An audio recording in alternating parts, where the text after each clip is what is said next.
bitter, like a lover's last fight.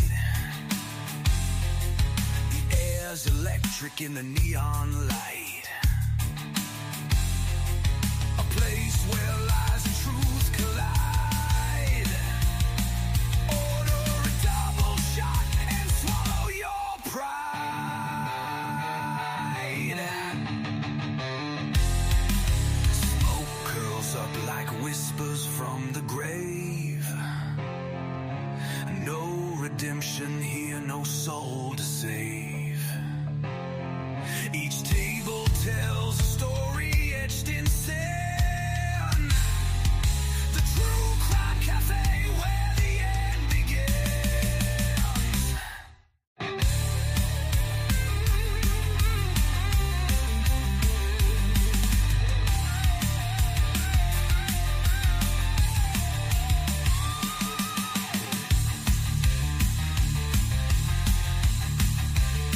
True Cafe, the True Crime Cafe.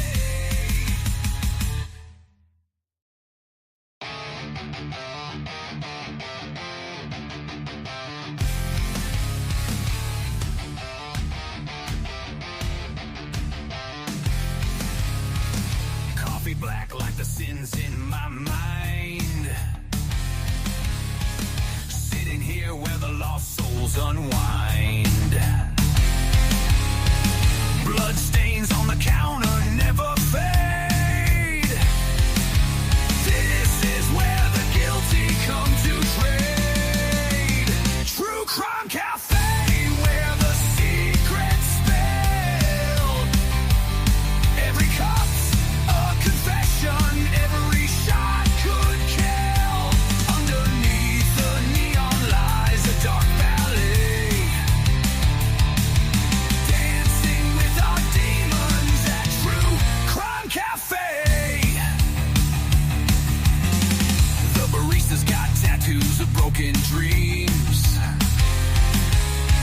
Eyes like a crime scene torn at the seams.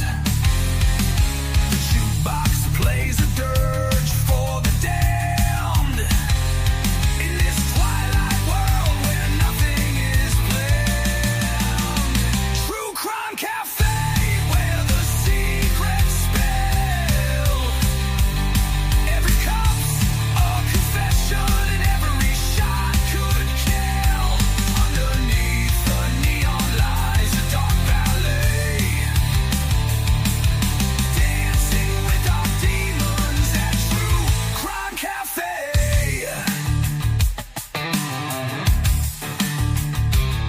The coffee's bitter, like a lover's last fight. The air's electric in the neon light. A place where lies and truth collide. Order a double shot and swallow your pride.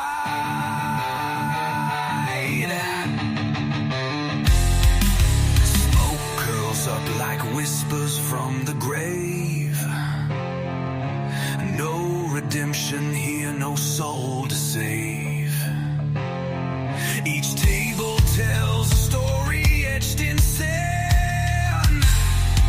The True Crime Cafe, where the end begins.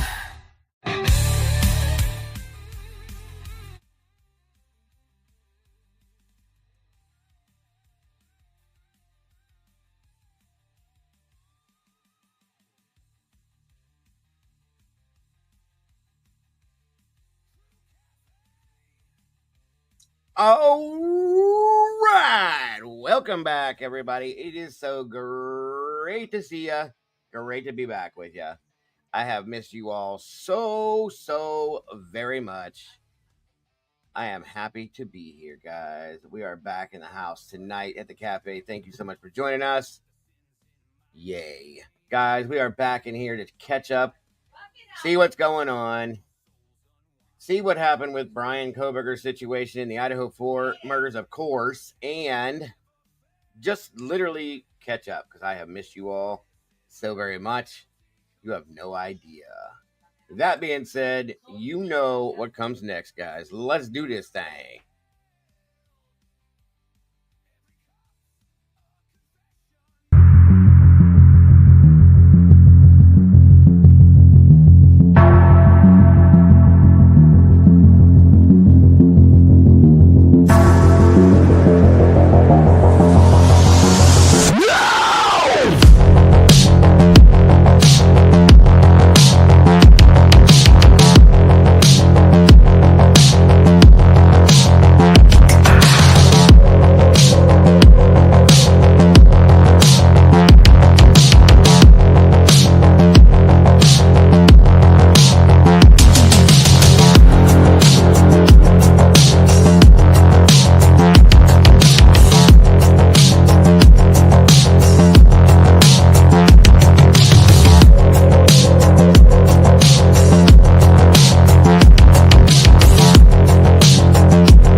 What is happening, everybody?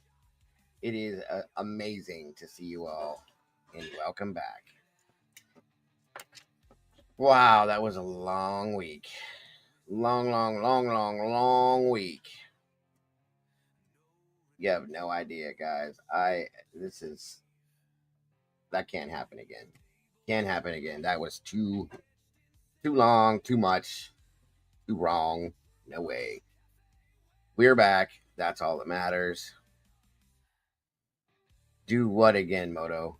What did I do? Too long, too much, too wrong. That.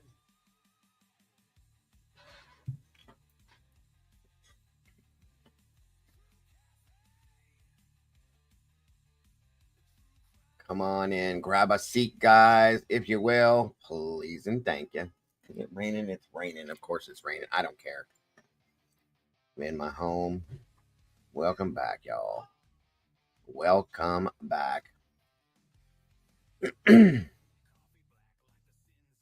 going to talk a little bit about everything, but mostly how much I missed every one of you guys and how much I missed being here. Let's see. Who do we have in here with us tonight? Please make sure to hit the like button on the way through the door. We got to get this stuff back in the algorithms, folks, because it's way out of whack. Way out of whack. Let's see. Miss Noel's in the house. Welcome back to you. Suzanne Smith, Angel D, Joey Agrella, Miss SRBBBB, Teresa S. Welcome back. Miss Rowena, great to see you. Teresa. Oop, did I say that? Same one? Yeah. Nothing half-assed. Hello and welcome back. Let's see. Moto Man's in the house. What is going on? Kara Garrison, great to see you. Great to have you here. Victoria Burgess. Colton Cover's in the house. Good to see you. Miss Josie West, welcome back. Great to see you. Great to have you in the house. Victoria Burgess, Suzanne Smith, Cat K, and welcome back to the Sauce, Miss Cat. Miss Cassie, the sassy one in the house. Come on in. Lily Rose, Moto Man, it's great to see you, brother. Oh, I'm so sorry if I was too loud. I didn't mean to be. I'm excited, guys. It's been a minute. A long minute. Wiz, what's happening, brother? Good to see you. Michelle Tully, hello and welcome back. The cat lady from Canada, way up north. Good to see you. I've missed you so very much too, my dear. That goes to all of you guys. A cloudy outcome. Thank you for joining us. I'm glad to be back. I really am.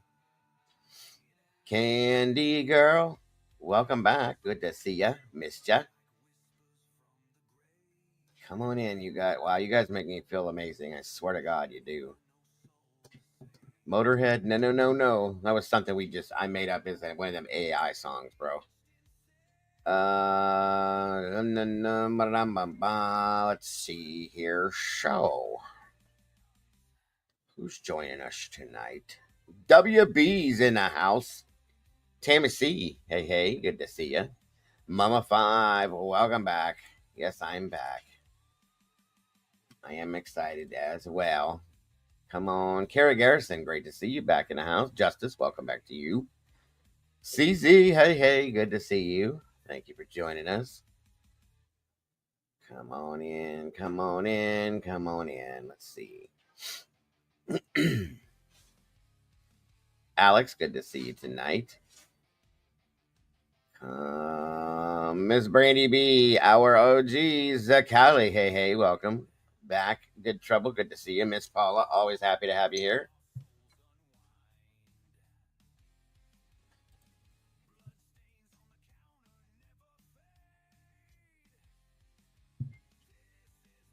And please, y'all, please, more than anything, please hit that like button. Please share this out. And welcome back to all you beautiful people. And last but not least, Dagburn, Johnny Gobbles, Dead Floozy Mama, Miss Diane's in the house. Good to see you. Welcome back to you. In Stitches, hey, welcome back. Doc, welcome back to you. Great to see you. I am so happy to be back. So happy to see you all here. Miss Jacqueline, welcome back to you. I don't know. I haven't talked to him in a while, Noel. I'd love to talk to him, especially after what we've been talking. We're going to be talking about tonight for sure. Sherry's in the house. Welcome back. Michelle F. Welcome back to you. 89 peeps, 56 likes, guys. Let's get them likes up, please, and get this in that algorithm so we can get these numbers back where they belong. Please and thank you. Penny Lane, Penny Lane. Wonderful to see you. Thank you, Candy. I'm great to be back. Oh boy, I'm gonna slaughter this. Duquesne Light. Duquesne Light. I know I said that wrong. Welcome anyway. It's great to see you. Oh, let's see here. Who do we have in the house? So first and foremost, my apologies. David Bird, welcome. Hello, Governor. How are you? It's great to see you today. Good Lord, it is coming down hard too. Well, whatever. I don't care. Beach Babe, welcome back to you. Great to see you.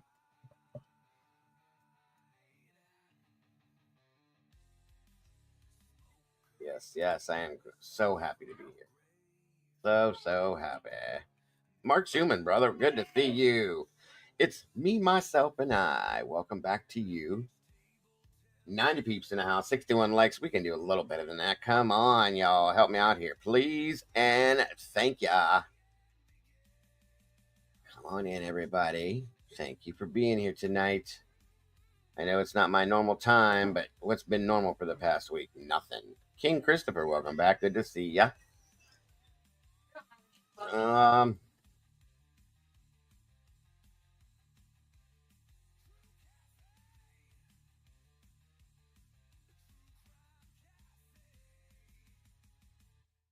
Hypochondriacs in the house.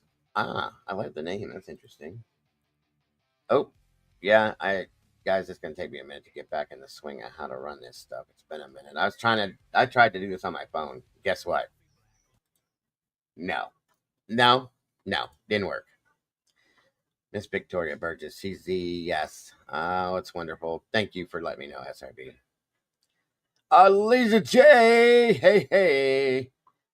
There's my crew, my wonderful blue crew. I love these people so very much. They kept my head above water in the Discord while this was all going down. This was not fun. And no shame in the game, folks. I ran into a big mess. And I'm so sorry that I wasn't here. It's nobody's fault. And I feel bad because I feel like there's certain people who look forward to being here and it couldn't happen. So,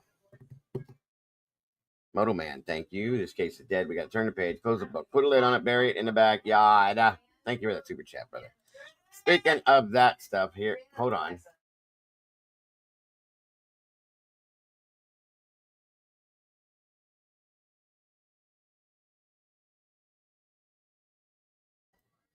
True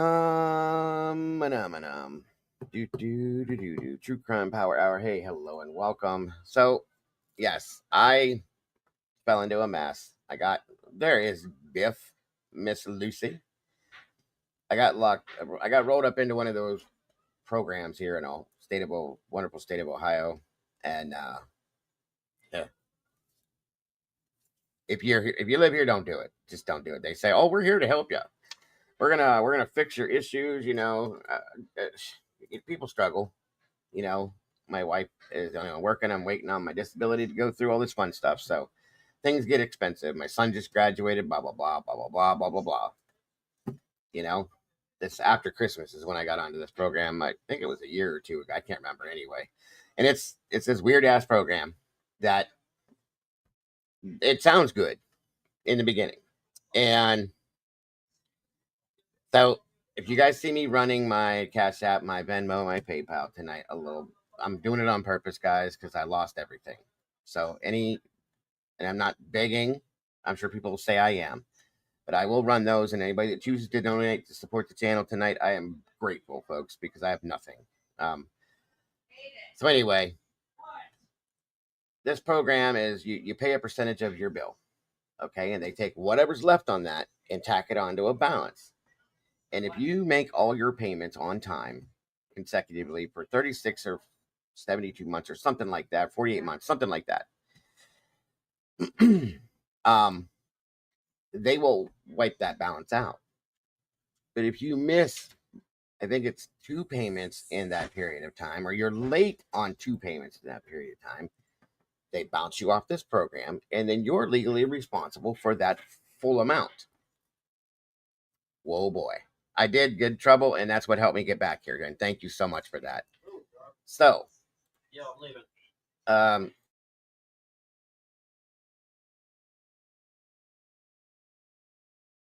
um, so stay away from these programs. They say they're here to help, but they don't. So anyway, that full balance ended up being about $1,600. Okay. Well, I found a way around all that. I got Sarge went live. I didn't even know he was doing it. Did a whole thing, raised some money, and I beyond appreciate it. I can never tell you how much that means to me, you guys. So it get me out. It helped me get me out. He raised the everybody in the community decided to help out and raised some money to help that. We put the rest together. My wife's paycheck. I sold some stuff. It is what it is, and here we are. We got it back. So meanwhile, we lost all of our food. We lost everything that way. So, like I said, I am not asking for, will not ever expect it, but any donations that come through tonight will definitely help us to replace food. And because we put every penny we had into this. So, gas money, everything we had is gone. So, it is what it is. So, thank you to everybody that helped to help us get us to this point again. You guys are amazing, beautiful people as always. I love this community, period. Um, so again, as always, we never expect it, guys, but it is so very much appreciated, especially right now. That's going to keep us moving here. So, and I, these bills are due now too, so it's crazy. So yes, thank you so much to anyone and everyone that has helped out. You know, life sucks, folks. Things happen. You know, I didn't expect that to hit. Here I am. Here I am. I'm grateful to be back, though. Grateful to be back. Phil is in the house tonight. Dropped 5 new memberships. Thank you so much, Phil, for that. And it looks like Mama Five. Alyssa, hold on 1 minute.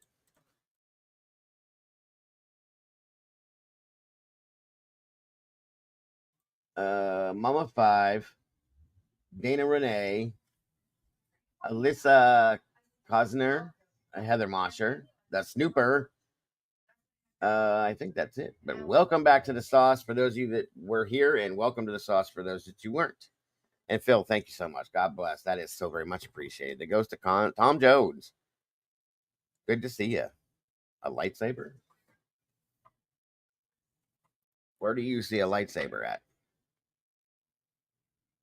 I like your name though. And thanks again, Phil. That's amazing. God bless. God bless. Let's see here. Let me see. Let me see. Let me see.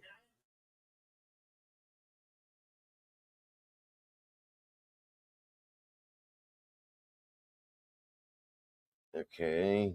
Thank you so much again, Phil. That's amazing. Well, that's what the HEAP program is what I thought it was on, Beach Babe. It didn't work out that way.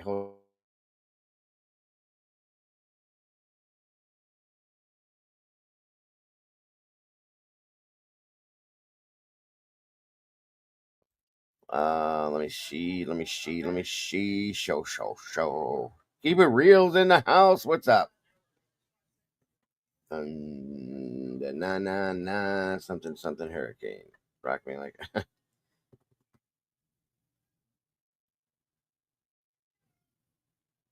Well, and that's the thing is like my electric bill. I have an old farmhouse. That's a good. That's good. That's really good. I have an old farmhouse that was built in like 1910, and the bill was running us about three something, sometimes more.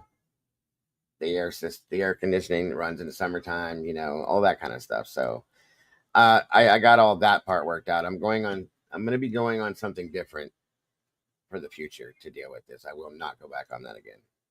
Thank you so much, Penny Lane. God bless. I appreciate that so much. Cat K, 1 second here, dear. Hold on. I think I have it listed here. I think this one works. Uh, that should be it right there. And thank you again for anybody that chooses to donate to us tonight. God bless, guys. I really appreciate it. PIP and HEAP are different. Yeah, HIP percentage of income program. There's like 3 or 4 different ones, and it was crazy. So we were paying like 130 a month, and I thought that was great. So all that, the rest of that was going onto like a tacked on balance at the end, and then I was responsible for all of it. Never again will I go on that one. Miss Noel, thank you so much. God bless, dear. I appreciate that. And I love you so very much, too, dear. God bless. Thank you so much for the super chat. Very much appreciated. Yes, thank you, thank you, thank you. And God, I have really missed you guys. I really have. This is crazy. That was the longest I have been not live since in 4 years. Literally. I went a day or two, but never that long, guys. It was almost 7 days. Very crazy.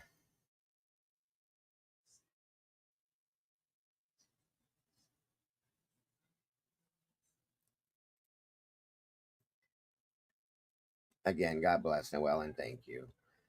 It is what it is, Beach Babe. Nobody's worries. Dory, welcome. Good to see you. And thank you, Stitches. I'm happy to be back as well. Like I said, Cat Lever, good to see you again. Thank you for joining us. Things happen. It is what it is. I'm just grateful to be here. We're gonna get into talking about that stuff here too, Jacob, here in a moment. Why do you think BK pled? In my opinion, is it possibly might have an alter perp? Maybe I don't know, Jacob. We'll see. Yes, it does happen, Candy. It does, and it's horrible. But hey, Kaylee, missed you too. Thank you for joining us. I missed you in the Discord the other night. Wish I could have seen you. Thank you so much, sweet and salty. God bless, dear. God bless.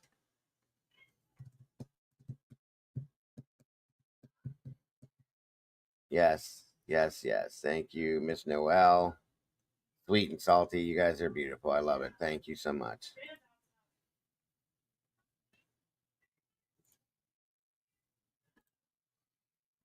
Yes, thank you. You so much for the support, guys. You guys are amazing. It's not too bad, Candy. It's pretty calm, and once you get used to it, it's not too bad.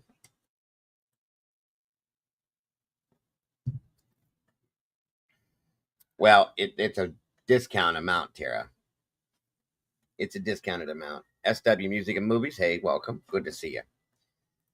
The normal bill, like I said, was 300 plus for this house, and I have 3 bedrooms and so on and so forth. So, Tammy C, good to see you.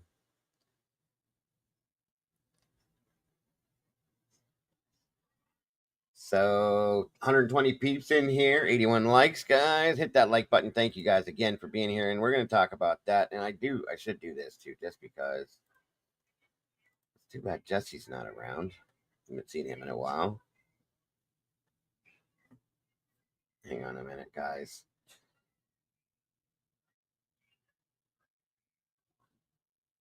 What was I doing? What was I doing? What was I doing? Oh, yes. Again, thank you to my Blue Crew for being here. You have no idea. I really appreciate you guys and your patience and getting me through this via the Discord and the messages and the conversations we had. I couldn't have done it without you guys. So, oh, okay. Gotcha. What if the judge decides to listen to SG and not say he could? He could.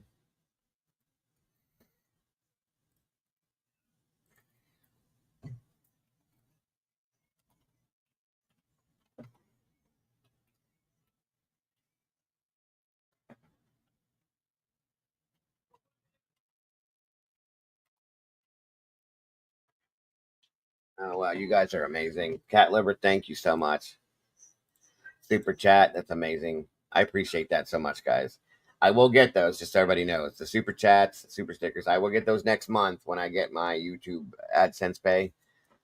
So just so everybody knows that's donating that way. That if that's what you want to do, we appreciate that so very much. But just so you know, that's how that all works out. Some people didn't know that in the past, so I appreciate that so much. Thank you. You rock as well, Cat Lover. Miss Tandy's in the house. Seahawks fan, great to see you. Thank you so much, Tammy. I feel the same way about you all.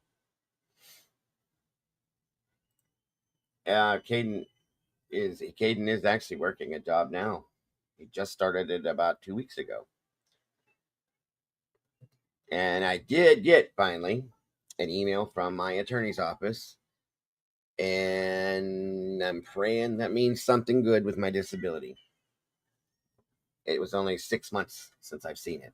I don't know what the deal was, but hey, it is what it is. Better late than never. All right, guys, 129 in the house. Let's see what we got going on. It is great to see you, Miss Tandy. Yeah, I'm not going to have my kids working for me, though, Kara. You know, but come on now. Miss Rowena, thank you for that super sticker, dear. God bless. Unk in the house. Good to see you, Unk. Thank you for joining us, and thank you for that super sticker. That's cute, Ro.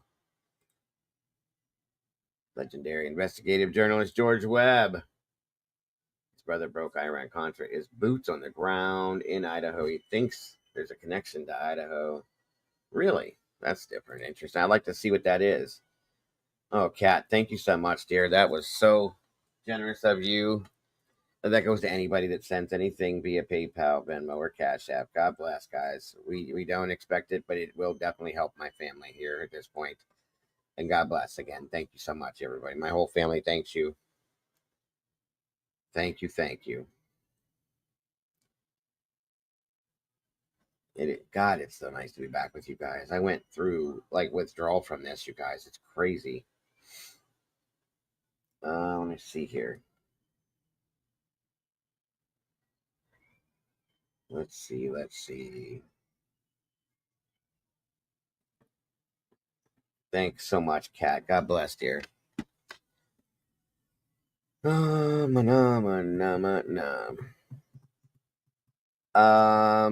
post a link to your community board. If not, which one, Candy? And if when mods remind me to do that, I'll forget. I always do. So that's where I'm. Hopefully, I'll be able to be live for this hearing. If this is actually, let's see here, real quick.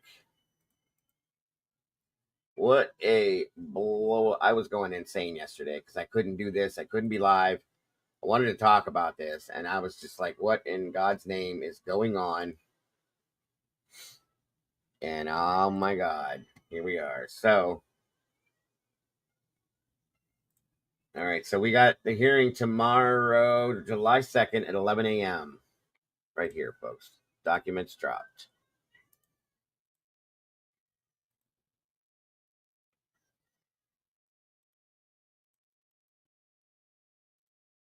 Here we go. So for us, um,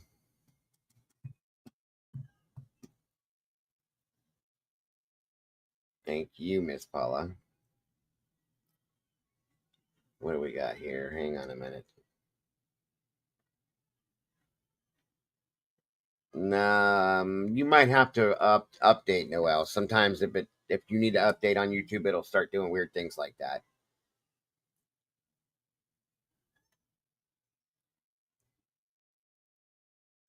Let's see. Yeah, I was going insane. I was going insane because I couldn't do anything. I couldn't talk about this. How do you send through PayPal? Do you have PayPal, Josie? If you do, I don't know. One of the mods might be able to help you out with it. Let's see here. That's my here. Let me see if I can pull my PayPal thing up here for you real quick. There it is, right there.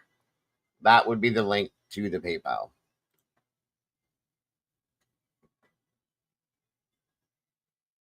the host when they talk about certain things and echo happens. Oh, 11 o'clock Mountain Time, I do believe, or is it Central or Mountain?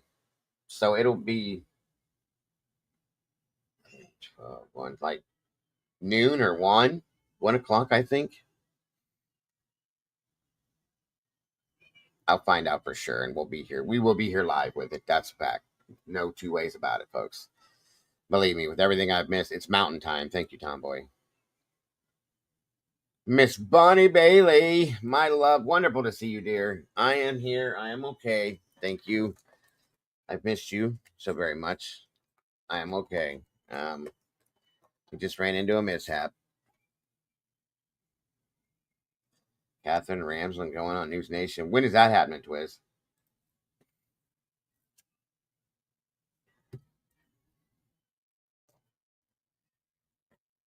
I lost power, Bonnie, and then all hell broke loose. So 11, yeah, it would be 1 p.m. our time, Eastern time. So I will be here probably about, okay, Josie, no problem, dear. I will be here tomorrow about noon, 12:30.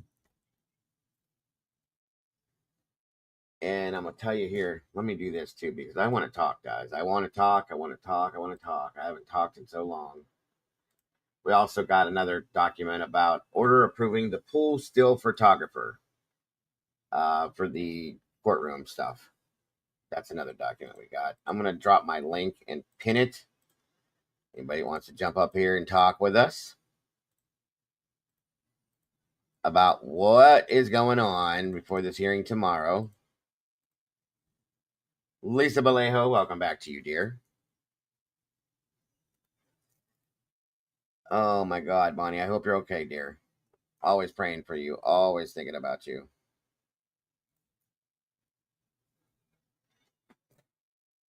Brian's mom and dad will be there in person. Oh boy. All right. So that is the other one about the photographer pool. Hang on here. I'm going to go ahead and bring this up and pin that in the chat. So the link is pinned to the top of the chat if anybody wants to join me. Walk in Yan Tonka's in the house. Welcome back. Well, this was short. Like, Twiz had no idea this was coming up, guys. So he couldn't have made plans to go that fast unless, you know, he probably already had some other stuff going on. Yep, I can agree with you on that one, Alicia. Not then worry, scary. Wow. Okay, well, I'm good to hear that, Bonnie. God bless.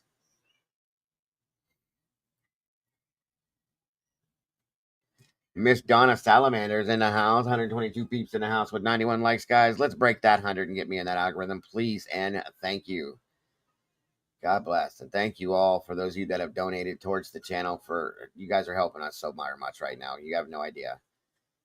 Thank you so much. The document said 11, but is it 10? It just says 10, so I'll assume Eastern. Oh, okay. Happy Nightmare, welcome. Oh, 10 p.m. for that other thing. Okay, gotcha. Much appreciated, guys. Much appreciated. Well, we'll probably be here, so.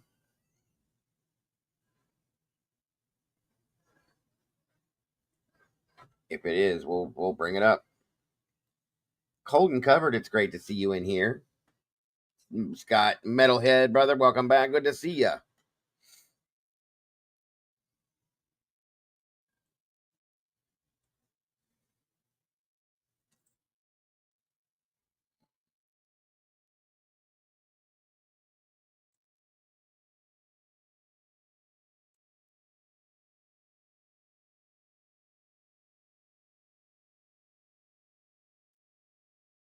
We'll see, guys. That's what we're going to talk about. The possibilities as to why this happened and what it means. Because, oh boy.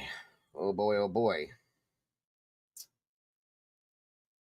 It was a shock. I think the internet imploded yesterday when it came out. I'll say that much. For sure.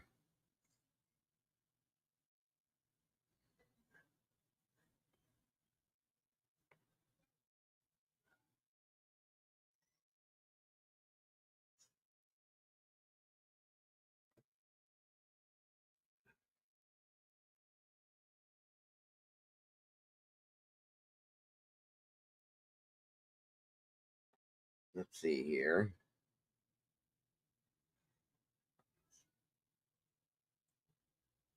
Okay.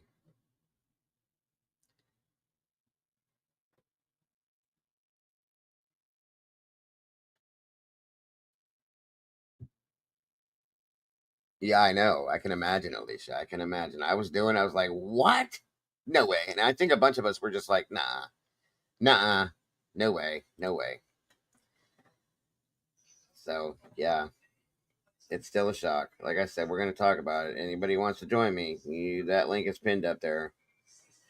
Besides that, we will talk about it, whether anybody joins me or not. All right, I'm just trying to get something set up here, guys. Just hang on a minute.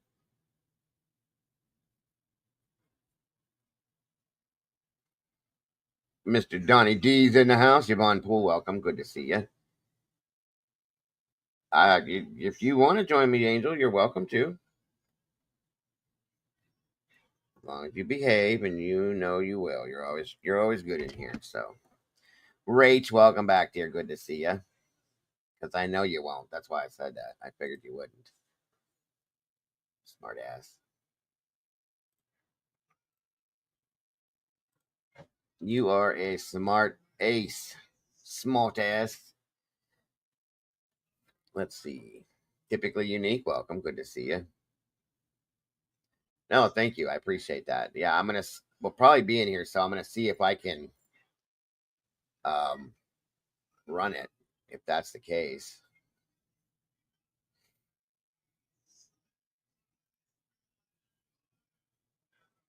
Where are you going there, Tomboy? I ain't been here for 5 days and you're leaving me? Come on now. As long as you leave Miss Tandy, that's okay. Donna Salamander. All right. Musical Contessa. Hey, good to see you, DW. Welcome. What it do? What it do?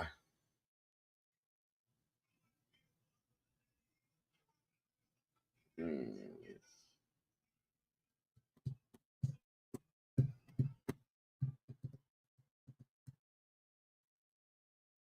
Okay. Let's see what I got over here. Like I said, this all just went down, guys. So, oh, good Lord, Miss Bonnie, what are you doing? Thank you so much for that. Super chat, money train, choo choo. Thank you, dear. God bless. Damn it. Thank you, dear. I appreciate you so very much. God bless, dear. But Jesse's not here, Angels, so he can't go up. And thank you, SRB. Again, guys, as always, it's never expected, but with what's been going down, it's definitely appreciated, guys. Anybody that donates to the Venmo, the PayPal, and or the Cash App and has us for, God bless, guys. We appreciate it. And Bonnie, that was amazing. God bless, dear. Much love to you. Always appreciated.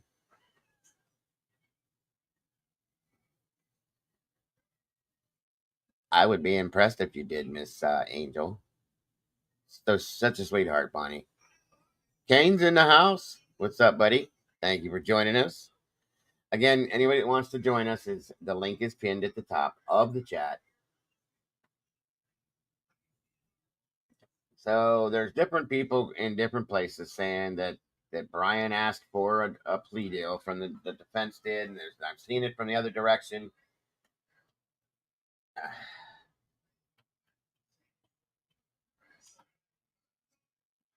I don't know, you guys. I don't know.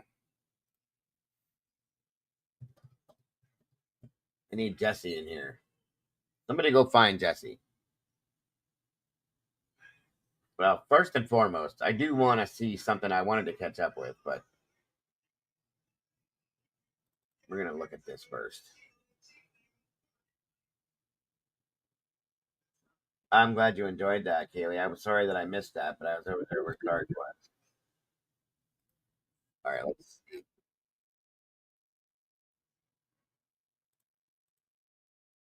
1 minute. I do too, Rach. I do too. Bryan Kohberger, the man accused of killing the 4 University of Idaho students, revolving around a plea deal. Of course, pleading guilty to this, a big bombshell development in this case. You can see Matt Finn with this tweet saying sources tell Fox Bryan Kohberger is considering a plea deal in exchange for no death involving the death penalty. He also says he apparently has reached a plea. So a major development in this case. TMZ also putting it out on social media.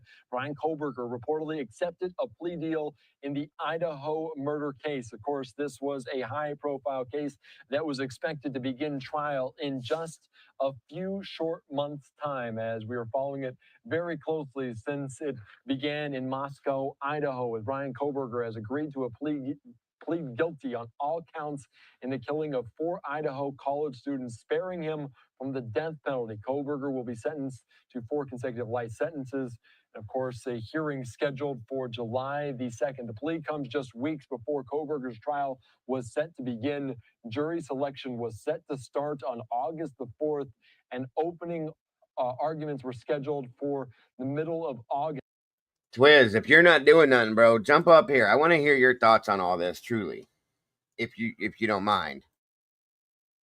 Yes, Kohberger was charged with 4 counts of first-degree murder, 1 count of burglary in connection with the killing of the 4 roommates, Steve Goncalves, Madison Mogan, Xana Kernodle, and Kernodle's boyfriend, Ethan Chapin. The 4 victims were all stabbed to death in the girls' off-campus home in the early hours of November 13th, 2022. 2 roommates inside survived, including 1 roommate who told authorities in the middle of the night she saw a man in black clothes and wearing a mask walking past her in the house. Of course, the shocking quadruple murder killing shook the small college town of Moscow, Idaho, and launched a nearly 7-week manhunt in December of that year in 2022. Kohberger, a criminology PhD student at nearby Washington State University at the time, was arrested at his parents' home in Pennsylvania. So following this closely about all developments in that small college town, the tragedy. Thank you, brother. Appreciate having you jump up here. Anybody wants to join us? Can you hear me okay? Can you hear me okay? Yeah, you sound good. You sound good. Let's talk about it. Let's talk about this insanity. 2.5 years into the Idaho 4 case, and we have this. And we have this. I mean, he can yell at me, Angel. We can yell at each other. Out of frustration, everybody's frustrated. Let's yell at each other. You can yell at me, Twiz. Laws need change, in my view. They need change on death penalty cases. You shouldn't be able to do that last minute stuff like plea like that. That's a good point. It's a good point. Let's see what else they got to say here before we get moving with this one. The force 4 murders of those individuals, and of course, we are following it very closely. Bryan Kohberger has accepted. Flip. Is that Taylor? Taylor was stitching, bitching. Yeah, okay. You're good, Taylor. I see you, hun. All right. Let's see here. How do you feel with what just happened? I don't know yet because I don't understand it. You talking about the Diddy? You talking about Diddy? Oh, well, what happened with Diddy? No, I'm talking about Kohberger taking a plea deal. That happened yesterday. Yeah, it's still kind of fresh though. Why? What happened with Diddy? Something happened with Diddy? He's hung. The jury hung on the RICO part, but I think they got him on the other stuff, right? Is that what happened with him? That's what I heard. That's what's the latest when I checked into it. I know the RICO stuff they were hung on. They said the jury was hung on last time I seen a report on it, and the other was I think they convicted him on the other stuff. Okay, well I'll have to go back and check that out some other time because this, you know how deep. But that's just from a highlight. That's just like from a news highlight. That ain't going into detail or anything about it. Gotcha. Okay. Well, let's see. No, we're not talking Diddy tonight, guys. We're just but thank you for the update. I appreciate it. We are talking about this stuff Do tonight. you think I was thinking this last night, Dago, after I went to sleep or after I got off Sarge's show? Everybody started out Start Friday. He was an awesome show last night. And do you think the university had some pull in this? They could. Okay. What have I been complaining about? Welcome, Johnny Gobbles, Dead Floozy Mama, Miss Diane. Thank you for joining us. Oh, I missed you. Oh, I missed you too, my dear. I really did. Thank you for joining And now us. you know what? You know another thing, Dago. Another thing this convinces me too is that leak or whatever happened from the Dateline and stuff. It had to come from the FBI. Oh, I've always thought that. Everybody keeps saying it was Steve. It was Steve. It was Steve. Well, Steve got his information somewhere, and I think that's from the FBI. So, I'll put my bottom dollar on that. yeah, I agree with you, guy. I definitely agree with you on that. Well, Let's see. this is probably not going to be popular, but I'm not buying. Oh, look, they took the death penalty off. That's gone. Don't worry about it, because 4 life sentences is a lot longer than death row. Well, it is. It is definitely a long time, and that's why it. I don't even know how to explain this. I heard, and we're gonna listen to what Steve has to say, of course, and he's not happy. They're not happy. They didn't get justice as far as they're concerned. They said they were failed by the state, so on and so forth. I've seen that so far. Granted, that's because they didn't get the death penalty. They wanted him dead. Pointed. That's it. Flat out, they want this kid dead.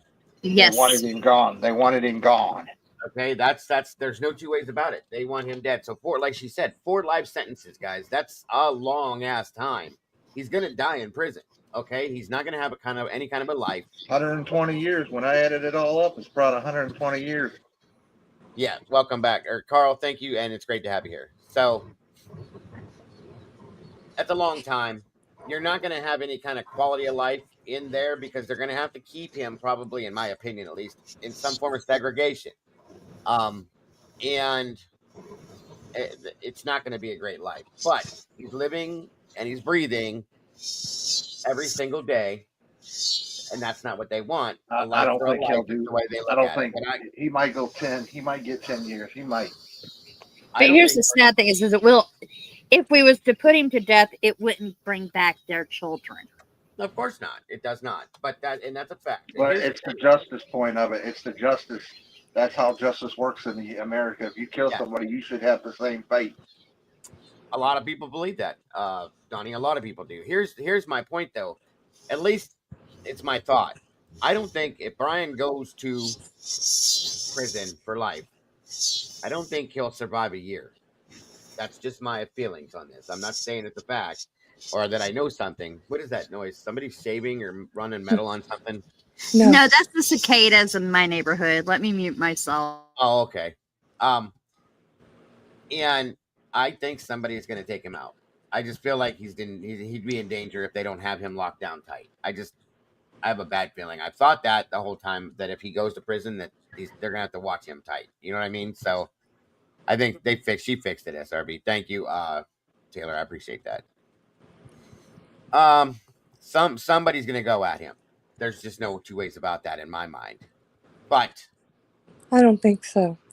His crime was not sexually on a minor, wasn't rape. He just murdered 4 people. well, He can buy protection. that's true. That is true. That is true. But he is a target, and he's been a target for a while, and that's why I say that is why I think that would happen. I'm not saying, well, I'm not going to put it out there what I think right now. I'll give that some time. We'll talk about that later on another show. But there's just different reasons. A lot of prisoners have kids, they have daughters, they have sons, they have whatever. They're going to look at this in a different way, especially in Idaho, in my opinion. And what a treat. We got Miss Bonnie joining us tonight. Is it going to let you load? Maybe. Hopefully it'll load in. If you can hear me, Bonnie, thank you for. There she is. You don't have to turn your camera on if you don't want to, dear. I see your beautiful face either way. There you Thank are. you. Can you hear me? I can hear you fine. You look great. How you feeling? Well, thank you. Feeling better than I did for sure. The Good. treatment, the new treatment's not agreeing with me, so I have to stop it for now. Okay. Well, hopefully that's something you can get back to or another treatment that'll work for you. Either way, you do look good though. You look really, really healthy, I think. So, Yes, I can, Dago. and you sound amazing too. Good. I feel good today. That's wonderful. It's so wonderful to see you, Bunny. God bless. I always love when you join us. um, so let me run the rest of this video, you guys, and see what they say here, and then we'll talk about these things and then a little bit more with what we're getting into tonight on this. And again, thank you, Taylor and Donnie, Miss Diane, and Miss Bonnie for all being here with me tonight. Accepted a plea deal to spare his life in Love you, exchange for a Dago. guilty plea in the murders of those 4 University of Idaho students.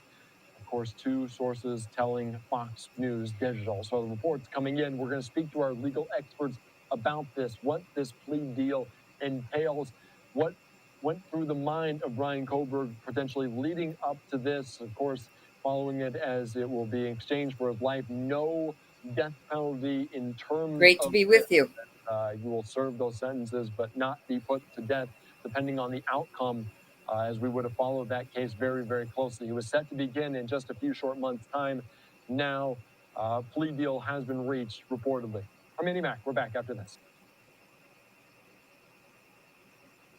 Can I excuse for a sec? Absolutely. Yes, ma'am. I have an echo. How do I get rid of that? You would have to turn down if you have anything running. Like if you have me running in the background, turn that down, and then you'll be okay. Can you? How's it sound If now? no. Oh, okay. Yes. Yes. There Fine. you, Thank there you you. go. No problem. No problem, dear. All right. Let me see something here.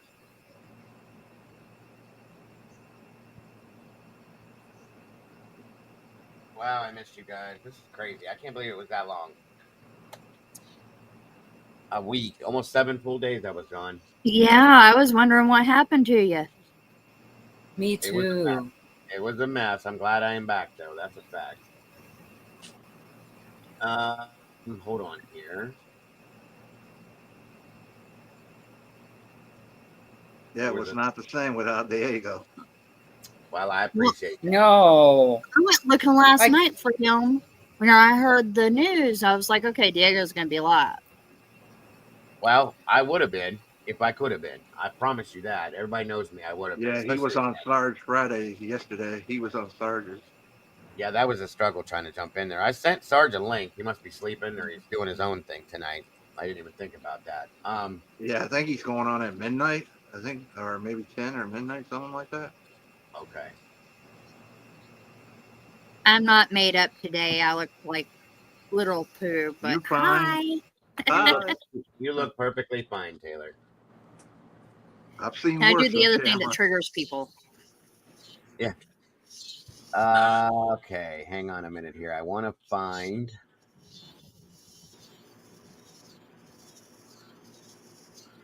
Here it is. Much. This is gonna hurt me, but I want to see what's said. So bear with it, guys. I know it's gonna hurt a couple of us. All right, and up we go.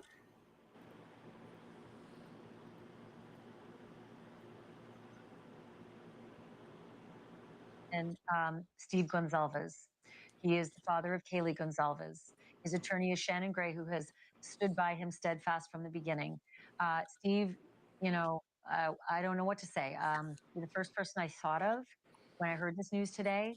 I reached out to you right away, first to tell you how sorry I was, because I know how this is landing. At least I think I do. But I wanted you to have your say. I wanted you to be able to say out loud for everyone to hear what this means to you and your family. This is anything but justice. This is the opposite of our will. There was no majority believing that this was acceptable. I want to honor all the police officers, the FBI, and all It's the a people little low, Dago. failure Boosted just a little. court level. Sorry, guys. I haven't been here in a minute. Give me a minute to get in the background here. See if everything in the back is running right. Hold on. Sorry about that. See if this makes it better. Johnny or whoever, let me know if that's better. Hold on. 100%. Is that better? The men in the boots on the ground and Yeah, the women that were out a there little better. working. I want to honor everything that they did for our children. 100%. The fault is in leadership and the people that you place this evidence upon. They were weak. They decided to play God and decide what this My man internet went down. and not a jury, not a peers, not his peers. They. What's the matter, Bonnie? Oh, just my internet had gone down.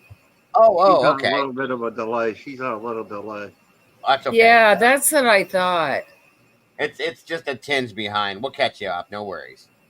Okay. So that's where we are today. Walk me through what happened. Bryan Enton, did some really great reporting at the top of this show here. But tell me from your perspective how the last 3 days have played out. I would say ever since Hitler's demanded an independent investigation, they couldn't get away from this case fast enough. They've done everything to make this case go away. So I don't know what that entails, but he said he was going to have an independent investigator, and all of a sudden we seemed like we were on rails to get rid of this case and make a plea deal. I mean, he's guilty. We all know he's guilty. There's more than enough evidence, but it's tough. It's tough to put a community through this, and it could be bad for reputations and business identities, and there's fallout. But this isn't the will of the victims. This is just one person making a decision, and it doesn't reflect what we were asking for. Steve, did anybody ever call you from the prosecutor's office to just personally discuss this with you? Did anybody offer to meet with you in person to go over this potential plan? I can hear the two of them talk at the same time. All the time particularly a lot of times on Friday. No. We had this regular meeting that we have to try basically do an update of what's going on, where things are at, because Idaho is actually an amazing state where it really does care about people. We just get one or two, people who just don't care about the victims and don't care about justice, and it's easy to take the weight out. It's easy to make an excuse and say, I'm doing this for the victims, even though I've never interviewed the victims. I've never really talked to them to find out what their true feelings are. So here we are. We're stuck, and we can't get out of it. I ask your audience if anybody knows Judge Hitler, reach out to him and ask him to put his foot down and not accept this offer. It doesn't reflect anything in Idaho. This is not justice. We had an outsider come to our community, kill our kids in their sleep while they're getting a college education, doing everything that they should do, and we don't have the courage to hold him accountable. No plea deal. Let's go for this guy.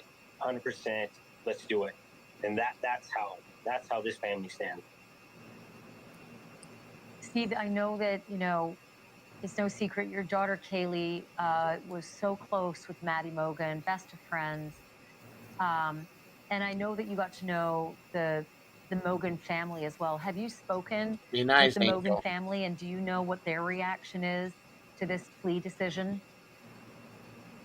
We actually just had a meeting with the prosecution and just tore into it and made it clear that we were not in support of this, but we also invited other families into that Yeah, I have plenty of room. Come on up here, Duquesne. I think I'm saying that right. I think I'm wrong with it, but yeah, you're welcome to jump up too. Just you only got to show your face for about 3 seconds in the background to make sure that you're going to show your face and not your waist, and I'll bring you up. And if I have to jump down, I will. We're part of that meeting, but we are in no We have way plenty of room. alone on this. Multiple families believe the same as we do. I want to hear your But I guys' want to thoughts on honor this their locally. abilities to speak independently and as their child. So I don't want to cross that line, but all I will say is there was no majority for this decision at all. And if they're not working for us, they're working against us, guys. I mean, we have to wake up to this. I mean, we have to hold people accountable. Coeur d'Alene just had a shooting where we attacked our firemen.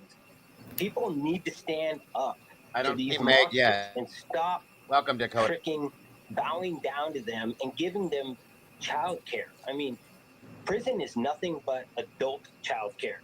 You get free vision, you get free dental, you get free meals, you get AC, room and board, cable TV, internet access. It's ridiculous what we give our prisoners. Better than what we treat our vets. Our vets coming back from war with missing limbs. This is unacceptable. Shannon Gray, I'm going to ask you to step in as well. Judge Hippler, Steve just mentioned Judge Hippler in this case. I have to ask you as a matter of law, would Judge Hippler have been fully integrated into this deal plan? Meaning, this is not a surprise to Judge Hippler. Is he going to have to weigh this and then rule from the bench as to whether he'll accept it or not? Or is it a... Did you have a question, Bonnie? Well, I was going to say, I don't really understand why he's doing this, because it's going to take years and years to run through all the appeals. Well, and that's if it were to happen, yeah, that's true. And I see what you're saying. At least this way he's being punished, so on and so forth. But if this goes down the way that I heard yesterday, and I don't know, we don't know yet. The way I first heard this was that at first they said he accepted it. Okay, Ben Sanity, welcome, Ben. Good to see you. And that if he takes the plea, he cannot appeal, Bonnie. He waives his right to appeal. So there will be no appeal. This is it. Done, dirt. We're done. And that's that. So he's done. He's locked away for the rest of his life, however 110 years or whatever it ends up being. No parole, no nothing. So no appeals. And that's that. Now, if they were to leave the death penalty on the table and he takes this to court, because there's not going to be a trial for those of you that don't understand that. If he accepts his plea, we're done. This is over. There's no trial. There's no nothing. It's done. And there'll be sentencing, and he goes to prison, and that's the last. That's the last. Now, there's plenty more to talk about with this case, okay, as to how it all went down. And I'm starting to wonder if that has anything to do with this. Okay, all this stuff has come out. All this stuff has been brought to the surface. All this stuff, 2.5 years that's been buried, and then here it is, and now we have this, which I can speak for myself, and quite a few of my moderators as well, never thought, ever thought that Bryan would even think about accepting a plea deal, ever. Okay, we never saw that coming, and I'm still shocked that this was even put on the table. Me too. Truly. So the way he stood silent in his first indictment, okay, that told me everything I needed to know about this guy and the defense and everything like that, the way they were rolling. Well, here we are. This is not anything. And as much as Steve has come out and irritated and said things and done things, he's still the father of one of these victims, okay? And that's a horrible thing. They do deserve what they deserve. They deserve, as victims and families of victims, to get what they want in this, okay? What they feel in their heart is the right judgment and the right justice. And I truly, as much as Steve has, I guess you could say, irritated in some senses, I feel for him at this point. Because in his mind and in his heart, he's not getting justice for the loss of his child. That's not a good thing. I don't know. Now, Twiz just said that there are possible appeals here. Come up here, dude. I have no idea about that. The only chance I see is they were testing the state to see if they would remove. That's what I thought yesterday, dude. But if he signs it, I think he did. See, that's my thing. I wondered if he got scared. You know, if the state did something that made them get nervous. I don't know. I don't know. You've been there. That's why I thought maybe you would understand it, but I get it. I get it. And this, I can't imagine this was just a brand new thing. This had to have been being talked about for a little while, at least in my opinion. I'm going to have to say a week or so. Um, and it was, I don't know. I don't know, you guys. I have no answers at this point. Tomorrow is going to be a big day. Okay, it's going to be huge. So that's why I wanted Yes. to talk One about all this. Eastern, I think 1 Eastern, right, Dago? Yeah, it'll be 1 p.m. I'll be here about 12:30 tomorrow, loaded in and ready to go. So for those of you who want to join us, please do. Lots of us will be here for sure. Yeah, I know for sure quite a few will be here with us. Done one, good to see you. Done one just said if he signs it, in my opinion, will change and think he actually did it. Chapin kids talked about how they found out this morning on GMA. More contradictions and unanswered questions. It is a bit of a mess still. It really is. I don't know. I don't know what to think. Let me finish this out here and hear the rest of what they're saying, and then we'll get back to talking about it, of course. Fait accompli by the time they get this far down the road. And you guys are gonna have to turn this up. I don't know why this is so low, you guys. I have it blasted in the background and everything. Oh, Vin, thank you for those 5 memberships. Appreciate that, brother, so very much. I can't tell who got them right now. Mods, if you can read them out, I don't know who has them, so I'm sorry to say. But thank you, brother. I appreciate that more than you knew. Welcome to the sauce, the new 5 meatballs, and I appreciate it very much. There's a rumor going around that Bryan will basically be hired as a jailhouse informant and will be protected. I don't know. I don't know. There's probably thousands of rumors right now that are floating around with this. Yeah, that's the next one that's coming. There'll be a lot of them now. 100%. I can agree. Yes. All right. Let's see here. That the judge will accept it. Well, I think a few weeks ago, Judge Hippler, talked about had there been an offer at all on this case. I think he mentioned it in the courtroom, and maybe that sparked something with the defense and the prosecution. I'm not sure. Welcome. That being said, with a plea like this, it's with the life sentences and it's agreed upon by the state and the defense. There's small modifications sometimes that they can make to the sentencing regarding, restitution, some other things like that. But if the state presents sufficient facts to the judge for a plea of guilty to the counts, normally judges will accept that, and they'll let the defense know if they're not going to accept that ahead of time. So I would suspect that the plea will go through on Wednesday, and then they'll set over sentencing for a few weeks, and so the victims can be present to read victims' impact statements, etc. So. Thank you, Angel. God bless, dear. I appreciate that. And I think he has. Welcome, Katie. Good to see you, dear. Yes, I'm back. I'm happy to be here. I think he has up to sentencing to change his mind if he chooses to as well. I think. Now, I have I'm a pretty sure it's question. tomorrow. I'm pretty sure he has till tomorrow before court. Okay. After that, it's a done deal. Well, even if he were to sign it tomorrow, okay, doesn't he have? God, I miss Sherry Wisdom when she's not. I believe, or I think that he has until sentencing to be able to maybe back out of the plea if he chooses it. I think up until sentencing. Okay, I'm gonna double check that. Don't quote me yet, folks, because I'm not an attorney. I don't know 100%. And holy shit, Moto Man, thank you so much for that. God bless, brother. 20 memberships. Holy hell, I gotta pull that down and look at that. Hold on. That is awesome, bro. Let me see. Hang on. Let's see here. Good Lord have mercy, that's a lot.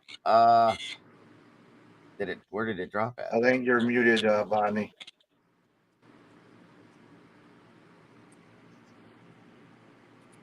Okay, so it looks like Miss Taylor got a membership. You finally got one, Taylor. There's Captain Jenks. Thanks for joining us, Cap. Good to see you tonight, brother. La la la la la la. Vivian P got one. Kim Young, Chick Bait, Cal, Angel with Okay. an A, Aaron Hello, S. everyone. Hello. Hello. Hello. E. Welcome, Cap. Don't be hating. Meg P, K Dub, Carrie Prashula, Dan Smith, Cat Meow, Kim North of 54th. I haven't seen Kim in a while. Bunny Murphy, Tanel Ray, North Carolina Mountain Man, Stargaze Oyate, Ralph LB, Gene Romaine. Hold on. Did I find it? Did I? I think that's it. Damn, bro. Thank you so much for that, Moto Man. I appreciate that so very much. God bless. That is amazing. Absolutely amazing. Much appreciated. And everybody that received a membership, guys, we got 31 new meatballs that just jumped into sauce with us tonight. That is absolutely amazing. Welcome to all of you guys. I appreciate you guys so very much for all of that, for supporting the channel in that aspect and every which way you do. Again, thank you. Biff just said a straight plea versus conditional plea. Straight is straight up guilty, conditional reserve, certain appeals. When they say no appeals, that they are talking about the typical appeals. Go ahead. You're muted. You're muted, hon. I can see your hand, but Okay, my question is, now that he's done this, at any point in time, could he appeal it? No. No. no. Okay.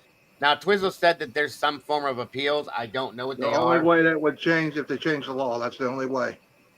Yeah, and we'll have to look into the type of appeals that are available in this type of a Because I think situation. one of the stipulations, it said no appeals. Yeah. Well, and the reason why I asked that is because I was like, okay, I know his lawyer had asked, and the bugs are going to get loud again, for an extension, another extension. And that's the next thing we know, we're hearing, You mean in Yeah. continuance? yeah. Yeah, I've seen it, Kane. She's teasing you, bro. Yeah, I don't know Hello. what the appeals are and how. And whoa, Ginger, thank you so much for that. God bless. It's great to be back and great to have you here. I appreciate that so very much. We all do, and that's amazing. Thank you so much for joining us tonight. Appreciate that so very much. Very amazing. You guys are just amazing tonight. Thank you so much, guys. It Very, helps very. It'll stay on here. It sure as hell will. That's for sure. God bless, Ginger. Thank you so much. Miss Bonnie did the same thing. Thank you, Bonnie. God bless you. Moto Man. You're very welcome, Dago. I wish it could be more. No. I'm not happy you sent that, but I appreciate it very much. Be happy, or I'm not sending you anything else. I don't. I don't like when you send us stuff, Bonnie. You know I don't. But I just Hey, love you. don't forget, I live in Canada. Oh, I know. My health benefits are paid. That's right. That's true. I'm glad to hear that too because of what you're going through. So I'm glad to help you out when I can. Yes. I appreciate it, Bonnie. God bless. We love you. And I knew if I needed help, you'd help me. Yes, ma'am. I would. 100%. Alrighty. Right. Let's see. Okay. Now let me pull that back up real quick, you guys. Hang on. I want to ask you guys something. Yes. Well, by the way, welcome, Cap. I don't know if I said it already. It's good to see you tonight. No. You still there? Kinds of other stuff I'm dealing with. So I need to take a break for a little bit, and then I came on. But yeah, I don't understand. One thing I don't understand is how you can do a plea deal, show it out to the public, and then the judge still has to approve it. So what my understanding is from other cases was any plea deals were always done in private in case they weren't accepted or they were accepted under circumstances, but they Idaho's finally. a little different. Idaho's a little different how they do it. Yeah, I don't understand. Because now you're going to plead guilty to something that now the judge has to approve. The judge has to approve it yet, right? Am I correct or no? I Yes. believe so. I do believe Yep. so. If you So think that about makes. Watch's case, So with now, what it was I'm done the sorry. same way. I'm Go ahead, sorry to interrupt you. I got a little delay. Sorry. No, it's okay, guys. What did you say, Taylor? With the Watts case, it was done the same way. Okay. You see, this is where I don't have a lot of info. That's why we're talking about it. I don't know exactly how this is all going to play out. I've never seen this happen like this. And And I heard this just today or a little while ago or last night or something. I think I can't remember when I heard it. But this prosecutors only went through 3 full cases all the way through, and the rest have all been deals. Bill Thompson is known for dropping Yeah, pleas for left deal and right. heaven. He's a deal heaven prosecutor. And I said that, guys. We talked about Bill Thompson doing that in the beginning, and I said, well, it ain't going to happen here because Bryan's not going to take one. And I'll be damned. Here we are. I'm just completely and totally floored with this. Shocked. It shocked me. My problem is you admit to a plea deal of pleading guilty on 4 counts of homicide, right? Yeah. Okay, And the so burglary. And don't forget the burglary. Yeah, the but, burglary. well, the burglary, yeah. But you put everything out there, and then the guy admits to it. I'm going to take the plea. I'm going to plead guilty, and then the judge goes and says, "You know what? We're going to trial with this." So how do you go ahead with a trial with someone already accepted a plea? Or you know what I mean? Like There's that's no trial. There ain't going to be a trial, It Cap. stops. It stops everything in its tracks. Yeah, if he takes the plea, if he accepts the plea, he signs the paper, we're done. This is Yeah, done. It's he's in over. jail for the rest of his life until he dies, Bryan or takes until 4 life sentences, and the that's the end laws of it. change. no, It's over. I totally understand that. The thing is, the judge still has to approve this, right? Yeah. The Yeah, judge. but that's just Now, what happens? What happens if the judge says, "No, it's going to trial"? Then he would have to it's have on the great trial. he would have to have great calls. He'd have to have something that would make it like that. But usually, a law, I've heard lawyers say that usually if they do pleas, they accept them. So, Well, I don't see the judge. in rare cases, the judge might, but not very often. Right now, But here's the it thing: does happen, though. if he denies the plea, if he takes what the Goncalves have to say and anybody else has to say into account and goes and says, no, we're not doing this, this is going to trial, I think they can motion to contest his ruling on that. Whether it changes it, I don't know. Okay, and I doubt that would happen anyway. Somebody's cat's not happy. I hear that. um, somebody, yeah. Hey, Virginia, good Yeah, to see you. somebody's cat's Holy hell in hungry. a handbag. Thank you so much, Kim. God bless. Good Lord. Um, I'm just saying, like Jeez. if the judge rejects everything and says no, it's going to trial, and you already pleaded this out and everything, you already admitted to it. A trial would be futile by now, wouldn't it?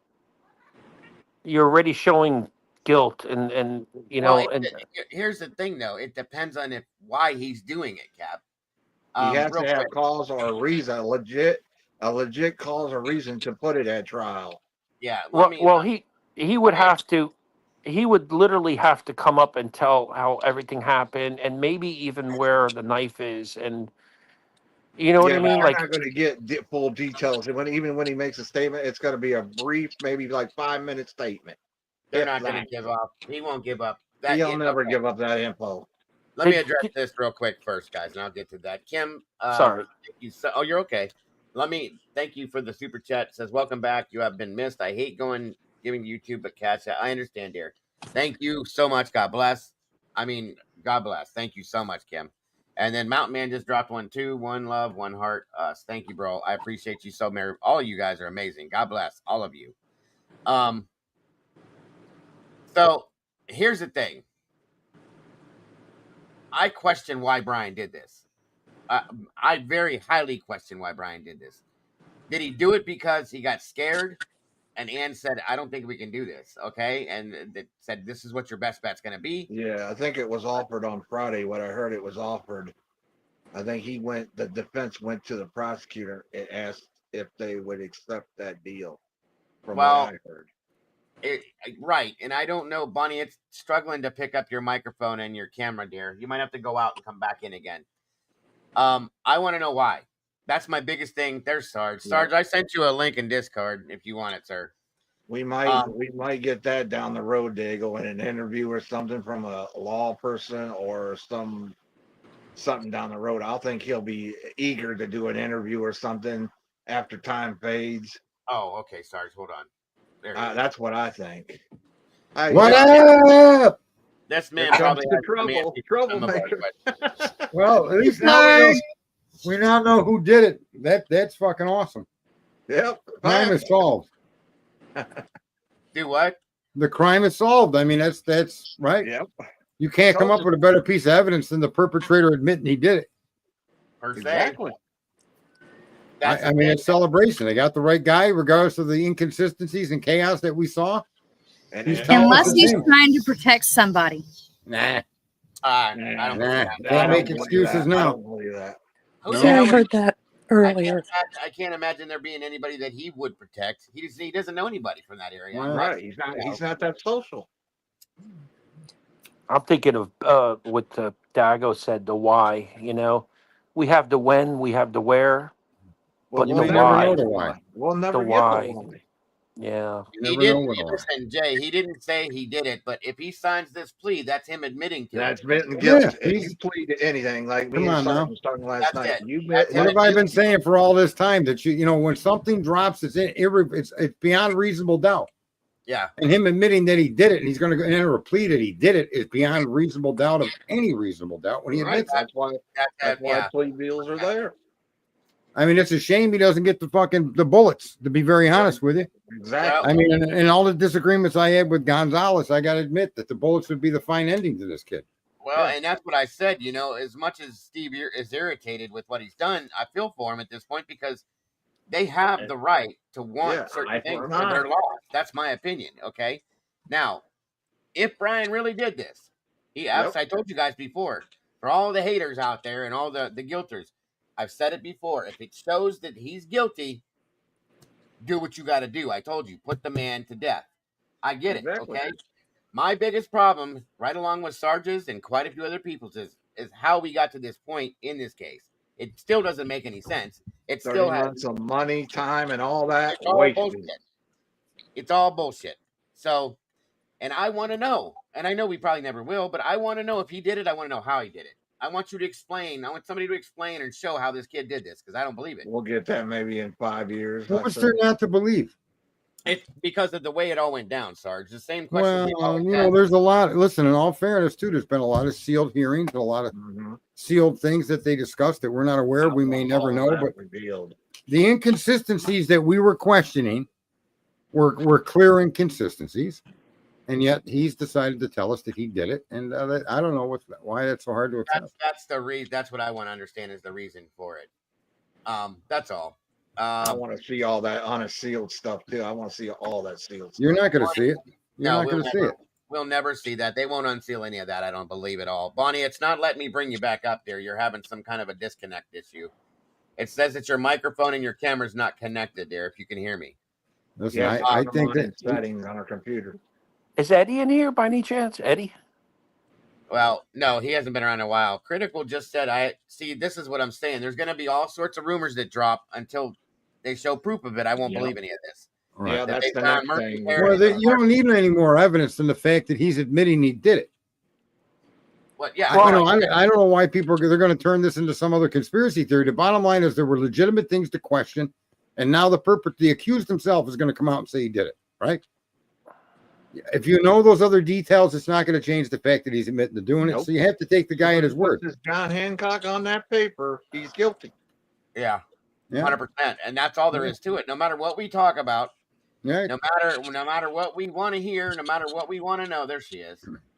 Oh, there's actually one thing that could actually happen is where he goes, if he comes into the courtroom and says, listen, Your Honor, I want new attorneys and I'm not approving this and this is not my idea and blah, blah, blah, blah. and That'd be a mess. and I want to go to I want to go to trial. And I've been saying this. Everyone, I get a lot of flack for that, but it's just my opinion, and I could be wrong. Wait to see if he And does it. I mean, you don't know that he's not yeah, going to do that, but and every then I told indication is the judge would not hold a hearing like this if the kid hadn't already agreed and signed a deal. Right. Just If be he aware. didn't say his There mouth would didn't- be no hearing on this if it wasn't Exactly. a 100% thing. And yeah, Hi, and that's- Sarge. yeah, Hey I there, would. I Bonnie. don't. I would probably never. If I was innocent, I would just fight to the end. He's I probably would. already signed something like I don't know. free paperwork or something in jail already. So they usually do that. They usually make you sign like free paperwork, and then when well, you the get to hearing court, tomorrow is the finality of it. So yeah, and then it's Yeah. official tomorrow. Yeah, and look, we could have been wrong in our observations too. There's something to learn here. You can't just keep saying that these people screwed him in railroad and blah blah blah. I keep blaming everything, but the honest fact may be tomorrow that Kohberger has signed an agreement and he admits to it, and it's over. we Yep. might find that But out why tomorrow. wouldn't he? Go ahead, Bonnie. Sorry. No, you're okay. Why Go ahead. wouldn't he wait and go through all the appeals? It'll be like 20 years from now. 30 Well, years. Yeah, Right. she's right. She's right. That's a good question, Bonnie, because there could be something that came out that was maybe they found the weapon. I mean, that sounds ridiculous, but maybe they found the knife or the knives. Maybe he told There them where the was knife rumors. Maybe Bingo. he had to tell them where he put the knife That could be. Yep. in order for them to accept the plea. Didn't the DoorDash driver say she found it? No, hon. She said that she saw him. Was what the only thing she stated. So No, far. but I him thought parked there was next something to about the the knife too. Yeah, no, it's okay, Bonnie. They put a group together and they went out looking for this over the past week. And Well, I'm prepared to accept it at face value at this point. Yeah. We're setting the hearing. Tell us what the hearing's about. Yeah, they don't Mr. set Bryan hearings. Kohberger is in fact the murderer of 4 young innocent adults for no reason other than a sickness And that I know that his for a fact. life should They be don't traded set in on. hearings. He They don't certainly set is if he hearings. did it. Set hearings. When is this hearing tomorrow? At 1 it's Eastern, going to be at 1 Eastern. I'll have it live here. 11 Utah. So how did listen? Apparently this Oh, all it's good. Good to see you back.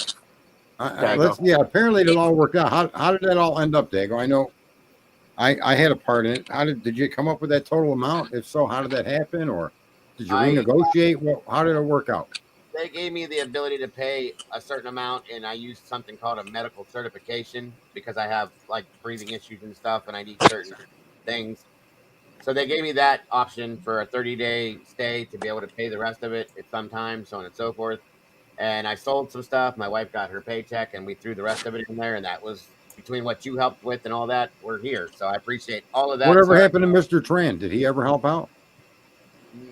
No. Huh. How about that other girl that said she would? No. Kim Young, is it? I don't. She just donated 100 in here, so. Oh, that's thank you the there, same Kim. person. Yes, I appreciate that very much. You didn't sell Chucky, did you, Dago? No. I'm just kidding. Randy's in the house. Good to see you, brother. Like I have my collectible stuff that I was. So let me ask you though, what was the most significant amount that you received? Was it what I raised, or was it a combination or other stuff? It was a combination of what you sent and then what my wife's paid together, put it together, and that's what it was. So. Okay, so the significant donations came from off my channel. Okay. It definitely helped. Awesome, Yeah, Sarge. boys. Oh my God, Sarge. What?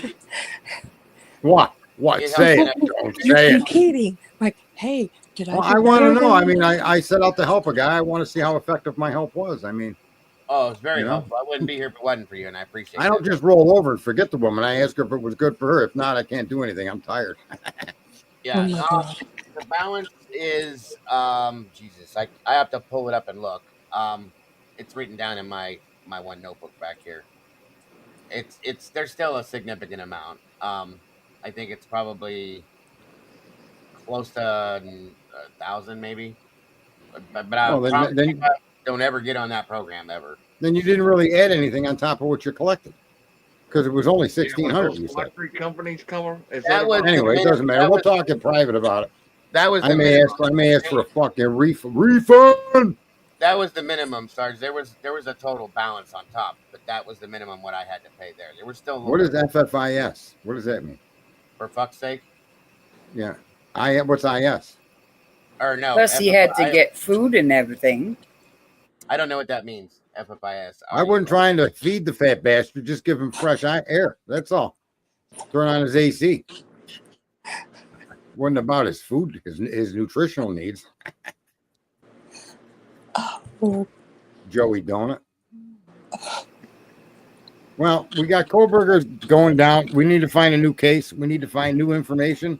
We were right on the Karen Reed case for all the fight that everybody fought.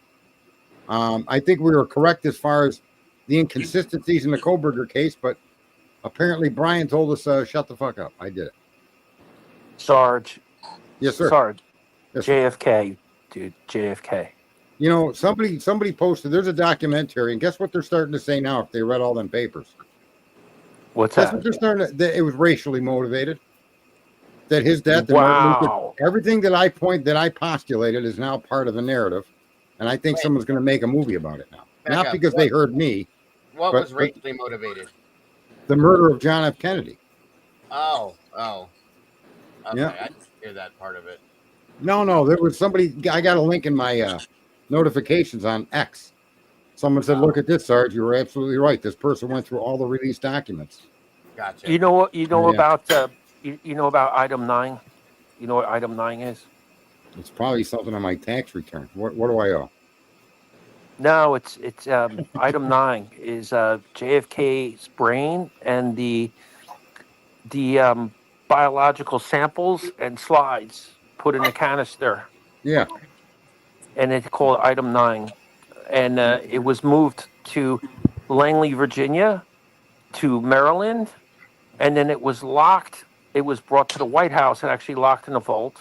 You're not confusing it with Einstein's brain, are you? Why would they want Kennedy's brain? It was obliterated by a bullet. Well, because it has the fragments from the bullet in there to do the metallurgy exam to see if they matched. You know what I mean? It's called item. You can look. I mean, listen. You can look it up. I believe you. It's called item 9. I studied JFK since the 80s, and I've seen this stuff, and I just can't believe the stuff that when it comes up, how it went missing. And JFK. I mean, you could, Dago, you could do a stream like We're 7 gonna do days a week for 10 years and never get through all this. Yeah, I know. We're gonna do a show on it. It's gonna take probably 3 or 4 days at least. So it's coming up. A shout out to Biff. Stop your crying. He's guilty. Yeah, like I said, I'm just curious as to what made him decide to just now do this. That's why my biggest question was, and maybe we'll find it out. Maybe we won't. I don't know. And I do want to know, what that was all. And I still do have questions about how the case was, how it all went down. That's my biggest thing right there. That was always my biggest issue is how all of this happened, why all of this happened. Would you want to know what he did with the clothing and the murder weapon? Oh, I heard he flushed it down the toilet. Yeah. Oh yeah. That's what I heard. Mr. Did Potato said that. Did you guys ever see BTK when they did the victim impact statements? Yes. And did you see like every other one of them? He was just like so narcissistic, so psychopathic. And the one guy came up and forgave him. I'd never forget this documentary I watched, and it was the live video Thank from you the so much, courtroom. Josie. And this one guy came up and BTK took out his mother or his sister, I can't remember, but he said, "I forgive you." Everybody else was just like, "You're POS, you're this, you're that," right? And one guy came out, he had a long beard, gray beard, everything like that. He was just like, and he says, Sir, I forgive you. And I have to let this go, and I forgive you. And then BTK started tearing up. It was on the documentary. It was video from the courtroom, and it was just unbelievable moment. Unbelievable. Some people are very. What else can you do with that one, right? Yeah, as narcissistic, torture, kill, and as he was, he just broke down when that guy said, "I forgive you." I couldn't believe it. Well, it's probably because he never would have expected to have or hear anybody say that. Truly, I wouldn't. Yeah, I'm floored with this. I'm truly floored, and we spent 2 and a half years on trying to break this down to understand it, and then it just here we are. So we'll see what happens tomorrow. With all of this, I'm curious to see. Hold on a minute, Taylor. Sorry, I'm trying to. It only lets me pull up 6 people, so I guess we'll have to rotate people out. That's all. Or rotate people around, Okay. Taylor. Do you want me to step down then? No, not yet, Bonnie. You're okay. Who's coming in? But somebody else was trying to come up here. She was up here and it bounced her out. That's all. Oh, Thank you, Tippy. can't you get as many as 10? Don't you pay for StreamYard? Yeah, well, it's due. So Oh shit, man! You need, everything well, everything went to this, Sarge. So that's what I'm saying. Look at that. I'll work it out. Biff is ignoring me. I don't think Biff loves me as much as she did before. It's tragic. I don't know. Aggie, I don't know about that either. I don't know either. That's wild. But anyway, like I said, tomorrow is definitely going to be the day, a big day, and I'd be curious if he accepts it. There's going to be stipulations with it. Obviously, he can't appeal. Blah blah blah. Now, Twiz said that there are some kind of appeals that are available. We'll see, and I'm curious to see what those consist of and what the rules are with all that too, because I don't know. I've never seen anything like this. I don't know. But he's making his case not attractive for an appeal to a lawyer. I mean, just be aware that he's what's he going to do it himself? So you got to also realize that too. You take a plea deal like that's not appealable unless you catch, significant things like a bad lawyer, inefficient counsel, or you got proof that they lied and they didn't. It's very very difficult once you make a plea. Take care, Ben. Thank you for joining us. I appreciate you very much. That's why it's late in the game. Even if you did it, you just keep your mouth shut and let the process play out. That would have been my advice to Ann from if I was his attorney. That's what he did for the longest time. So no, you play it right through the trial. You're gone this far. Why quit now? Even if you did it, just shut the fuck up and let me do my job. But that's obviously not the way it's going to go. You know, Sarge, with Delphi, Alan there, 60. What was it? 60 confessions he did, and we still have our doubts, right? So yeah. Well, you know what I mean. So he even said during one of the confessions there was somebody there in the background that he was coerced. So that's my opinion. I don't know. I take him at his word. I don't know, man. If the guy says, look, here's where the knife is, and here's where this is, and this is part of my deal, you can't really argue with that. That's a confession, without coercion, because where. If he tells you where different evidence and everything is at, locations, everything, like with Chris Watts, he told them where the kids were, and it's just Chris Watts thing is just horrific to me. But he told them everything. That Tammy, what was her name? Tammy Lee, that broke him down after that.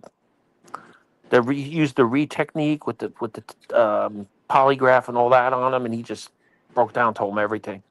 But he was in detail where everybody was and how it happened, and and there's still certain things in that case we don't know for sure, but we pretty much know for sure he did it. But here's something I think. This is my observation. Not sure. Is that just Bryan Kohberger? His name came from the FBI, and this may have been a way for Bryan to get away from other things he may have done that we'll never know. Perhaps. I mean, his name wasn't just pulled out of their ass. His parents didn't end up at a grand jury for no reason. So we don't know what this kid's been doing for the last 8 or 10 years, right? So it's plausible that this guy has been killing people, and we just didn't know. There's just no evidence. There's no accusations, but to suggest they pulled him out of their ass, there had to be something for this to come from the FBI to drop that name like that. Yeah. What did you guys Absolutely say right. Early on that Bryan was going to do an interview earlier? Who was that said that at 10? I don't know. Oh, you're good, Mountain Man. You're good. That's what it's all about. Plenty of speculation. One of you guys said that Enton was going to do something at 10. Well, I'm happy to accept the kid pled guilty, and that's it. But I still don't go along with how the Right FBI now. did their It's thing. 10 right now. Their probable cause affidavit was a fucking crack show. And those observations I don't think were unwarranted to discuss at all. Remember, I said we don't know how Bryan did it. He could have done it a trillion ways. He could be innocent a trillion ways. But the way the police wrote their documents, it doesn't look like that's the way he did it. Gotcha. And Oh, that's what we were paying attention to, right? Do you Yeah. think he had help? Yeah. I do. Uh, If he I did don't it, know. I think he did. Do you think the I other think he did. boys that we're thinking might have been some of them?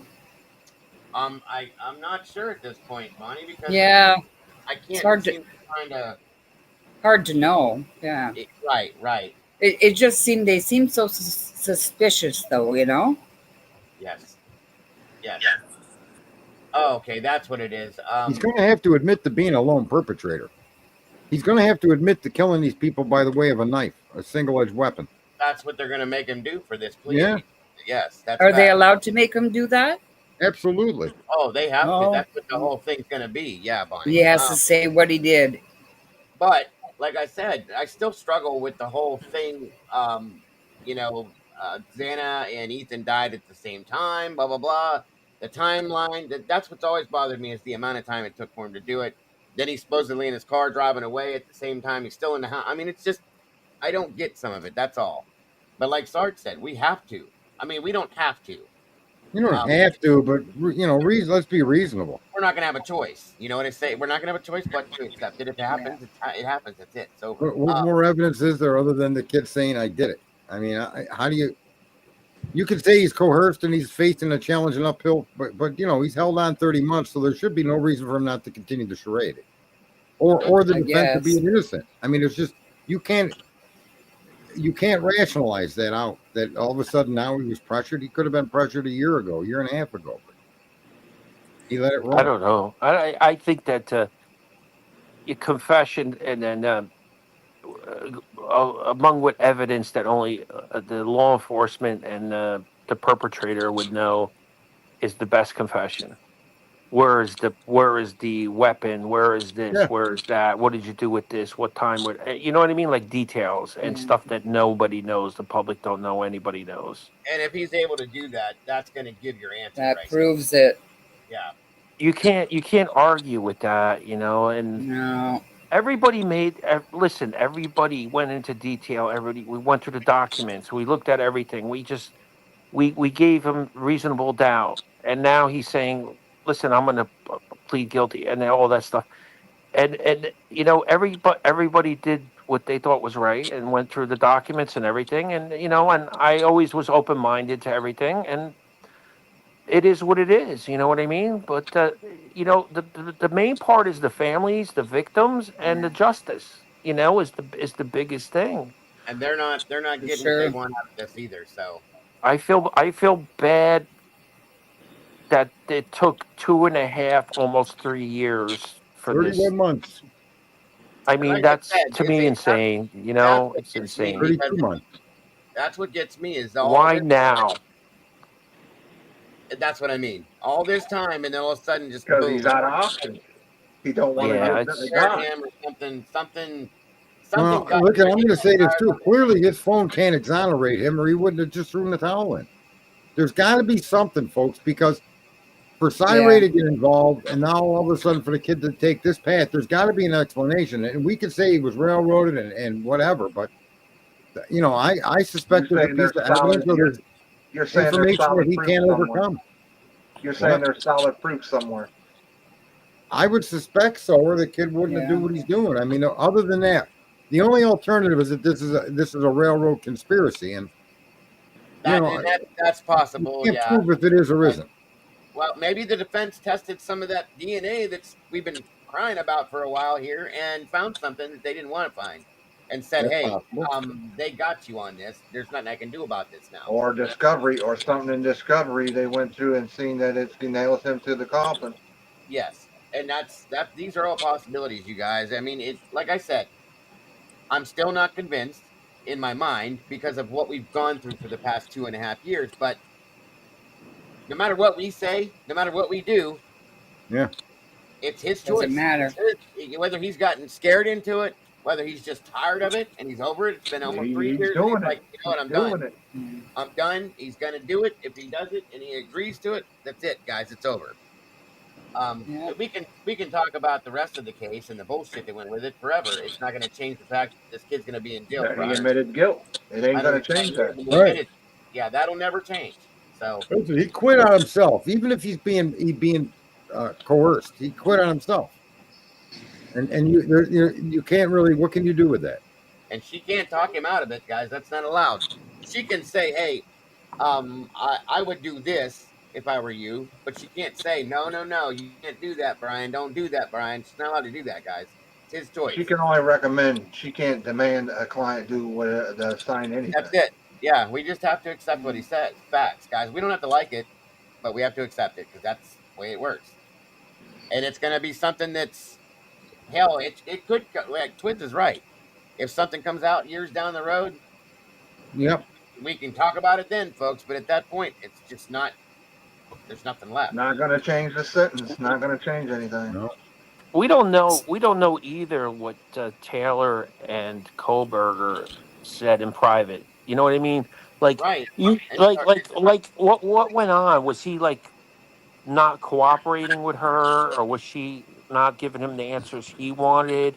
And we don't know any of that. And Probably got pissed of all this stuff getting denied. He probably yeah, was you getting get madder and madder. the hearing after hearing after hearing, and just yeah, we don't know. So maybe when the alternate suspects was denied and the continuance was denied, and Ann said, "I don't know what I can do, Brian. They're not giving me the tools," and he just said, "Piss on it. I'm done." That could be what happened. We don't know, but you know that's kind of weak considering the way you started this off, standing silent. Yeah, say you want to prove your innocence from the jump, and now you're doing this. It doesn't make That says sense. something in some sense, you guys. And I know people are saying that people get scared into admitting guilt. They get conned into it. They get threatened into it. It is what it is.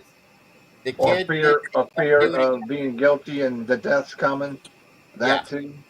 that right there in itself could have scared the dog shit out of him because he could have thought they're going to get the death penalty taken off the table. We'll deal with this, and they weren't doing it. They were not budging on that, and that could have scared the shit out of him. And he finally said, "Do something, do something. I don't want to die," and they did it. That could be the answer right there. I gotta say, I was like, with Taylor, I was just like getting annoyed with everything she did, and like the hearing after hearing. But right now, I have respect for her for trying her best and just pushing and pushing and fighting and fighting and fighting, which she did. Yeah, Question everything, every piece of evidence, everything that came through, questioning, and that's a good defense attorney, and then I'm starting to think now that, like she actually did She a did pretty the damn best good with what she job of was. what she was She did what the she best. Tried was her handed. hardest. Yeah, she did the Yeah, best with what I she can't had. blame her for nothing. I was no big fan, to tell you the truth, and then Aggie, he's not getting out, hon. but he tried. This is She it. tried. I So mean, that's kind of no, that's not going to happen. And You have like to it or realize, not, the creativity, how they got to him, whether you like it or not, that's pretty interesting. How they finally got to him in 6 weeks, right? I mean, we don't like the way they did it. That PCA was a bunch of that's false actually a great allegations, word for it. Yep, So creativity. Yep, Yep. excellent. Yeah, that was a good comeback. I like that. Because that's what it is. You're always creating reasonable doubt or non-reasonable doubt, no reasonable doubt or reasonable doubt or Karen Reed, all the other trials. You know what I mean? Like but creativity is where it comes into play. Charisma, all that stuff, characteristics, and all that stuff. But yeah, that was a good way to put it, Sarge. yeah, we don't have to like it, and we can compare it to what the constitutional limits are that they crossed. And unfortunately, for many years now in our nation, that's been possible in many different areas, be it political or be it just every day on the street for the man, right? yeah, They're going to arrest you for not wearing this or that, or fire you if you don't do this or that. So there's been a slide into the abyss for quite some time. It's not just Bryan Kohberger's case. Like we said last night, Maybe it's just like I'm burnt out and had enough, and just let me take the plea and be done with it. Yes. get on with my life. I don't know. What I don't life? know. What Okay, life? so this Dr. Ramsland interview, I don't see it showing up so far, and it should be on by now. Unless Yeah, I they're think gonna Ann play did a it good after. job. Ann Do what? Taylor, right? It's her name. She did a fair 10 job. after 10. Yeah, it's 10 now, so I don't know unless it's gonna come back after the fact. It's like 10 after 10. Maybe Yeah. they'll play it after a little while after, because a lot of times they'll do that with stuff that's live. Yeah. So hold on here. There was something else I wanted to show you guys too. Like I said, I think we'll get a lot. Hopefully, we'll get a lot of answers tomorrow. Um, It'll be fast tomorrow. I'm pretty sure it ain't gonna last long. right. Are they having victim impact tomorrow too? No. That'll be end of July. I heard that's at When- the end of I would July. think that it won't be that long tomorrow, and that he's going to have to commit to the crime in the entirety as it's accused. They're Yep. gonna make. I think HIPAA's gonna make him explain something. That's what the Well, Hitler outward, has to. He's got to get it on the record. that's Yeah. what the outward thing is, I think. What was I gonna show?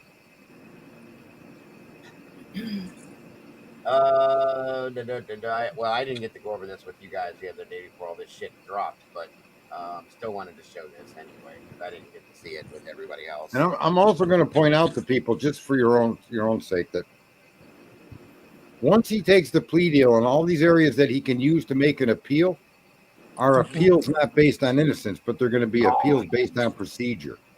Gone. So it's not the same thing. Oh, Just keep that in mind. If he appeals at all, but the appeals available to him are not going to be, I was innocent, I'm innocent, and they railroaded me. Unless he could show Gonna have to have how he proof. was railroaded in court, then he's not going to get an appeal. Evidence and proofs he's gonna have to have. There's no appeals unless Twist said there's some kind of special appeal that they can do, but it There takes a is. lot. But There's But again, loopholes to everything. his appeal can't beat a guilty verdict because he pled guilty. And if he's going to argue he was coerced, he has to show unequivocal evidence that he was coerced, and then the whole process has to start over. That doesn't mean he gets to go home. Nope, just retry. right, And that's why you never take a plea deal. He should have rode this pony until it lost its legs, and then he would have had an infinite amount of appeals for not only his innocence, but for the death penalty. So for him to step forward and say, I did it now, to me, that says he did it. Yep. That's And why Yeah, I guess that's why I'm I- taking that point of view. You Yeah, understand? scared. Fear is kicking What? in. where are you seeing that at? Somebody just said it's on now. Hey Kim, good to see you, Kim French. Where are you guys seeing it? Because I can't find it. I'm looking left and right for this. I'm curious too because I want to hear what she has to say. This is the woman that this man idolized, as a teacher. Maybe she has an answer to something. I tried to read what Lucy posted there, Seahawk. I tried to link to it, but it didn't. It wouldn't let me. News Nation. I was on there. I don't see. Let me look again. Hold on. Listen, an innocent man would ride the horse till the legs fall off, and then he would Yeah, innocent try man to put it wouldn't back plead to together again. nothing. An innocent man does not give plea.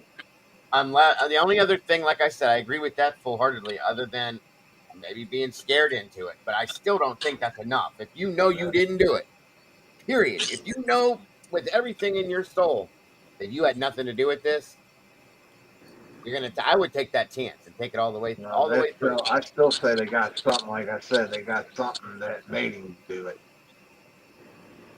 Yeah, can't they've afford got it. something. They have to, because no right person that would go 30 months like this and do all this, and then do it at the very last minute. Something. Yeah. Something. Let me see. Her here. best student didn't turn out to be her best student at all. He missed a couple of obvious fucking errors. Well, you win some, you lose some, I guess. He thought he was too smart for this prison. Can't be right all the time.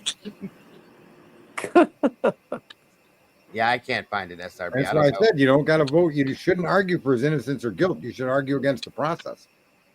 And he threw that argument out the window. Whether we're right or wrong won't matter because now he's going to be in prison for 400,000 years. Yep. Yeah, he definitely should have went all the way. screaming this, you guys. Excuse me. This needed to go to trial. We needed to see this trial just to see Yeah. how. We needed to see everything. Like I said, all that sealed stuff, we needed to see it. Yeah, I agree. Yep. Did you guys see the interview with Maddie's father? Ben, yeah. Yeah, Yeah, it was how real he's brief. just It was like real brief. Yeah, he said he just wants he just over with.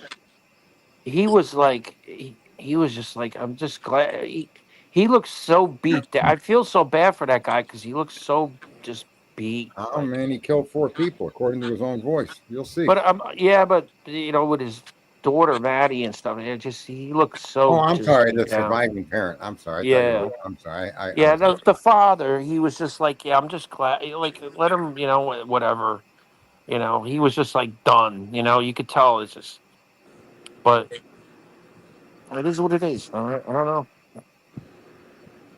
Like I said, tomorrow is going to be a big day, and it's going to give some answers, maybe in some aspects, and in others, probably none. And it's going to suck. And we're all Yeah. going to be sitting here just like we are now, disappointed. Questioning ourselves. We need a new case. Somebody go kill somebody. And like I said, if he did it, he did it, guys. I mean, I said Yeah. before, if they show that he did it, in this case, he's admitting to it. I'll eat the crow. I Yeah, have no his problem. Had name goes had on that us paper. He's guilty. had us believing for a while. It was never about Bryan himself, guys. It was the For process. me. And I said, yay or nay. I'm down with either way. So I just want to know what happened and how it happened. That's my biggest question in this entire whole thing. So hold on. I'm trying to get a link for this, and guys, give me the Guys, I gotta step down. I gotta take care of a few things, and okay, Cap. Thank you for Get jumping her up. done. thank you. Bye, Everyone have a great night. Thank you so much. You too, Cap. You too, Nice Cap. good to see you. Take care, Dago. Thanks for having me. Thank you. Anytime, brother. Anytime. Have a good one. Bye. 1 second here. Didn't you have someone that wanted to come up here?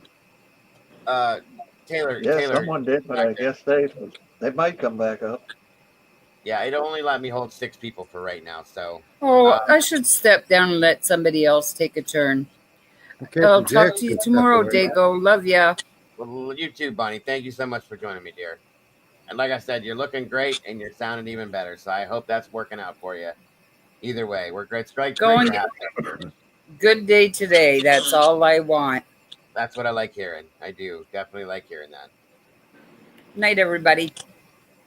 Good Have a night. great night. Have a Good great night, night, Bonnie. Bonnie. Rest well. Hold on, I'm trying to see if one of the mods might have the link for this, and they're looking. And yes, and give me 1 second, you guys. I have to step away just real quick to grab my drink. I'll be right back. Okay. It's wild though. I just say that much. It got wild. It seemed like it just kept getting wilder and wilder.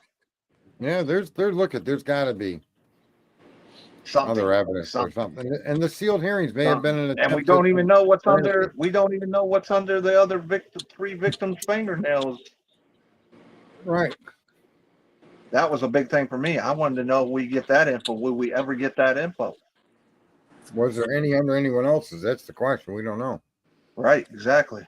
Was there any more DNA that we don't even know about? Right. Well, Steve told us there was more DNA. Yeah. But then when they released all the info on the DNA, none of it was Bryan. So that's fucked up. Or it was what was that word? Conclusive or whatever? That one word. Yeah, but that's still a no, right? I mean, right. if you ask your boss for a raise and he says, I haven't concluded yet, that means no. Exactly. And more or less, right? Yes or no? Yeah. Or proof. But like I said, they have to have him by the balls or something, because nobody's going to plead unless they got something solid, nail you to the coffin. Right. That Because that's the only way I would think somebody would plead like that. Because it's the only thing that makes logic. No, he said that now for me, myself, and he said that his DNA was on a sleeve. I don't think he used the word leg. He might have, but I know he said sleeve, but that turned out to be a knife sheath, which is referred to as a sleeve.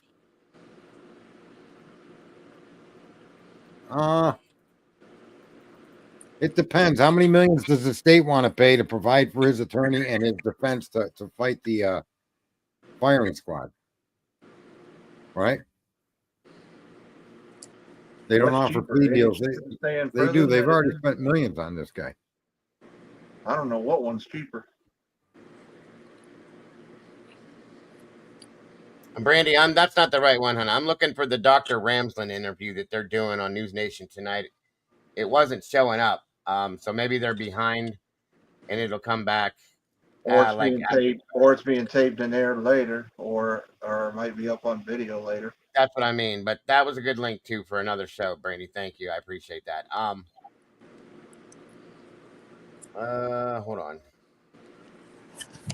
There was a couple things that I was trying to that had some info that I was interested in. All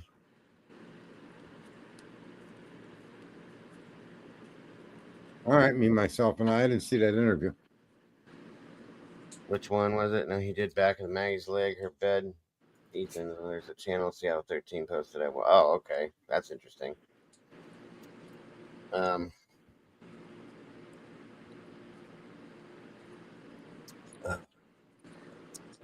TV. Oh, okay. Thanks, Twiz. Well, I guess I'll have to do it after the fact then. No big deal. Well, we're on Eastern time. They're on Central time. It may not be available for us yet, no? That's what I was thinking. Yeah, and he says it's playing on live on TV right now, so it'll be after. And we should be able to see it if he's seeing it. They're watching it on TV live, yeah. All right, so this other thing came out yesterday. I think it was. Hold on. Or no, well, maybe. Anyway, this was that whole bunch of. This was just sent to me in an email. Hang on. All right, welcome, Ashley. Case after Bryan Kohberger agreed to plead guilty to all counts. Shortly before we learned of the plea deal, Kana Whitworth sat down with the family of one of the victims, Ethan Chapin. I want to go back to Kana in Boise. Good morning, Kana. Yeah, George, good morning. So the last time that Jim and Stacy Chapin saw their son Ethan alive, it was Parents' Weekend at the University of Idaho. They told me they left full of pride. Their 3 children, their triplets, were living their best lives. But that feeling was short-lived. It wasn't long after they learned that Ethan had been murdered in a quadruple homicide that thrust the town of Moscow into chaos. And this morning, for the first time, the Chapin family tells the story of how they stayed afloat. We just decided maybe it was best to tell our story of Ethan literally one time. He deserves it. He deserves our story of him. This morning, as the Idaho murder suspect prepares to accept a plea deal, the family of Ethan Chapin speaking publicly together for the first time since Ethan, his girlfriend Xana Kernodle, and her roommates Madison Mogan and Kaylee Goncalves were brutally murdered in an off-campus home at the University of Idaho. I miss him every day. When you lose your son at 20, it's different. It's a different loss. And I miss him every single day. And I always will. Ethan, a triplet with his siblings, Hunter and Maisie, all attending the University of Idaho together. Hunter and Maisie and their parents, Jim and Stacy, now telling their story in a new Prime Video docuseries, One Night in Idaho, The College Murders, remembering their 6'4", larger-than-life brother and son. We played every sport together. Every time we went in the car, it was together, partied together. There was never a dull moment. The night before Ethan was killed, Maisie brought him to her sorority formal. She now cherishes the text he sent her before bed. So he started off by texting me. I think he said, "Dog, come hang out. We all want you here." And I said, "I'm going to bed." And then he said, "Love you." And I couldn't even respond to that. I think I was asleep by then. And the "I love you" kind of stood out, though. Well, yeah, definitely. Hunter, who pledged Sigma Chi. Welcome to the sauce, Miss Katie. I appreciate you very much. Thanks for jumping in here with us. And God bless, dear. I with Ethan says the next morning, a friend at the fraternity woke him up saying the police were at Xana's house. Hunter Johnson came up to me and said, I was like, where's Ethan and Xana? And he's like, they're not here anymore. So what do you mean they're not here anymore? He's like, I think they were murdered last night. Hunter was forced to call his family with the news, his parents in disbelief. It drives me crazy because I've always wanted to protect my family. And there's really nothing there that I could have done. You know, instantly he was taken. A suspect, Bryan Kohberger, arrested nearly 7 weeks later. With a bit of relief, the Chapins shifting their focus to their son's legacy, getting tattoos to honor him. We all benefited from having Ethan in our lives for 20 years. It's a tremendous loss. Now, the Chapins told me that they brought Ethan's ashes and his red Jeep home to one of their favorite places in Priest Lake, Idaho, where they live like Ethan every day to honor his legacy. For more on their story, you can catch One Night in Idaho. Turn now to the Idaho College murders case. The trial date is now set. This morning, close friends of the victims are telling their story for the first time on GMA. Kana Whitworth sat down with them. Good morning, Kana. Yeah, George, good morning to you. Hunter Johnson and Emily Allant were two of the first people to arrive at the King Road house that November morning. These are the friends who prompted the 911 call. Their actions described by other families as heroic, but for them, it was a morning that changed everything. And they're speaking out for the first time about what they want people to remember about their friends. It's not just about how they died, but about how they lived. You know, you see the world in pure innocence, and that all gets ripped away from you in one phone call. That's just the day that changed it all. This morning, for the first time, the best friends of Ethan Chapin and Xana Kernodle speaking out about that November day when they discovered Ethan, Xana, Kaylee Goncalves, and Madison Mogan brutally murdered in an off-campus home. I don't think anyone expects anything like that ever in their life to happen. Hunter Johnson and his girlfriend Emily Allant now telling their story in a new Prime Video docuseries, One Night in Idaho, The College Murders. We were a big group of friends. Why would you target those four? Emily says she and Xana were inseparable. We were attached to the hip probably the first day that we met. Yeah, we just clicked immediately. We were same personalities, I feel like. I love it when people talk about Ethan and Xana sort of being like male and female versions of each other. Oh, it's very much true. They were the same person. Hunter and Emily say the fall weekend started like any other with a big football game. The friends snapping this photo that Saturday. It was a normal weekend for us, just hanging out with our friends. The next morning, Emily says Dylan, one of the surviving roommates, called her concerned, asking her and Hunter to come over. In the documentary, you tell the story of really not feeling alarmed when Dylan called you. I joked around with her on the phone. You know, it's something you would never expect. It's November, so I had shorts on, slides on. Like, I wasn't prepared to obviously stay there. I was just going over to check, see what's going on. I would say as soon as you get there, you know something's wrong. Hunter was the first person to arrive to King Road to discover what happened. Their friend Josie Louderin, who was also there, describing the moments in the docuseries. As soon as I stepped in the house, I was like, oh, something is so not right. Like, you could feel it almost. Hunter was ahead of me and Emily and immediately was pushed out. And Hunter was like, get out, somebody call 911. You hear Hunter on the 911 call telling the girls there was an unconscious person protecting them from the graphic details. Is she breathing? No. How did you remain so calm in that moment? Truly, in my heart, I believe God was with me that day, and he gave me the strength to get through that day. As authorities entered the home, the friends say they were told to sit outside, waiting for hours with little information. We watched the ambulance come and we watched them immediately leave. So I think that was a hard part for sure. That second you realize there's no one to be saved. Right. Their best friends inexplicably murdered. Not knowing who was responsible or why, they feared for their own safety. We just left to get away, be safe. Yeah. Is our You mindset. didn't feel safe? No. In the nearly 7 weeks it took police to arrest a suspect, Emily, Hunter, and surviving roommates Dylan and Bethany became the targets of online Jesse, the link is pinned in the top of the chat if you want to jump up here, bud, just so you know. I'm going to jump down. I'm going to pull a few plugs out of the race car, but I'll be so back tomorrow. Thanks for popping up. Appreciate you. Good evening, Lots sir. of threats. People saying I should confess to murdering them. I felt like I was less than a person in that point in my life. On December 30th, 2022, police arrested then 28-year-old Bryan Kohberger. To Emily and Hunter, he was a complete stranger. Their murder trial set to begin in August. His attorneys say he's innocent. Does justice lie in a conviction?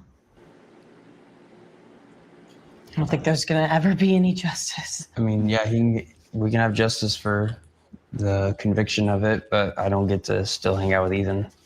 So They still don't get to. they don't have Be a with their son. They don't child. have a daughter anymore. They say they hope people remember who their friends were beyond the headlines.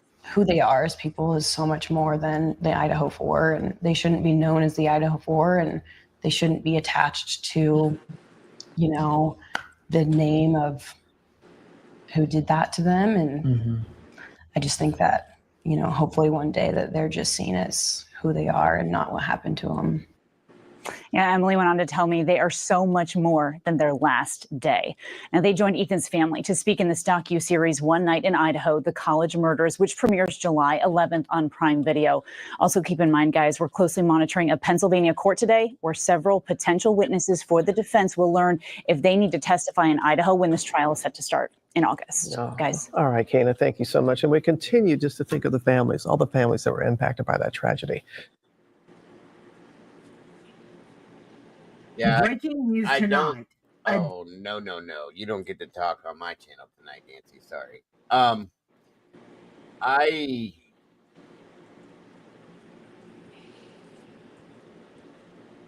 don't know what to think.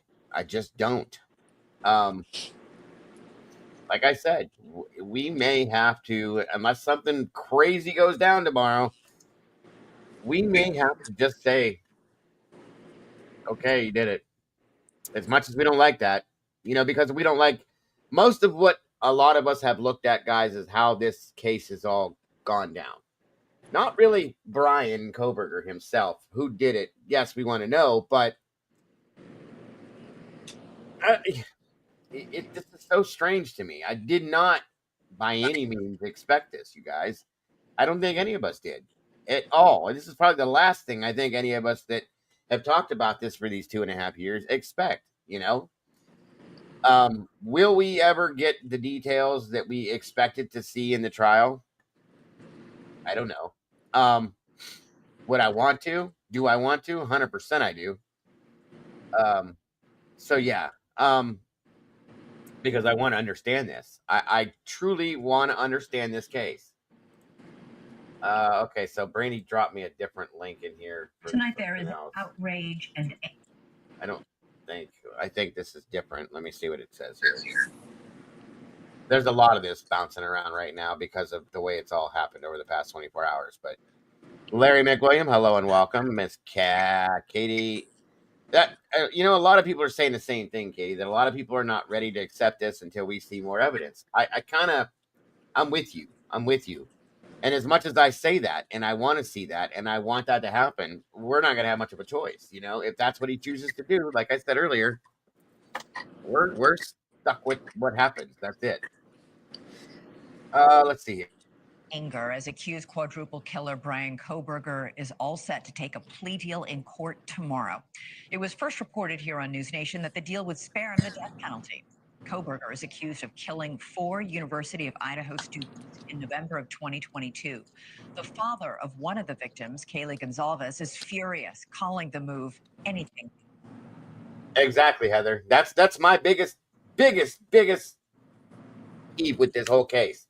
And she just says, and that's where I think a lot of us are. She says, I give 0 F's about BK. It's all about the things the state agents and government did in this case. 100%. And guys, we can talk about this for the next six years. But that's what we're going to be talking about, because that's the biggest part of this case that has mesmerized me and floored me through this whole damn thing. Like I said, Sarge said it. We all said it to an extent. We don't care. who did this for sure. Okay, we want to We know just want to how know the truth. The truth. and why, and the truth. Yes, there he is. What's up, Jesse? Good morning, everybody. Great to see you back, Dago. Yes, thank you, sir. Great to be back. I am so happy to be back, and I appreciate you putting the word out there to try to help me, sir. I appreciate that very much. So I'm glad you're here. I was hoping you'd show up. What do you think so far with this? I'm really pissed off at Ann Taylor if she's actually playing ball with the prosecution.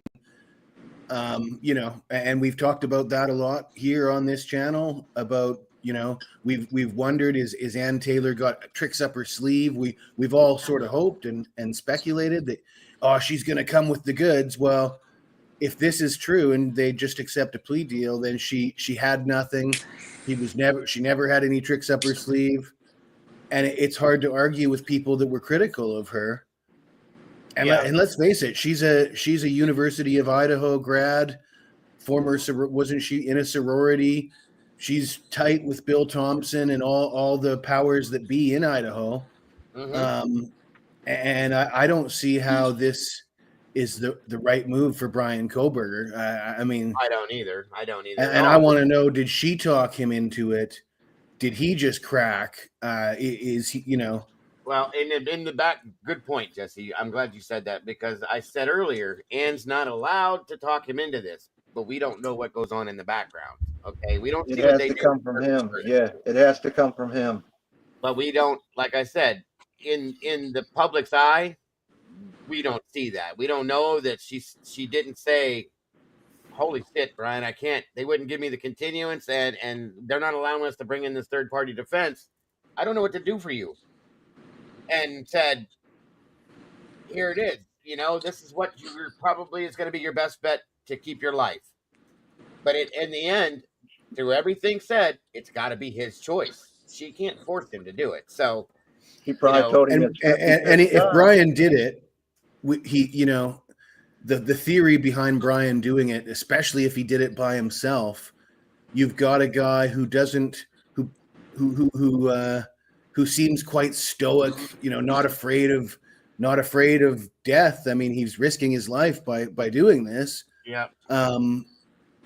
It just seems out of character for him to accept a plea deal. Very much so. When he doesn't get, he gains. I don't see what he gains out of this at all. And I've talked to a lot of people and that know more than I do about it, and they all agree that he has no future in prison. He will not survive in a prison. He'll lose his life within a short period of time. So the idea that he's saving his life by taking this plea, even when you're found guilty, it takes decades for them to actually pull the trigger on you. And that gives you an opportunity to, decades to appeal, to investigate, to uncover, to exonerate yourself, even if you can get the right, DNA matches or confessions from other people. Yeah. So this plea deal makes no sense. 100%. And that's oh Jesus. Bonnie was just up here. She said the same thing. Like I said before, that the person that killed, mutilated, murdered my friend has been on death row for 40 years. 40 years, you guys. He's slated finally. All the appeal, every appeal process he can actually go through, everything's done. So next year they're gonna finally do it and be done. Okay, but 40 years this guy sat. Now, who knows what can happen in 30, 25, 30, 35, 40 years with that. Even 10 years. 10 years. Right. That's facts. We don't know how things could change. So it made me wonder, was he scared into this? Did something come out that freaked him out enough to go, I can't? Or did they find something? I mean, there's so many different things that I'm thinking right now. You know what I mean? And I can't center in on something that makes sense at this point because, like I said, when Bryan was first indicted and came out and stood up and didn't say a word, he stood silent. That says a lot in a person's view on something, okay? And didn't say a word through the whole trial. Didn't make a motion. Didn't even look sideways at anybody through the whole case. I mean, not the whole trial. And then, not even a month before the trial starts, Wow. All of this shit that has gone down, everything that's come out, everything we've seen, all the motions, the push for discovery, everything, the Cy stuff, this, that, boom, bing, boom, bum, boom, bum, boom, all of it. And this makes no sense to me, folks. None. You know, Sarge says we just have to accept that he did it, blah, blah, blah. He's right to an extent, but to be comfortable with it, no, we don't have to be comfortable with it because it doesn't make sense. I don't understand. Well, it doesn't answer a lot of questions. It doesn't answer who's the leak, why they would risk their careers to leak information. It doesn't answer why the 911 call was staged. And when I say staged, I mean staged. I mean, I that was not the whole thing. There was not factual information being relayed on that call. No.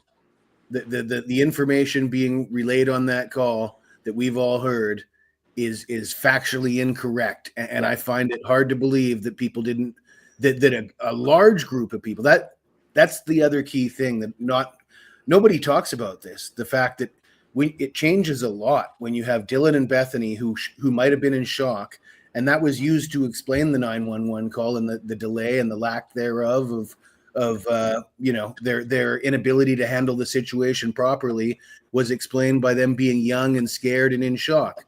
But then you add another 4 or 5 people to the mix, and you can't use that excuse for a group of that size. In a group of that size, somebody has to know that you don't call 911 for a drunk, passed out person without checking on that person. Otherwise, what are you calling in the history of the world? Has any college kid called 911 for a passed out friend that they didn't even look at? Yeah. Ever in the history of the world, show me one time that a group of 5 people decided, let's call 911 for who? Oh, buddy's passed out. Are you sure? I don't know. I didn't even look at him. I didn't. He appeared from a great distance where I couldn't tell anything. He appeared like he might have been passed out drunk. So let's call 911. Yeah, that's it. Yes, absolutely, Jesse. Heather says this case has never made any sense, not since day one. It's literal insanity to think that the resolution of it would not leave people in confusion. And that's a great point, Heather. Truly it is. Twiz is right. You know, we have to, in a sense, accept his words per se in that sense and what his choice is. That's true. Nobody's going to like it. Nobody's going to like it because everybody wants answers. That's the biggest part of this. And I don't give a shit if Bryan did it or didn't do it, guys. I've said this forever, okay? We just want the answers and the truth. I just want the truth, and I want to know we were lied to through this whole thing, okay? The PCA itself was a lie from the beginning, and there were multiple other lies. And if Bryan did this, blatant, flat out, if he did it, why were we lied to about all this other shit? What's the whole thing? If they were right that he did it, that's fine. Then why lie about all this other stuff is what I don't understand. That's the biggest thing with this whole, that's the biggest disappointment and the biggest issue, because at this point, if Bryan tomorrow signs the paper and says, I did it, I'm done with it, I'm not appealing, it's over, we will not get a trial, nor answers, nor any of the stuff that we are so badly yearning to understand, and it's over with. That's it, and that's killing me. That is what's killing me, okay? I just want to understand this. How did this happen the way it did, and why is it okay? That's what are they covering up? Because that seems like the only win here is for people who don't want information to get out. That's a big win, and I guess the guilters on YouTube and on social media, they're doing a big victory lap. All the Kohbergers are so stupid, you know, and that's unfortunate to have to watch that unfold. But at the end of the day, the cover up is alive. I mean, the things are getting covered up. The leak. The leak. Who leaked? I mean, what's the penalty for leaking information in a capital murder case with a non-dissemination order? Who did it? And they're just going to get away with it now. Yeah, and that's the thing is there's not enough time at this point for them to, and they're just going to let that go. That's a problem. And as we've seen, all this shit came out and all this stuff happened. The leak happened. We got this DoorDash driver now, blah blah blah, and all of a sudden, boom! Everything hit the wall. What? it truly, and everybody keeps saying that the defense approached the state about the plea deal, blah blah blah, so on and so forth. I don't know that that's true. I don't know that yet. That's hearsay, so we don't know that's fact. But why are we doing this, guys? Why is he doing this? If you're gonna ride this for 2.5 years, why are you doing it now? Why now? And guys, I say this, and I've said this at the very beginning. As much of an irritant as Steve Goncalves was with this and so on and so forth, I feel bad for him, because truly, if it was my child, I would want the resolution that I wanted. And they want Bryan dead. That's all there is to it. They want him deceased. A life for a life, blah blah blah, so on and so forth. And they're not getting it. But this is justice for the crime. If you think about it, it's justice. He's getting 4 life terms in prison. If he takes this, that's justice. He's being incarcerated. That's their justice. It's not enough for their family and other families per se, I'm hearing, but it is what it is, guys. And what are we supposed to do about that? Nothing. Steve definitely thinks it's a cover-up, and I'm looking forward to hearing more of what he has to say. And I'm hoping he starts telling some truths, because in the beginning of this case, it felt like he was telling more truths, and something changed after he met Howard. Actually, did you see the Howard Bloom statement? I didn't. No, I haven't seen anything. Howard Bloom released a statement saying there's no winners here. This reeks like a cover-up, something along those lines. And see, that's what I'm saying, guys. We got to this point, okay? And things started to unravel. People were getting close to some weird shit, some things that are coming out, popping out left and right. And now something's fishy with this. Mama Bear said it yesterday. Like, something is not right. Something is definitely fishy. That after all that, now we're here. Well, do you remember what I said after Hitler came down with his rulings, and I was criticizing Ann Taylor because I was unhappy that it came to this, and it seemed like she had, we were hoping she was holding something back, and she came with nothing. And I said, maybe it's time for her to just throw in the towel. I mean, because she wants a continuance, he won't give it to her. He won't give her an inch. It's time for her to just put her hands up and say, well, I can't defend this kid anymore. I'm out. Right. And let's see you try to go to trial in a month without me, because now he's going to need a new lawyer and get a win against Hitler by doing that. Yeah. And I think that was the play, not signing a plea deal. And Bryan, like, I could understand if Bryan feels like his back is against the wall, the judge isn't giving them an inch, they're not going to be able to get a fair trial. I think his next move should have been, okay, I'm going to fire my lawyers then. That'll buy you some more time. Yeah, that's a good point.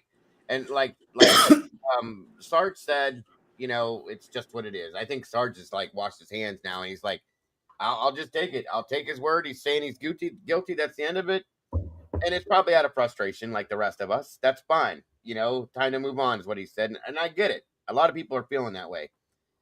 I can't, because I just don't. I want to know what happened.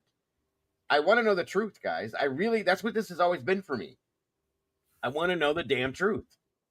And I don't feel like we're ever going to get that now, if this happens like this. Now, fingers crossed, maybe some wild shit's going to happen tomorrow, and it's some kind of a ploy or something, and it's going to, it could be. Who knows? I doubt it.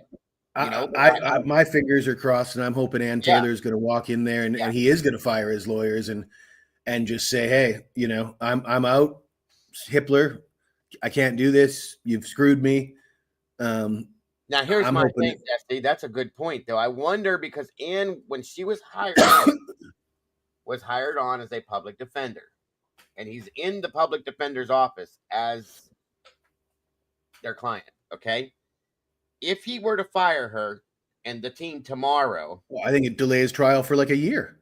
It would definitely delay it, first and foremost. But couldn't she come back pro bono if she chose to as a separate... It would be like a new attorney, because it's not through the public defender's office. It's because she's no longer there.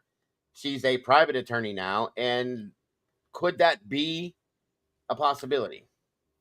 something similar to that happened in the Richard Allen trial, didn't it? They Well, had that's to. what the judge did that, but yeah, I got it. Yeah, nothing. But signed. they ended up defending him pro bono in the end, right? Yeah, Or they agreed to for a while, and then eventually I think they did get their they did. their They came back government pro check. bono. Yeah, and I agree with Twiz. If he does sign it, guys, listen, I'm telling you right now. I'm just because it'll drive me insane. If he signs it, he signs it. I'm taking it. That's it. You did it, bud. You're admitting to it. I don't like it, but I'm taking it. I have no choice. You know, that's his wish. But we're still getting a rather meek and mild looking 30-year-old bookworm saying, I did this grisly crime that I don't appear to be physically capable of doing. Yeah. And there's not a lot of, I just don't think I can believe that he did it by himself, didn't wake up, and Dylan and Bethany were none the wiser.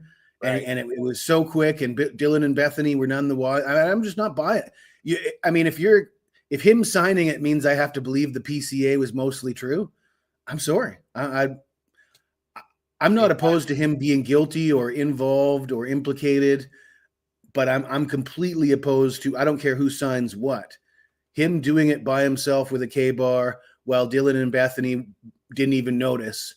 I'm not buying that. Just not buying that. No. Ever. I agree. That's what I'm saying. I'll accept what he does. That's his right, but I won't like it. I won't. And I'm so on the ground with this, guys. I just don't get it. I don't get it. After all this time, I don't understand it. It doesn't make any sense. And I guess it doesn't have to. Okay? I guess it doesn't have to, and I guess that it doesn't matter what I think or what any of us thinks for that matter, but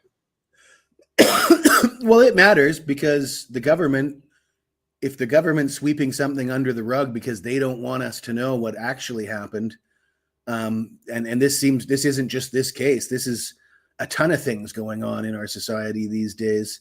Mm-hmm. And the people need to stand up and say this is no good. We need to know. We need to know who was the leak. We need to know why the PCA was full of inaccuracies. We need to know why the roommates weren't properly vetted and questioned, and what it's going to take. The only way that anything will happen on that is if Steve G comes out. Steve G has the power. If he comes out now and says, look, those two knew something and there's a cover up and I want to know. And that's the only way anything will ever happen for us to find out some truth. Watch what he says here. I think this is another interview, but it's a different version. But watch what he says, because something he said kind of caught my attention a little differently than I thought it would. I'm going to play this real quick. Hey, love, Tina. Good to see you guys. Thank you guys for joining us. All of you. Appreciate you very much. But justice.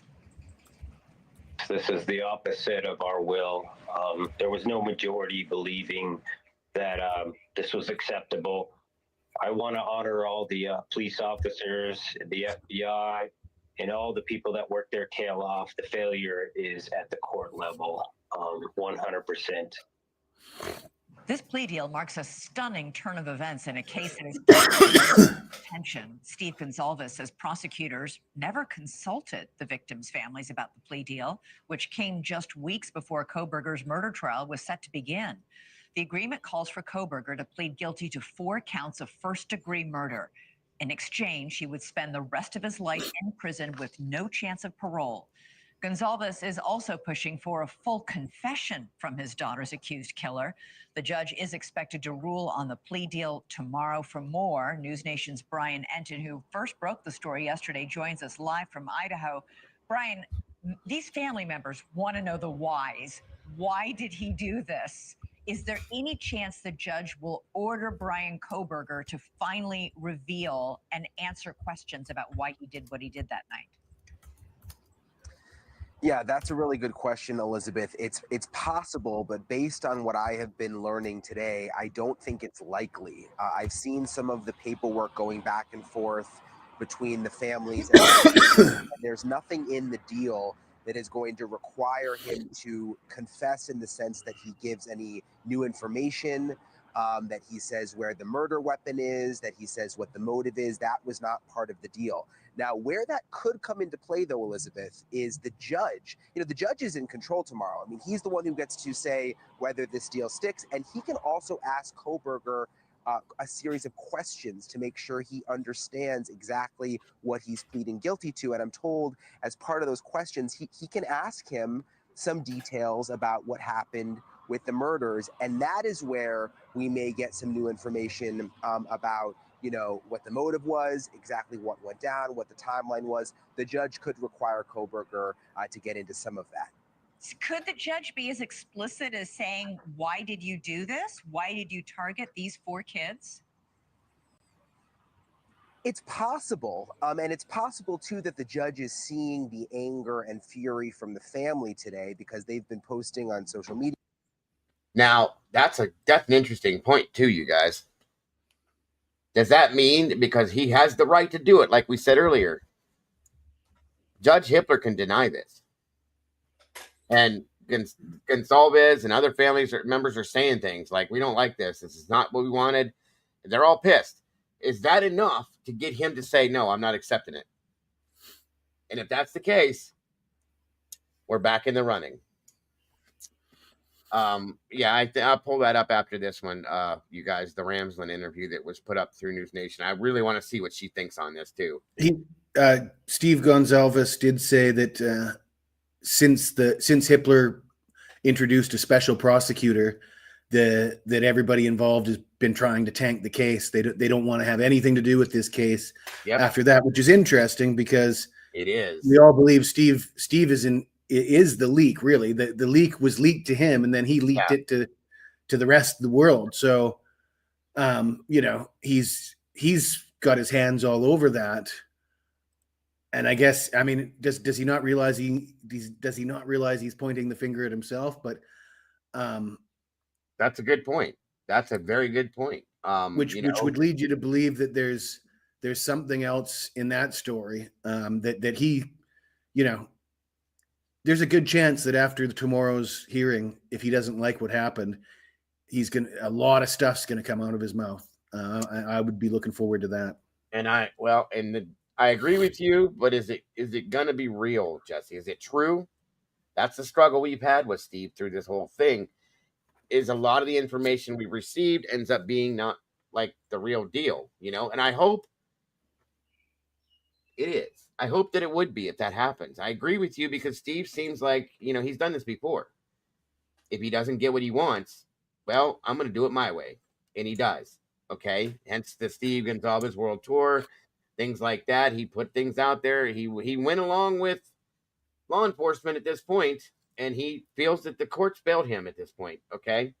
He feels that the state has failed him at this point. So he's not going to support them.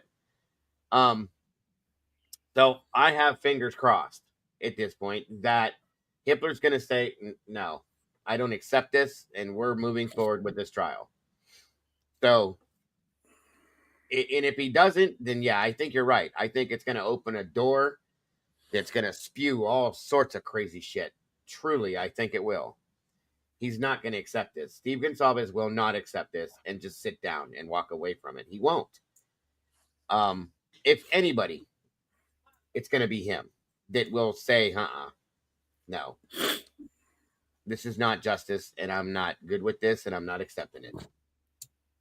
Hopefully that'll give us the answers that we need, maybe. My hopes would be that there's more fireworks about basically Bryan firing his lawyers and Ann Taylor. I mean, that could happen too. That's another way. I'd be more interested in that than Hippler denying, because once you've got a plea deal accepted and Hippler denies it, it's still really over. I mean, how do you come back from that? Well, yeah, I mean, if that's a good point too, because the jury, I don't care who they seat, they're gonna see that the kid was taking a plea deal and was admitting guilt. How are they gonna go over that and rule in any other direction after that point? So yeah, he's still, in my opinion, probably going to be found guilty. That's just an opinion, guys. That, you know, I'm just saying, I was blown away yesterday, and I couldn't get in here and do this. It was driving me insane. And I don't know what the hell to think. There's plenty of reasons why this could have happened. It could just be that Bryan planned it like this and he actually did it. I don't believe that. I'm just telling you. This was the whole thing. I'm going to ride this all the way out and see what they do and blah, blah, blah, blah, blah. And then just say, hey, I did it. I don't believe that by any means. Just saying.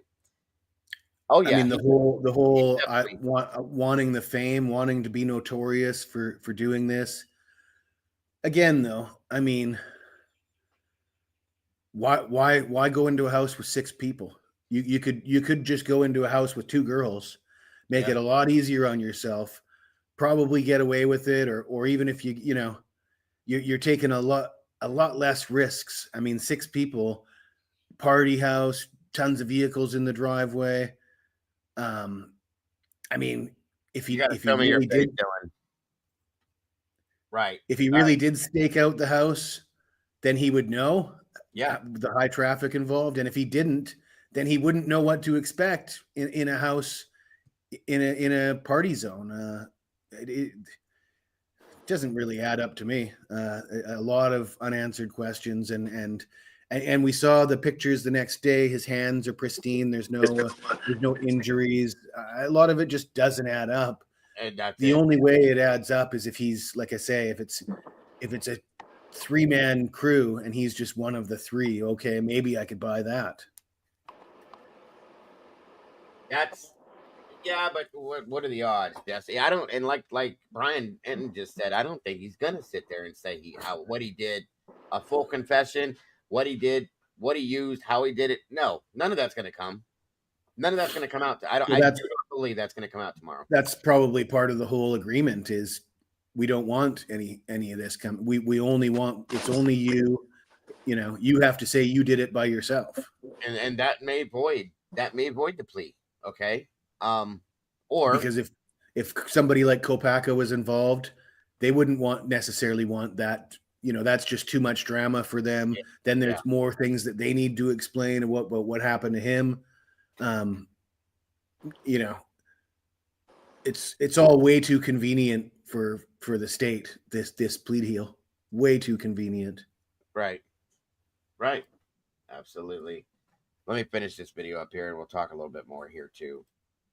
Yeah, maybe even there's been this campaign, even people to call the judge's office, and he may do that to help the family process this. He can ask that, and he can make Kohberger answer those questions, or he could keep it very formal and say, "You're changing your plea to guilty. Do you understand what you're doing here? That you're signing off on a guilty plea at a life sentence?" And he can do that. So I don't know. We're gonna have to see tomorrow.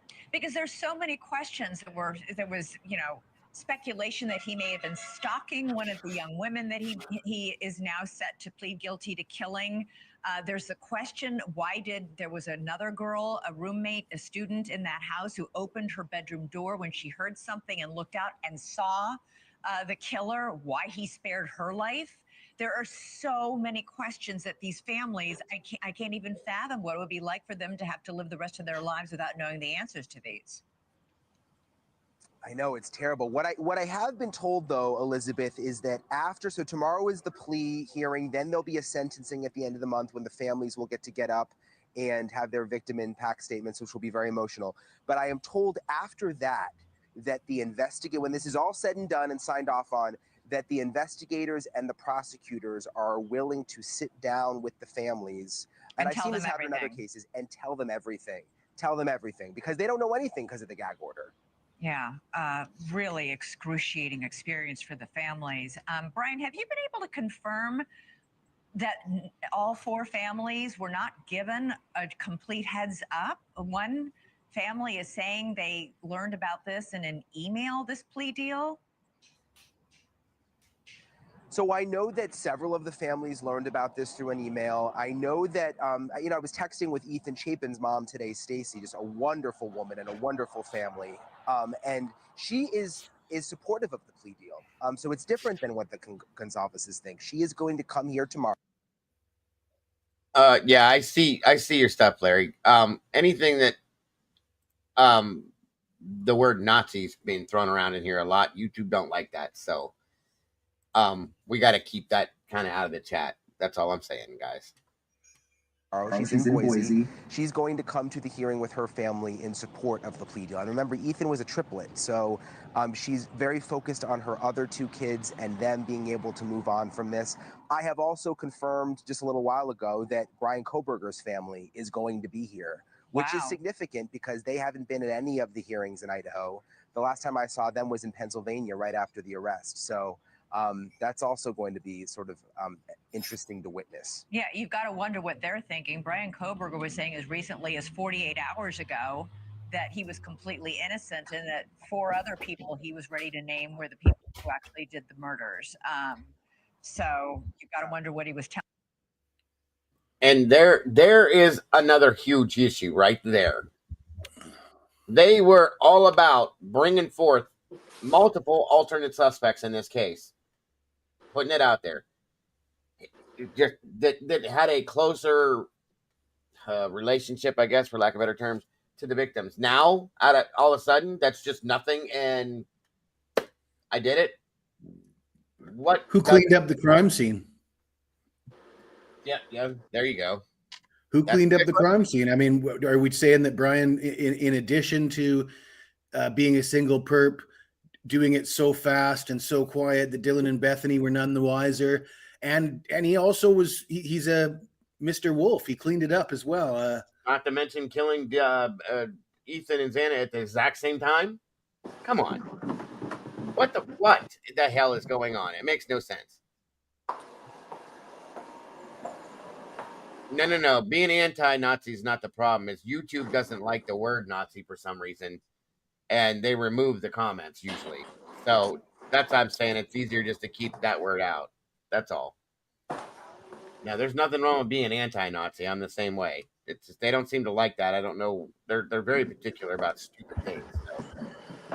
But yeah, that's what I'm saying. Like just a week ago, we got other people that did this. We're gonna show you these other people that did this. And now I'm just going to say I did it. No. It just doesn't fit. It doesn't fit. It doesn't make any sense. Was there a threat that came out of somewhere?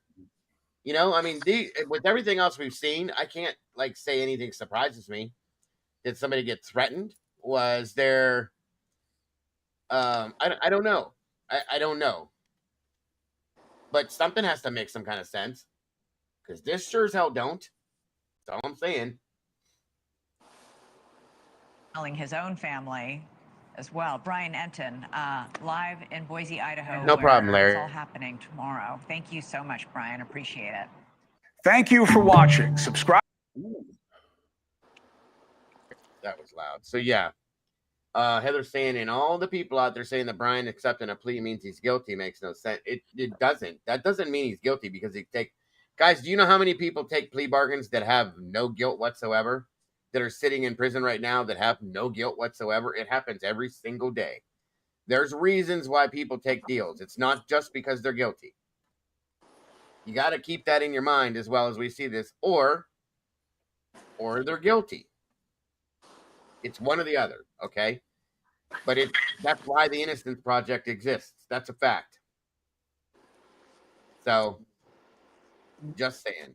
Dago, you think with all the FBI out there for that other weird shooting has anything to do with this quick plea deal? I don't see where I could make a connection with it, Dylan. I thought about it. Other people have talked about it. I just don't see how it could connect. I don't. You know what I mean? When it was all unfolding, it seemed plausible, but when you look back on what we know now, that there was discussions with Steve G days before, so it was clearly in the works before any of that anybody would have been aware of any of that. So, and why go after firefighters? What does that have to do with any of this? You know what I mean? That's the only issue that I can't match up. I just can't. I haven't gotten the names of the individuals that were involved there to see if there's any connection. I know the area where it happened. Some of the close friends, I believe ex-boyfriend Jack is from that area. Okay. I believe he went to high school there or within 10 miles of there. Gotcha. Nah, I don't think it has anything to do with this quick plea. I'm more on the side of the defense team. Um, it seems like it's coming from them. Like they wave the white flag, and That's what we're it's like, hearing. yeah, it's like, all right, they couldn't do their job well enough, because with all the questions that obviously are still out there that we've had since day one, the main one being that I've been preaching is the 8 hours when you're in the house. That's still not answered. What time Bryan was there and killed everyone? That's still not answered. That car on the video, it's not Bryan Kohberger's car. So No. did he? Was it at a different time? So it seems like this is like the state of Idaho, the big powers out there, whether it's the University of Idaho, the connection between the Moscow police and that home, and the girls at the house. It seems like that mountain of people and power got to the defense team and basically was like, look, you're not going to win this, whether that's magically finding more evidence or making sure a jury is all on the same page, whatever it might be. It's just like, hey, look, we're not going to allow you to win this. Doesn't matter what evidence you bring. Doesn't matter if Cy Ray gets up there and says, look, the phone is not in use. Like, we're not going to let it happen. So you better plea. Just walk away. Yeah, no, I got you. It's coming off that way in a lot of senses. Yeah. What's up? That being said, some of the things.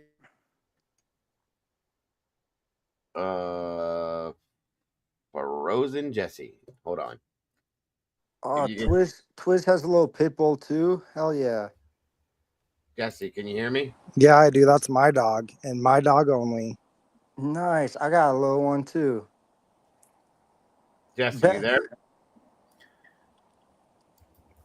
I see you moving now. Are you still there? If you need to go out and come back in, Jesse, if you can hear me, that's fine. All right.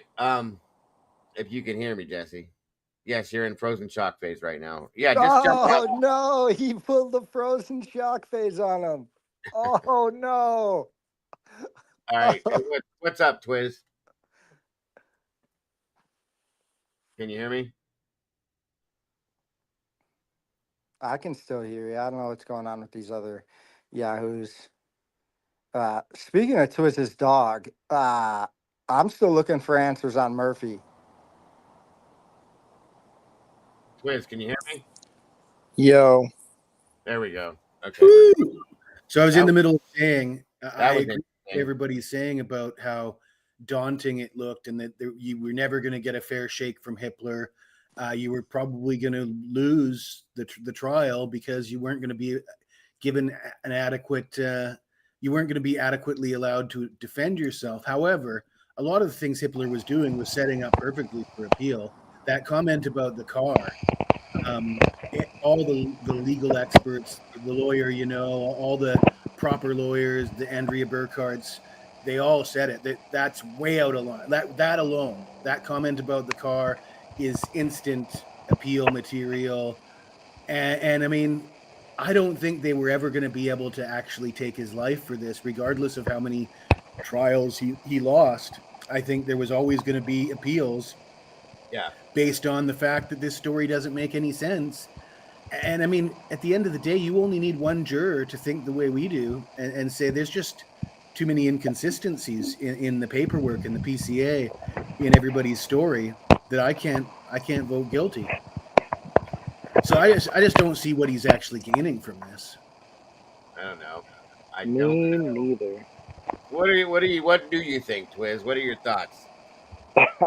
I mean, other than what I've seen you say in chat, besides that. If he's signing it, I'm taking it for his word, Do you have any thoughts as to why this is happening? I mean, just to get a guess. No. No. It doesn't make any sense to me. It doesn't at all. It doesn't at all. Like, even if he did do it, from what we've been shown to the public, like, the story has a bunch of holes. So you can still get away with it. Not that I want a guilty person to walk, you know. But Right. to take a plea where you can't appeal it later if you didn't do it, like, that makes no sense. None at all. Like I said, and again, even with the death penalty, okay, even with the death penalty, we got years. He's got years. He's got appeals. He's got this. Like, there's no point, because who knows, like Jesse said, 10 years down the road, what's going to be offered and what the death penalty is going to look like at this point. And you're just stopping just shutting it down, and just, that's it. It makes zero sense to me. Another thing that's quite interesting, right, is Washington doesn't have the death penalty and it has conjugals. Idaho has the death penalty and no conjugals. So for being so smart, he made a lot of silly mistakes. Right. If he did it, and yeah, I agree. I do agree. Unless there's something about that house that's targeted. I don't know. Like, You sound like you're in a can, bro. I can hardly hear you. really? Yeah, it sounds really bad. It's really low, and it sounds like you're far, far away. You sounded good at the start. Oh. I think you're good now. There you go. That's better. I'm using a little microphone, so. Oh, okay. I heard that Chief Fry is working for another police department. Yeah, what's up with that? He got out before shit hit the fan. He 100%. he saw it and he was like, I'm not dealing with this, and he was like, I'm out. He didn't get elected as sheriff and said pissed on it and moved on to another police department. I thought you were retiring there, Chief. What happened? Yeah, but he retired. Yeah. That's like, and it comes out right around the same time where Bryan accepts the plea. Like that, like the timing of that is really weird. Like, it's very weird. If you didn't want to retire as a police chief, why did you leave MPD during the biggest case that you supposedly solved and had the right guy, right? The timing is an issue for me. I'm sorry, but it is. Everything about this is weird. That goes back to them throwing it on Payne and saying, hey, look, rookie or young guy, you take this BS. I'm Chief Fry. I'm getting out of here. I'm not touching this because I know it's a mess. And that's what I said. I said, if this all falls apart, guess who's going under the bus? Yeah, it's Payne. That's it. Yeah, I mean, so, I don't, for the first time in a long time, you guys, I'm speechless. I don't know what to think or say, other than like what Twist said. I'm just gonna have to accept it. I mean, so far in this case, we've learned that when something doesn't make sense, it's not what it appears. There's been a lot, when we were reading the PCA the whole time, we were saying this doesn't add up. And later on down the line, we were getting explanations for that, and shit would happen. And we would learn that, yeah, that was not a fact. So I'm going to say right now that even though I know I'm going to sound crazy, I'm setting myself up to look like an idiot.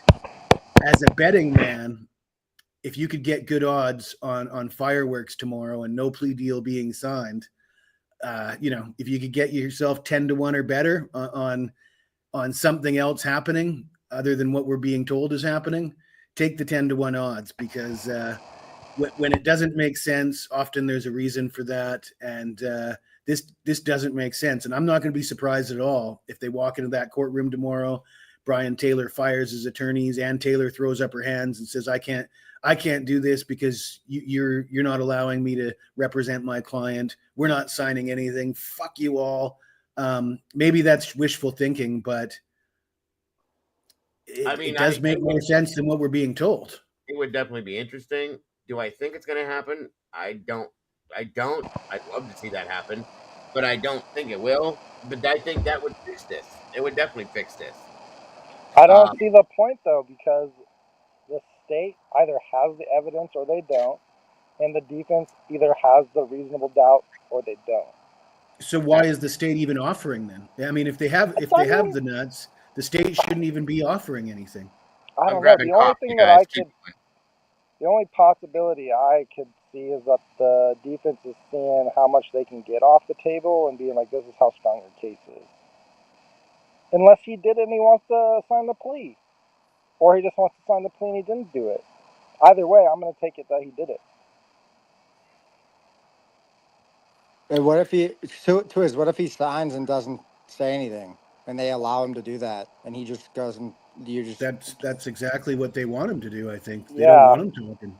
Oh, yeah. They don't want, well, because he can't lay out a story unless Ann Taylor tells him exactly what the state thinks happened.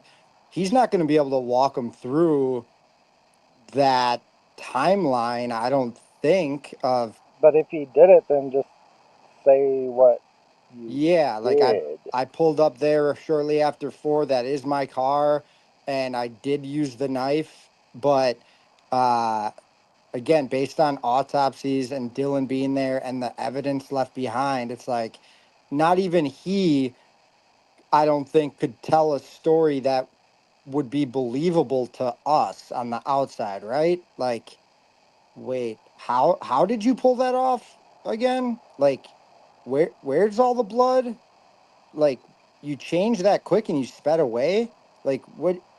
Like, it just seems impossible. But again, if he's sitting Well, there saying he could he tell them did where it, the murder weapon is. Then that's one thing. Where's the knife? If he can tell them where the knife is, then I'll believe. yeah. But are we sure? Are we even sure at this point?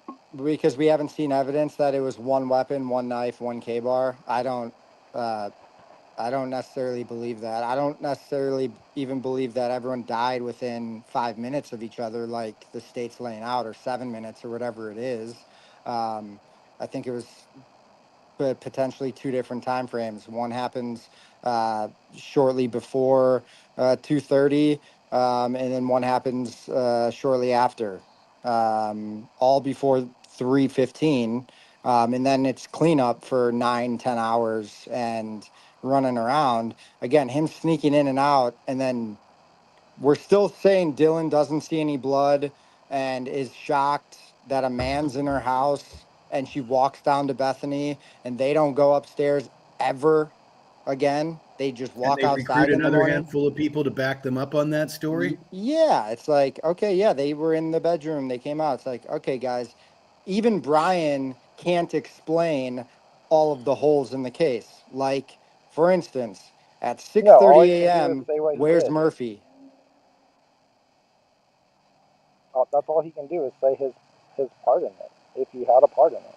Right. Or they're getting him to plea and keep his right to remain silent, offer him the deal, say you did it, we don't care how you did it. If that happens, then it keeps this can of worms open for everybody, including the 4 victims' families. They will forever, if he doesn't say anything, will forever be thinking, oh yeah, it definitely could have been these other guys, which, again, some of us know names of, some of us don't, but it just doesn't make sense to sign the plea if you didn't do it. You don't gain anything from that. right. Yeah, So well, if he I don't signs think the you gain plea, anything even if you did I'm do just it. saying he did it. Yeah. Yeah. I mean, you got to look at it for what it is in that sense. Like I said, I'm sitting here thinking of reasons why anybody would do this after everything that they've gone through. I've never seen it before. Neither by. That's what I'm saying. It doesn't. I can't see a valid One of the reason. reasons you've never seen it before is because nobody that didn't have a criminal record and no history of violence has ever gone into a house with 6 people in it and slaughtered 4 of them while 2 other people were none the wiser. That's never happened before. This is unprecedented in history. And Therefore, almost got it's away hard with to it. believe. He almost, if it wasn't for that sliver of DNA. Imagine if that's the truth, right? He wanted to commit the perfect crime to see if he could get away with it, right? He cleaned the sheath and just missed that one spot on the He button. made some mistakes. And he took a seat down on the bed, left his booty imprint on the bed, took a deep breath, walked by Dylan's beautiful eyes, said, "Good night, sweetheart," I'll get you next time, walks out the back door, and then they wait 8 hours to call the cops. Like, it's just still like saying it out loud like that is like, what? How is that frozen shock phase? Fine, that's believable. What about Bethany? Yo, Bethany, you want to call someone? Why not call someone at 4 o'clock or 4:30? I mean, Like, what they did is really irrelevant to whether he did it or not. That's true. So, I mean, again, if he's going to sign the paper and tell the world that he did it, take it for what it is. I mean, that to me, that's what I'm saying. Like, there's no relevant, understandable reason other than he did it, that he wants to sign this paper. Unless there's something that's way deeper and underlying that's not going to be known, which I don't truly believe that. I You can't still don't understand gain anything from it though, because you can't nothing. appeal it later. There's literally Right. like you don't gain anything from signing this, unless you Absolutely. did it and you don't want to die. right. That's the only thing that makes any sense, is that she could not get the death penalty taken off the table. There was no continuance. They didn't get the alternate suspects brought in, and it's like, okay, we have nothing left. But if you're afraid of dying, I mean, stay in Washington. You do. Yeah, well, that's another point. So you're so afraid of dying that you're going to take a plea deal when you still have a pretty solid case for reasonable doubt. But yet you went to Idaho where they have the death penalty. It just doesn't add up to me, man. Well, that's the thing, is being afraid of dying. I can't imagine somebody that has a fear of death committing this crime. That's the other side of it. So, it just doesn't. That doesn't even make sense. It's crazy. To me, the only reason to sign it, if you're guilty and you signed it, the reason would be you want the notoriety. You want everybody to know that you did this, and you just want your living condition. You're more comfortable in a prison than you are in a state lockup or whatever, the county lockup that apparently isn't very comfortable. But not that prison is that much Maybe more he's comfortable. absolutely, completely insane and wanted to sit back and watch everybody frolic around him and see how this all goes. I mean, that's crazy, but That's the weirdest thing about this is you guys couldn't see it, but like 2 hearings ago, he's sitting there talking to his attorney, just having conversations. Like, he literally just seems like a normal dude. yeah. I remember you saying that before, and it's like no big damn deal, And guys, can you update me on how this plea was? Do we know how it was offered, or who wrote it up? Or We're hearing 2 different stories. Some are saying that the defense asked for it. Some are saying the state offered it. Okay, so then it was mentioned in a hearing a while back, though, and it sounds like it's been in the works for weeks, if correct. not. Hippler told them to offer a plea, like their best and final plea, before trial, which is right around the time that it was offered. Yeah. The defense, he told the defense to do that? No, the Both state. of them. Oh, okay. So then at that time, the state offers. Now, Twiz, what I messaged you earlier about the state basically offering this up, getting it to the media. Yeah, Bryan's going to sign the plea. He's going to sign the guilty plea. We know he's going to sign it, just to stir up that thought in everyone's mind that he is guilty. And then come tomorrow, they show up and they're like, we never said we were going to sign it. But now the entire state and the entire country who's following this case now thinks this guy is guilty because he's committed to signing a plea deal, almost forces more propaganda, you mean? Yeah, it muddies the waters even more, to the point where like you can't sit a jury in Idaho Can you share David Bird's comment? Yeah, I can. It would be the ultimate version of jury tainting, that's for sure. Right. Like you can't seat a jury now. There. Well, here, let me put this out. No, people do not follow this case, even in Moscow and Pullman. If it's put all over mainstream media, and it has been, that Bryan is going to accept a plea deal, then yeah, a lot of people are going to automatically go, oh well, he's got to be guilty. That's all there is. Good night, Tandy. Have a good night, dear. Thanks for joining us. It's great to be back with you. Are you having problems with your audio, Twiz? I don't know. What do you hear? It's It's like click clack, Crackling. click it click crackle, sounds good at one point, and then it just sounds like shit. and it sounds like it's coming out of a can, like you're talking through something like this. I don't know. I wonder if the wires are messed up. There it is. I'll There you unplug go. it. Just go off You speakerphone. just fixed it. Yeah. So like the wire must be on or disconnecting or something. There Like you it's not go. That's not perfect. working Right properly. there. Yep. So David Bird suggested your scenario of a guerrilla marketing move makes more and more sense.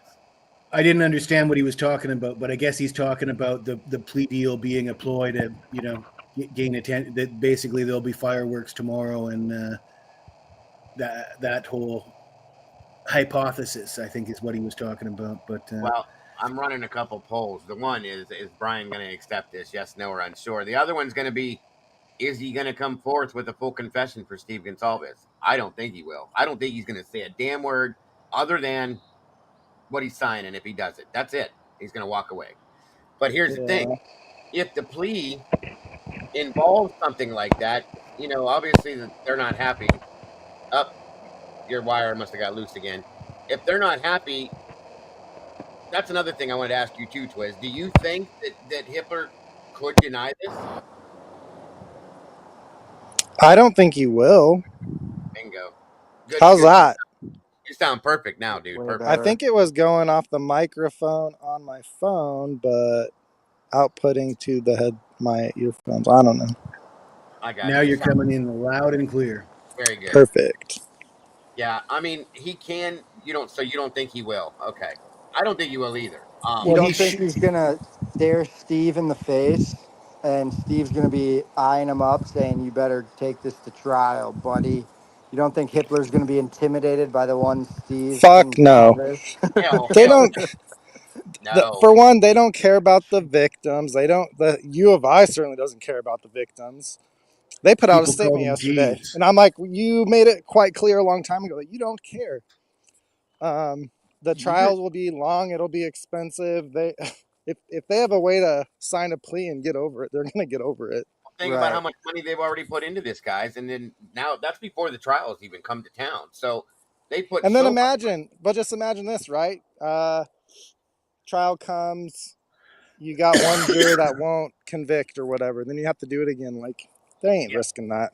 No, and that's a good point, Twiz, because we know that there's obviously reasonable doubt in people's minds, or we wouldn't be sitting here talking. Okay, not saying that everybody on the jury is going to be that way, but again, that's a good possibility, and that's an interesting theory too. It could very well happen, and they're not going to risk that. He's right. They want this done. They want this over with. End of story, which is why it was denied for the continuance, in my opinion. And I wonder if that has something to do with the alternate suspects too, because they don't want to drag this out anymore or give it any more rope to play with, in my opinion, if that makes any sense. But the alternate suspects was a bit of a joke, though. That's what I was saying when it all got denied. Is why did Ann Taylor come at Hitler with those particular alternate suspects? None of those alternate suspects. I don't think anybody actually believes that. I mean, I think she came out with Jack DeCoeur and Showalter and a bunch of guys that nobody really believes did it. And well, her no, job is to defend Bryan to the best of her ability. It isn't to tell the truth. Right. So if Bryan did do it, then the alternative suspects is just a farce anyway.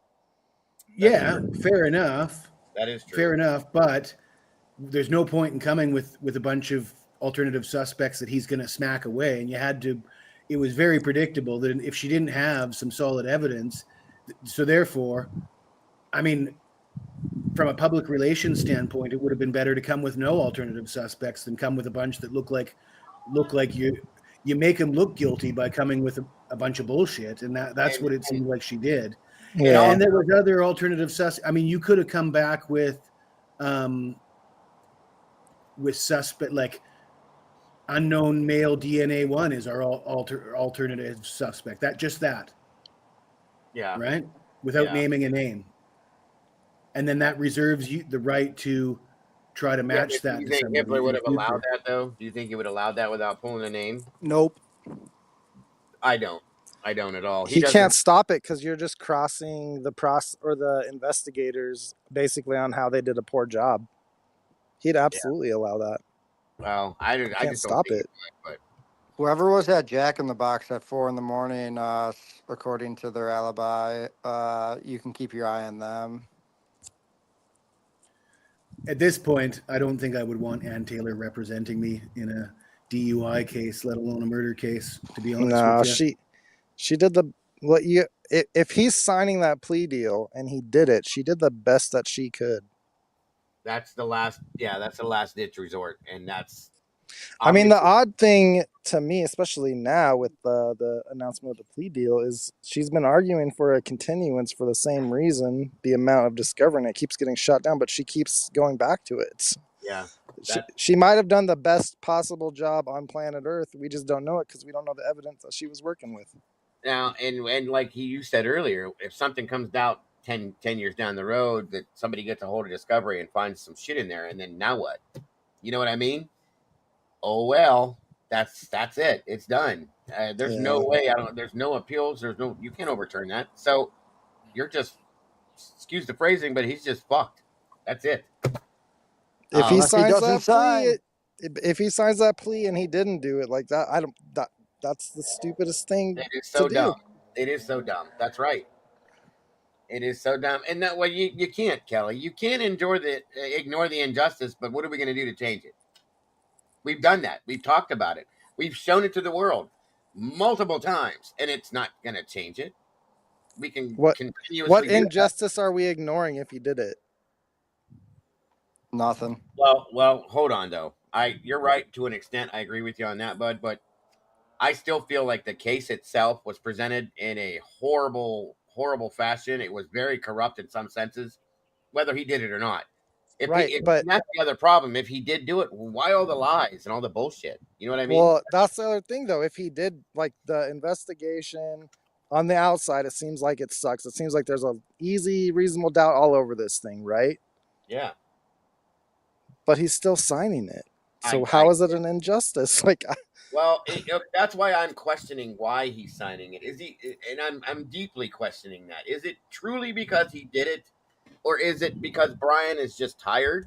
Is it because something came? There's a threat somewhere, which I'm saying that lightly. Yeah, when I'm saying that he or she or whatever was threatened, that's a very light statement because I'm not saying I truly believe that. But a reason that would make more sense than him signing this, especially after we just talked last week, they just put in alternate suspects. If you did this, why waste the time? Just do it. There was a case in Milwaukee where this guy chopped up a girl after their first date, and the defense attorney after was on record saying how he was so happy that this case was over. He was disappointed he couldn't get his client off, but that he had been receiving multiple death threats from the community, and he was just excited to get it in his rearview mirror. Again, I could see something along those lines here happening. I don't think that's the case. He did it for his family. I've seen that stated multiple times. I mean, I don't know how it would help them, but could be. Then I see people saying maybe they found the weapon or weapons. There just appears to be a lot of things around this case, though, that go to motive, and motive that doesn't necessarily tie to Bryan Kohberger. Yeah. Still, the only motive we can go with Bryan is he wanted the notoriety. He wanted, he's just a flat out weirdo. That's a pretty uncommon motive. I mean, yeah, these people exist, but the reason we all know their names is because they only exist in very rare circumstances. Hey, Bryan. It's not that common, and I think we are ignoring a lot of the stuff. the 8-hour delay, like Twiz said, it doesn't matter what those kids did if Bryan did it. Right. But if there's a motive behind it, hence the drugs, the Steve G saying those kids weren't cleaning up drugs when he slipped up, the 8-hour delay, the cooperation with a bunch of other people, and I mean, I don't care what anybody says. That 911 call was staged, and all those kids are lying. Even if Bryan did this, that doesn't change. And the only thing I can come up with about why they're lying is there was drugs involved, and they're covering up something to do with drugs. And then that goes to motive, and it becomes hard to believe that all these kids were murdered in that house, and the drugs that were in that house had nothing to do with it. It's just a coincidence. That's a pretty big coincidence. And is it possible that Bryan could still be guilty and it all ties in? It is, but if it's being covered up and we never find out, that's a bit of a problem for me. It's a huge problem. I agree with you. Pebbles said, "Do you think Bryan confessed to Ann? Ann always proclaimed in his innocence beyond just a reasonable doubt." I can't wrap my head around this. I feel you, Pebbles. I think. Yeah. What about the hand on the shoulder? Bryan is innocent, Judge. Well, that's her job, though. Remember that. That's her job. Now, I also want to add to this, guys. If he signs this, the prosecution did not prove him guilty in that case. By any means did they do that. Okay, he's just giving in and saying, "Okay, I did it." He's saying he did it. They didn't do anything with this. Okay, and remember that part of that. That's one big important thing to me that I think it's important, at least to me. Thank you, Bryan, so much for the membership. God bless. It's great to see you, by the way. And yes, this is Bryan, everybody that doesn't know. And congratulations, Kelly Land. Welcome back to the sauce, or to the sauce. We got 33 meatballs. Bryan's tonight. ramblings, Bryan? Yeah, that's Bryan. Dan Smith is Bryan's ramblings. Yes, I don't know whatever happened to Bryan's ramblings account. He can't use it for some reason, so he's been going under that one. I emailed him today being like, where have you been? No, I missed him like crazy. I've been out everywhere, so it's good to see you, Bryan. I'm glad you're here. Well, I talked to a lady from Moscow a while back, and she told me that her child graduated the year before. I knew for a fact they dealt drugs out of that house. Oh, yeah. And she thought that the reason why Bryan did it is because he owed money to a drug dealer, and they got him to do it or something. That seems not likely to me, but maybe. I don't know. Nothing will surprise me anymore. It seems a lot more likely than the PCA to me. It does. And when you look at the DoorDash driver, like I said, to me, if they're going to march her into court, I think she's a suspect. You know, if she's going to say she was there around the time, I mean, look at her. Look at her. I mean, she was there, saw him and his car at the time, and yet he still went along with it. So you got her involved now, and she's clearly a drug addict. Look at Hunter Johnson. I mean, I know people don't like it when I say stuff like this about people, but you can't tell me that Hunter Johnson guy, he has lost a ton of weight. He looks like an old man compared to, I mean, he looked like a vibrant young college kid in the pictures from 2-3 years ago, prior to the crime. In his recent interviews, dude looks like he's either got serious health problems or he's a junkie, one of the two. And I mean, given what we know about that house and the people surrounding this story, the junkie seems more likely than the health problems. Maybe. It's hard to tell because there's he might have makeup on. The lighting's going to be weird. It's going to be like an unnatural situation. I'm not going to read too much into that. Well, everybody else is commenting that they noticed the same thing, or not. I shouldn't say everybody. Some people are commenting, but yeah, I mean, I don't think it's makeup or lighting, though. I mean, we're talking like teeth, unkept hair. I mean, just a general look of unkept unhealthiness. What you'd expect from somebody who's got a drug problem, almost to a T. Yeah, maybe. Again, anything's possible.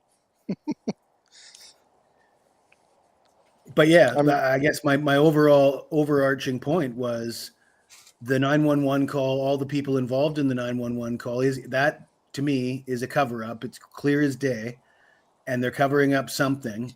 And if we can't tie that to Kohberger, then what's going on there? Is that just a coincidence? You sort of suggested that it doesn't matter, and if it's just a coincidence and it doesn't, then it doesn't matter. But it seems hard to believe that it would just be a coincidence to me. That there's something going on in that house that you can get half a dozen college kids to lie about in a murder investigation, and that doesn't have anything to do with said murder investigation. That's a pretty large coincidence that you're asking me to believe. I can agree. Is it that 6 people lied, or just Dylan and or Bethany? No, absolutely. The others are backing up. So Twiz. Yeah, because Dylan Put yourself and in or this Bethany situation. lied to them. Right. They don't have to be in on the lie to lie, right? They just have, like, they were told a lie, they believed it and went along with it, and then regurgitated it to 911.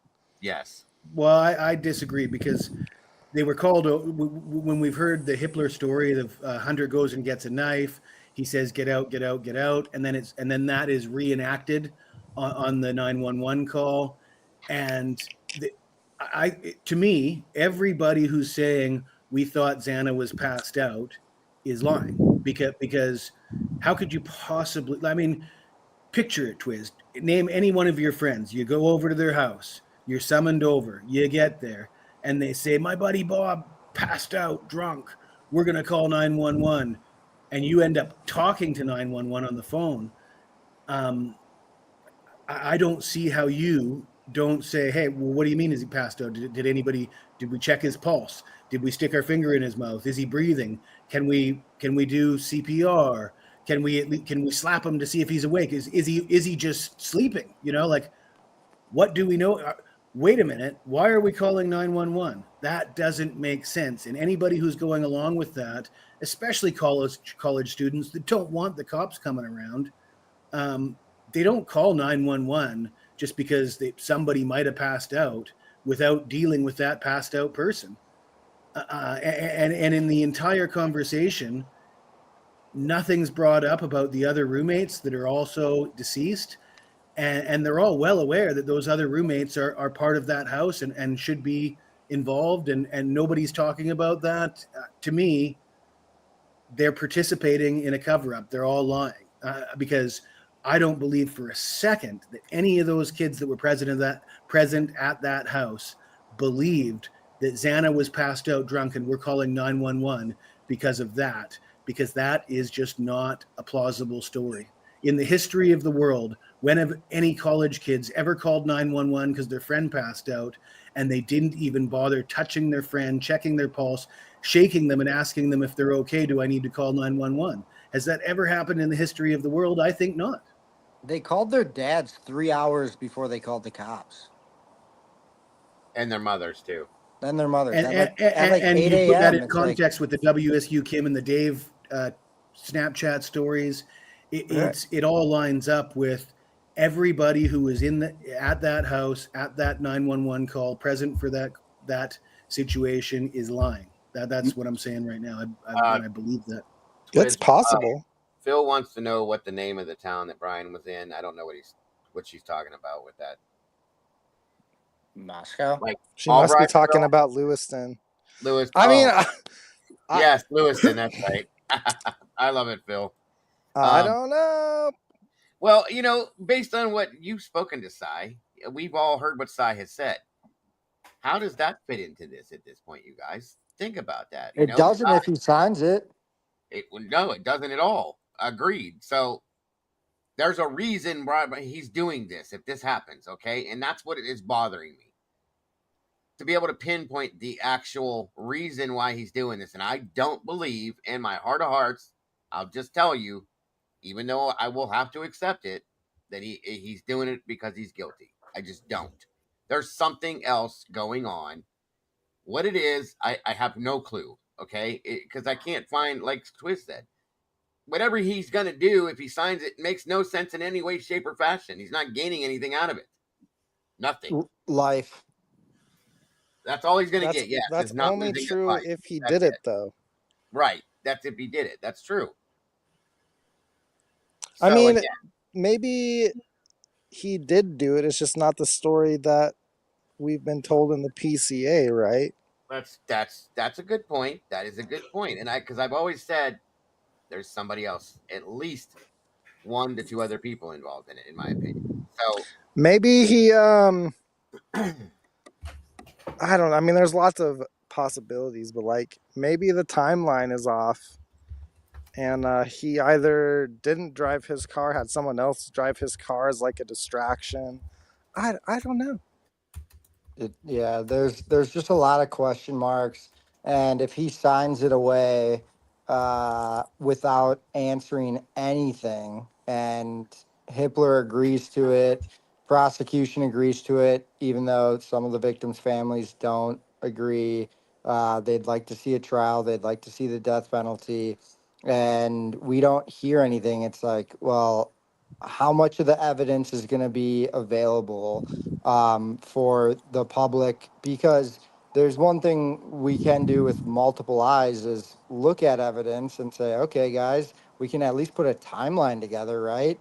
Because if you're basing it off of that crappy video and Dylan's 911 story, that's what we're basing the timeline off of as of this point, is a whimper and a thud at after 4 a.m. after the DoorDash is there, a whimper and a thud, a car pulling up, and Dylan saying there was a man in their house at 4. That's what the timeline's based on. Now, I'm under the impression that the last phone call to Jack, minutes after that, that's when Kaylee and Maddie are killed. They don't make any calls after that. The theory would have to be that they went to bed. They both passed out up in their room together with Murphy in another room or something. so Brian, 2:56 a.m. is when this all started, in your opinion. yeah, so slight 2:56 is the last phone call, I think. Yeah, that was Okay, the so last one attack. yeah, so I believe those phone calls, again, this is my timeline based on the information given to us. Right. That is my time of death for them is minutes or at that time. And I just don't know for sure if they were upstairs because they got home at what, 2:15 or 2. After 2:30, I think. Oh wait, you're talking about the girls, Kaylee and Maddie, or Xana and Kaylee Ethan? and Maddie, yeah, when did they get in? 1:56. 1:56, 2 o'clock. So they're home for a half hour, 45 minutes. Well, 1:56. If we go based on the grand jury affidavit that was put out, 1:56 they get home according to Olivia. They walk the dog or whatever. Go back in. They're upstairs in Kaylee's room. The 4 of them having a little powwow at 2 a.m. They call the door or the rideshare driver at 2:10, and then they start making phone calls to Jack at 2:23, I think it was, till 2:56. And the original timeline was from 3 to 4 a.m. So Yeah, so I think the 2:23 to 2:56 multiple calls to Jack is that is when the killers are getting after Xana and Ethan, and they're calling. They're not calling the cops. They're calling Jack saying, "Hey, something's going on," and they get smothered in with Ethan and Xana. Again, meanwhile, I think Bethany and Dylan are just hanging out. I've been told that Bethany has a connection to one of the killers by marriage. And Dylan, I'm not sure. I don't know. But Right. but it's kind of like, hey, you guys keep your mouth shut. Otherwise, again, you're done. That's why you haven't heard from any of them. They didn't really want to talk to the cops. When they show the picture of Bryan to Dylan, she says, "No, never seen him. We still have no connection." It again. I would. I was shocked by the uh, notice of this plea potentially being agreed upon. I'd be shocked if we hear from him tomorrow. In any way, Pretty shape, or odd form. that there was no phone calls to Quinn, the boyfriend, Dylan's boyfriend. Again, there might have been.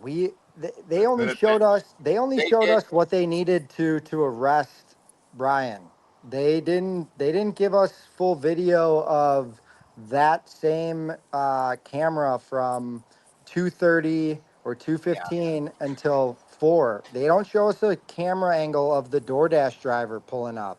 They don't show us a camera angle of the girls getting home. They don't. There's none of that saying, "Hey, this is the exact timeline," because if they were to throw that stuff out there to the public, then the timeline has to be so precise, like it is right now, where it's like, hey, shortly after 4 o'clock, you see Brian's car pull up. He goes in, slices and dices these four, leaves a sliver of DNA, walks past Dylan, and then heads out. And that's it. It's like, guys, it's just not a believable or necessarily possible, in my opinion, story. But if he comes out and says, "Yeah, I'm signing this because I did it," and actually I was there at 3:45, I parked down the street, I walked up. You guys were looking for the wrong car the whole time. Like, fuck, I accidentally dropped my sheath. Yeah, you guys got me. I would be like, "Holy shit! Why didn't you kill Dylan?" Yeah, or Bethany. Like, what? You were done with 4? Like, No, it's a good point, Demon. Where is Thyray? Well, I mean, what's he going to say? He has no say in this at this point. I mean, he can go off on his own and make a statement, which he probably will, but I don't know. I don't know. Any thoughts on that statement there by Demon Dog there, Twiz?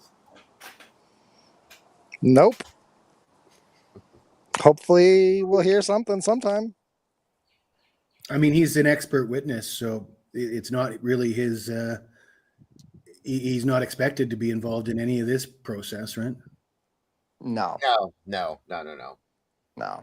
It's wild though, guys. What, like, there's still documents. Look, this is what got me when I finally went in this morning, and I was looking when I was able to, when I got things back together a little bit. Let me see here. I don't want to know what kind of coffee you're drinking, Jesse, because I can almost smell it from here. You and your damn Italian coffee and your salami and cheese and all that stuff. I barely even put a dent in all that stuff that I have from Italy. They brought me so much. It's like I'm worried about it going bad. How long is salami last in the fridge? I'm going to have to Google that. How long for salami to last in the fridge? It'll last at least a couple weeks. But if you want, I'll give you my address. My refrigerator will last about 2 hours. It's been a couple weeks already, and I got like, I don't know, 5 or 10 pounds of salami, an awful lot, like several large logs this big.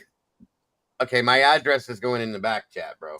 Just so you know. I don't think it would make it across the pond, to be honest. Oh, it probably would. They do. My aunt and uncle used to have it shipped from over there to their own home. So, but you're probably right if it's already been there for a while. So we got all these other documents that were dropped, guys, like yesterday, or not yesterday, but the 30th, the 27th, all of this stuff. I mean, I get it. You know, they're still going forward with things until something happens, but it just seems like. Well, and the hearing in Pennsylvania, I watched Miss Potts break that down, and there was all these arguments about, well, my wife's dying of cancer. I can't go to Idaho to testify, and the judge is saying, "You're going. I don't care who's sick. You're going. You've been subpoenaed. You're going to Idaho." And I mean, I think the judge ruled in favor of everybody. Nobody was allowed to get out of testifying. One of them was continued, but yeah. Good night, Kim. Thank you so much, and I hope to see you here tomorrow. I will be live tomorrow, either noon or 12:30. Is that the guy whose wife was dying of cancer, or might have cancer? I understood it that they were going to try and get him to the young baby, wrong but name. it's just Could because have been his dad's name. Yeah, I mean, he doesn't really have anything other than records of the car being purchased. So why that's relevant, I don't know. But apparently, Ann and Hippler did so. But the Pennsylvania judge's point of view was Hippler's ruled, and I'm not overruling Hippler. So you're all going to Idaho, basically. And the only reason this guy got out of it is because they wrote his name down wrong. And it's just a matter of them correcting that. And he's going to Idaho too, from the way I understand it, or via Zoom. If Bryan signs this, I want to hear Ian make a statement. I want to hear what she has to say. I do. I was going to elaborate on my rant Go ahead. about, all these kids at the scene and on the 911 call, and them being involved in a cover-up of some sort. And I was looking forward to that Good Morning America interview, and I'm looking forward to the Amazon Prime interview, because all these kids are describing that event, right? And I think the more they talk, the more we're going to learn, because that their story is certainly, to me, a blatant lie. But I watched the Good Morning America interview, and it was just little 2-second clips. They were clips, yeah. They didn't actually let them. It was like they sat them down and talked to them for hours, and cut out everything that they said, and only offered small clips, and the clips had nothing to do with the 911 call. And it's like, is that really why are they clipping all that out? Is that because that has no value? Them talking about the 911 call has no value it's not newsworthy, and it's more newsworthy what they showed?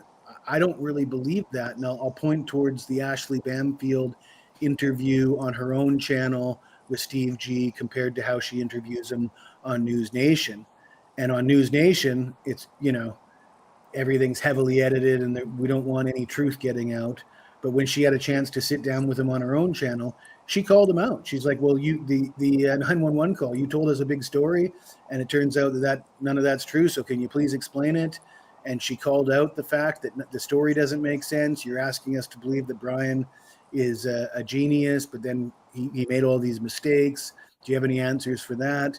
And I described it as saying the quiet part out loud. And I think the fact that they showed just clips of these kids talking is kind of telling, in my opinion. And I want to hear them speak. I want to hear more of what they have to say, because I think the more they say, the more they'll incriminate themselves. Yeah, it could be, especially if they're on the stand. But we're kind of losing that option. Well, the Amazon Prime thing, they gave those interviews, 6 months ago now? I mean, that was in the works for a long time, right? So they wouldn't have even had the knowledge to know what we now know, other information coming out, right? And that's where you get caught in a lie. You do this interview. Karen Reed's a good example. She does these interviews, and then they roll into court and they play them and use it against you. She was innocent or whatever, but these kids in this Amazon documentary would have been doing these interviews and not knowing what was going to come out in the future, and they could have said an awful lot that would have incriminated them. Maybe. Who knows? We'll never know. Unless he doesn't sign and they go to trial, and then Dylan and Bethany have to sit on a stand and take questions from Ann. Yeah. Yeah, I mean, I don't know. If he signs it, I'm just gonna go along with he did it. I don't know. I don't see what you gained from signing it if you didn't do it. I've never really been all that interested in whether he did it or not, or whether he was involved or not. My focus right from the beginning has always been, what are they covering up? Bryan, to me, is he's one dude. To it, yeah. He's a pawn. He's a pawn. That's all he is. But as far as the precedent that this case will set, I mean, the fact that they went and raided those DNA sites, I mean, I think people are losing track of what's actually going on here. The FBI went in and just disregarded your privacy rights with your DNA and reverse engineered this case. Even if he's guilty, they shouldn't be allowed to reverse engineer things the way they did in this case. And I still think there's more going on that they're covering up. Yeah. Something's definitely not right. That's for sure. This interview was done. This is Dr. Ramsland. This was Bryan's teacher, his idol, whatever you want to call her, mentor. And I'm curious to see what she has to say real quick, guys. I figured I'd review this real quick. Yes, I can, SRB. Hold on 1 minute. And 1 second here. Right there. Okay. And I'm just real curious to see what she has to say, if anything. And we will see. Hang on. Again, thanks for joining me, and Twiz, Jesse, Dylan. I appreciate you guys being up here with me tonight. And again, I am grateful to be back with everybody. I missed all you guys a lot, and this is one hell of a way to come back. That's for damn sure.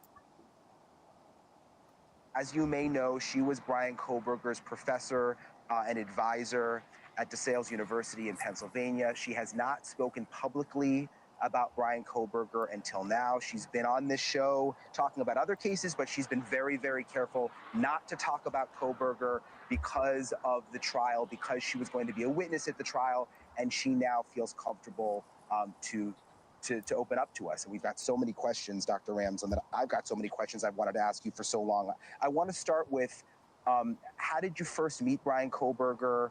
What classes of yours was he in?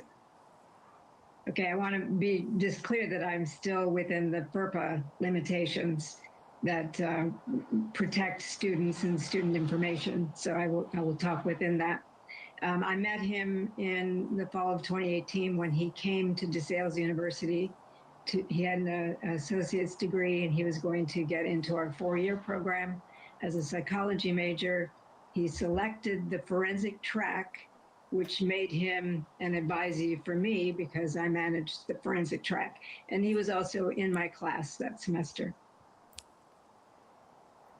And Dr. Ramsland talks about FERPA. I should have mentioned that there's a law, it's a federal law, I believe, that she is not allowed to talk about certain aspects of a student, their grades, certain parts of their academic life. It's almost like a HIPAA. So she's going to tell us what she can, but unless Bryan Kohberger signs off, she's legally not allowed to talk about certain elements of his academic career. So just keep that in mind if there's some things that Dr. Ramsland can't answer. What was your perception of him? He seemed like eager to be in the classroom. He was polite. He was respectful, intense, and curious. And there was no reason for me to think that he was anything other than someone who was really interested in this potential career. Was there anything looking back now that was strange about him or that you noticed? When I look back, there really isn't anything that stood out to me. I think when you're a teacher, your instinct is to accept students at face value. You don't, start with suspicions or, and there really weren't any red flags. He was always really quite respectful and grateful. He would thank me for things. He was attentive. He would do the work. I didn't have any concerns. I think it was 4 classes that you taught him in. What were those classes? There were 3 undergraduate courses in the forensic track that I taught, and he was in all of them. Well, one was Introduction to Forensic Psychology.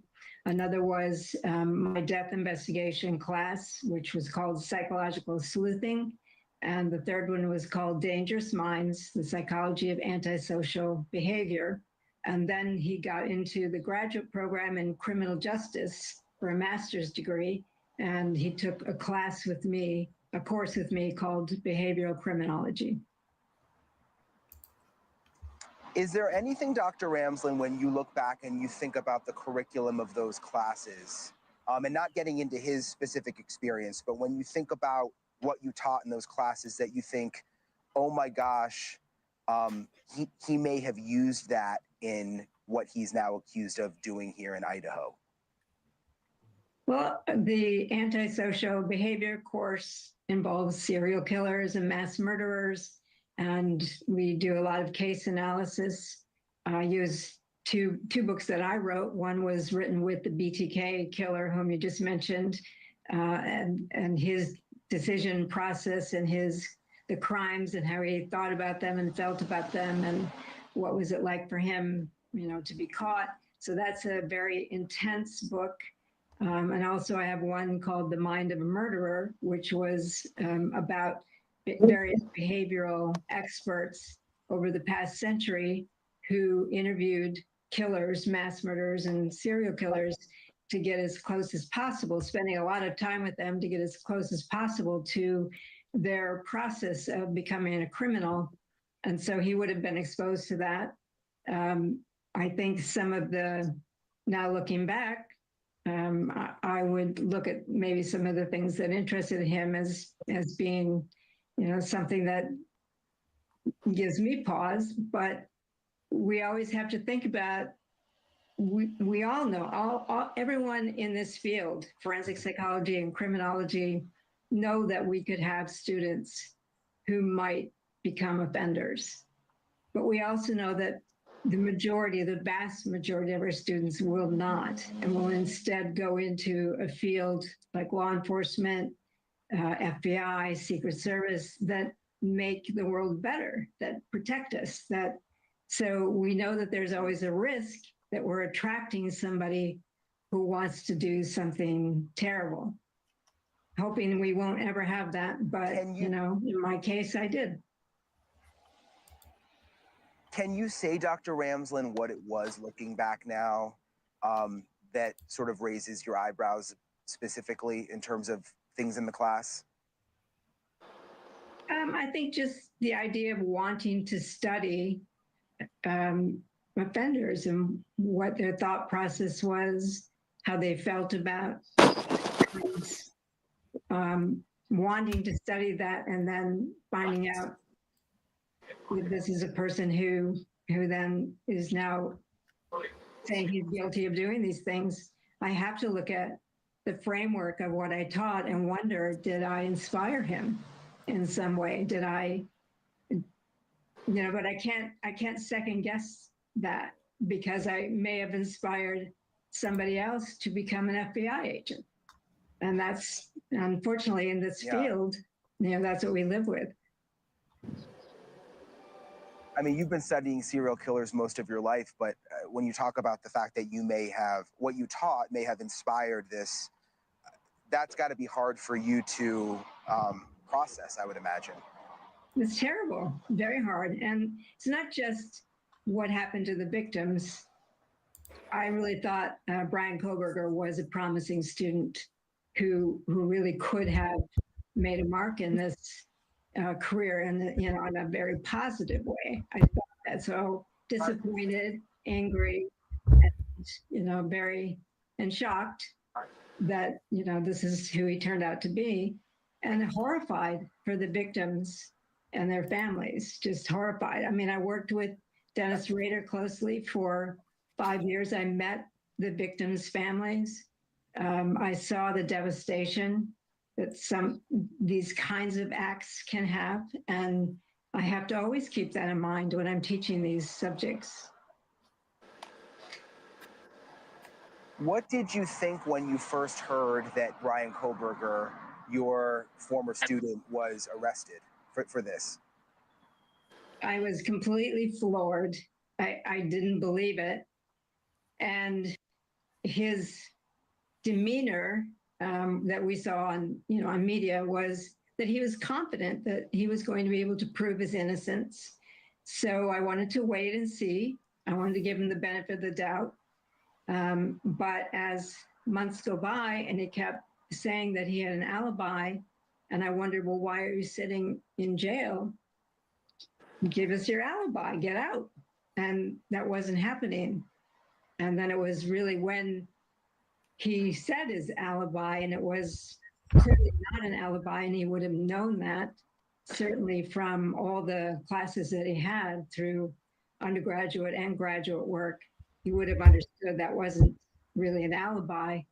I think that was when I was really, floored that this is my student who has done these things. You mentioned, you studied BTK, the serial killer. You met with him many times in prison. This is what you do in a hope to prevent these things from further happening and understand the mind of a serial killer. Would you want to study Bryan Kohberger? Have you put any thought into that? Is that something that you think could be possible? I've been thinking about that for 2.5 years.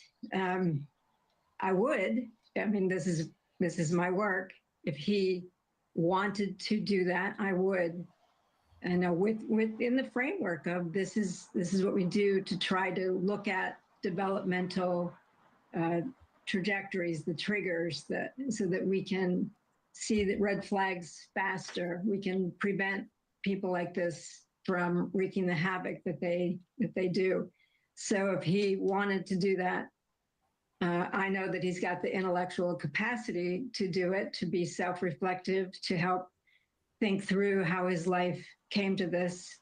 And so I would definitely do it if he were willing. And it would be hard.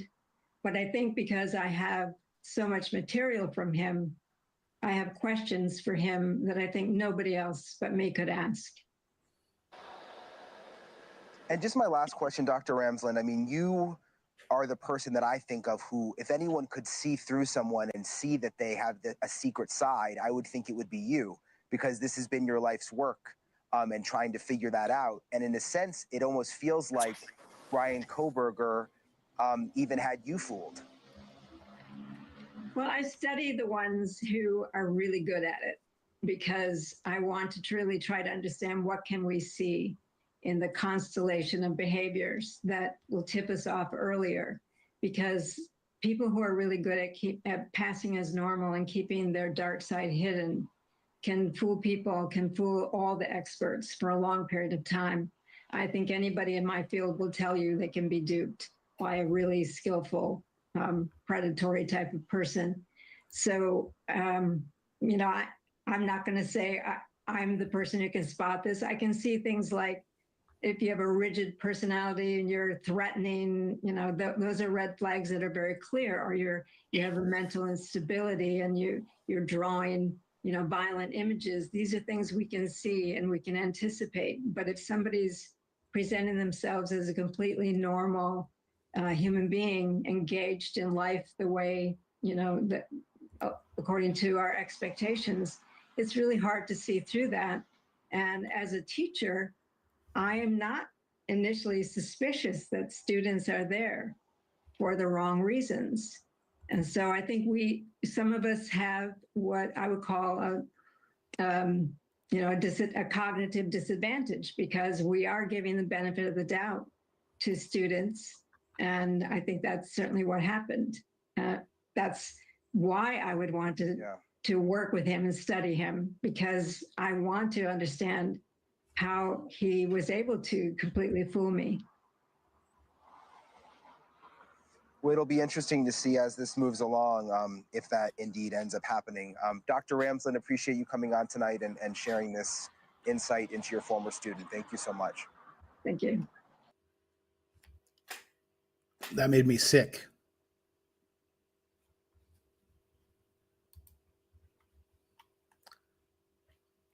Everybody is muted except for me, but yeah, I was not happy with her commentary. I think she probably should have remained silent for a little while longer.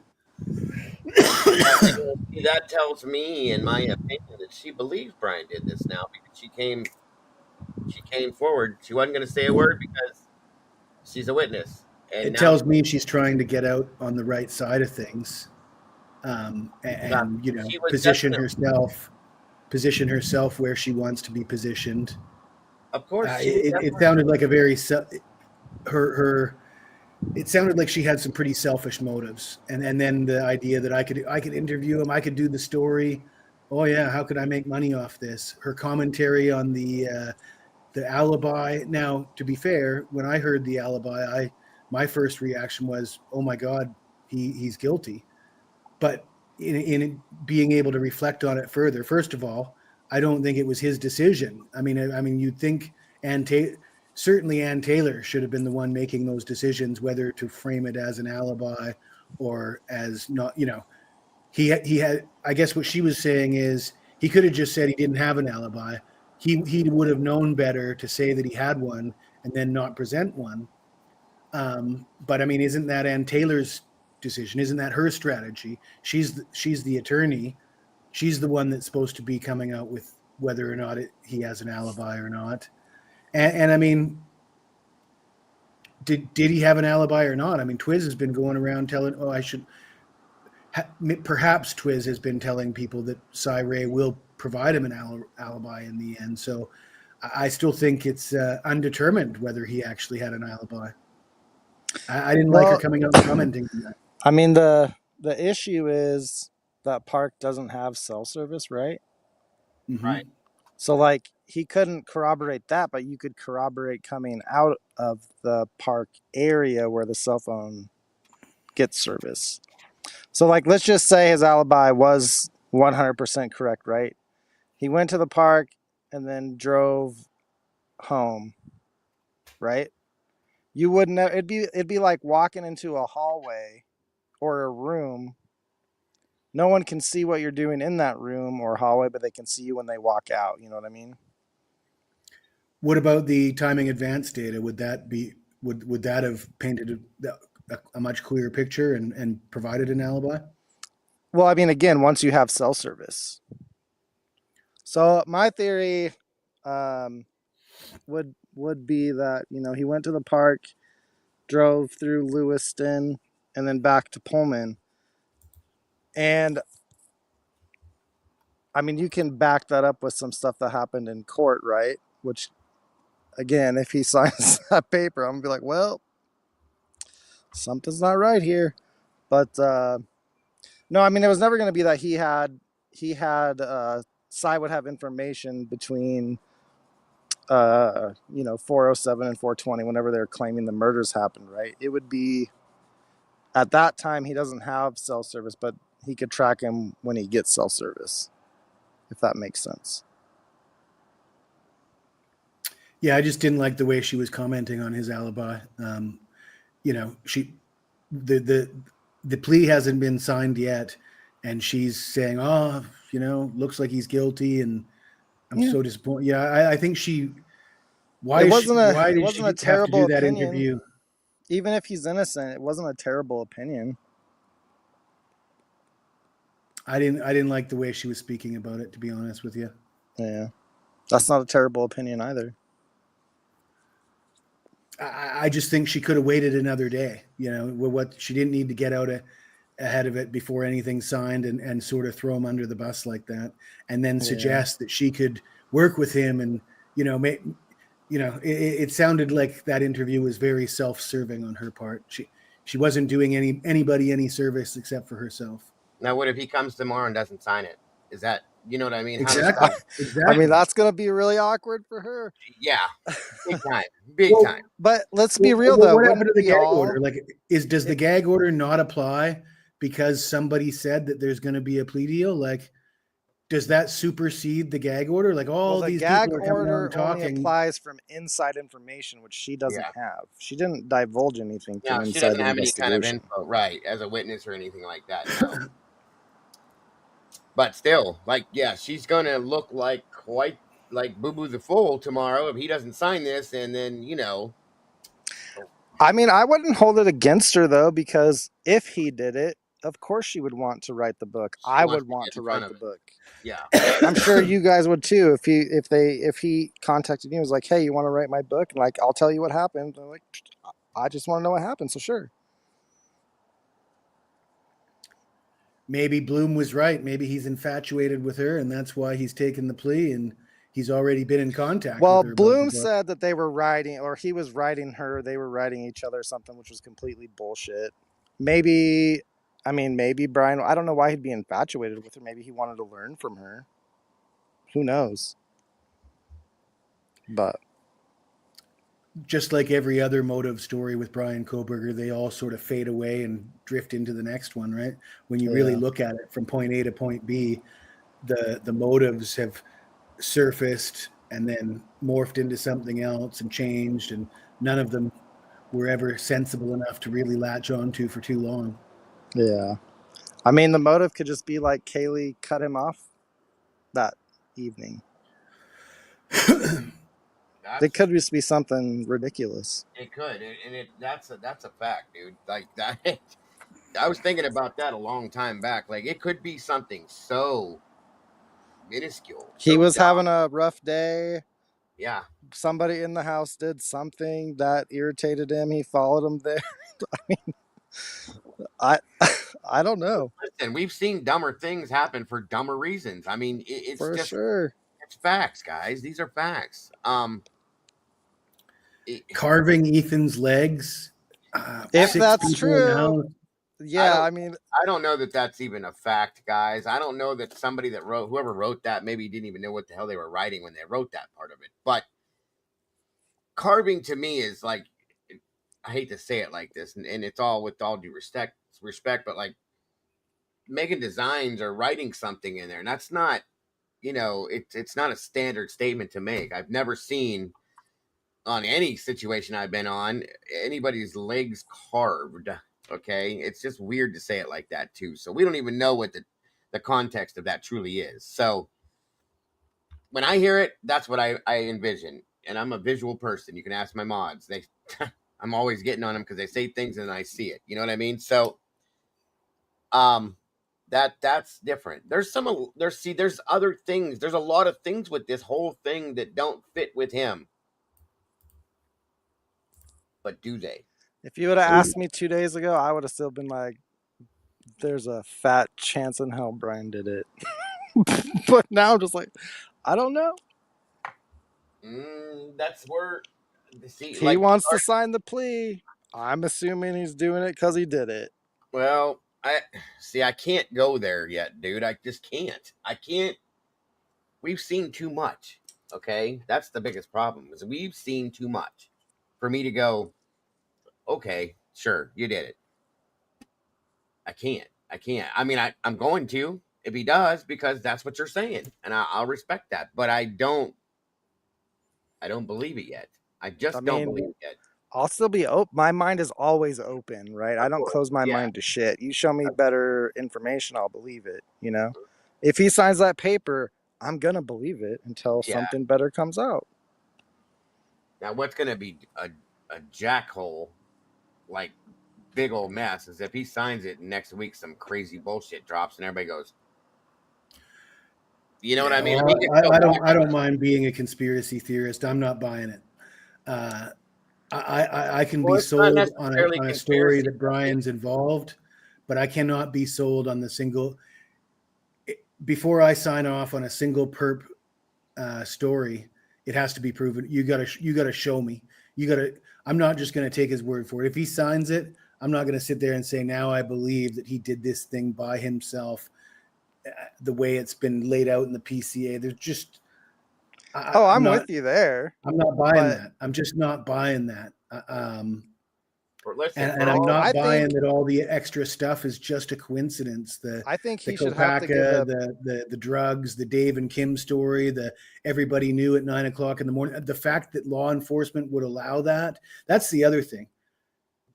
If you want to tell me it's a coincidence that those kids were lying on the 911 call and covering up some drugs in the house, now fair enough. That's plausible. That could just, it's a college town. College kids do things with drugs. So maybe that could be a coincidence. But in that case, what would happen is the cops should be well aware of what's going on. I mean, cops shouldn't be stupid enough to believe nobody should be stupid enough to believe that story about the 911 call.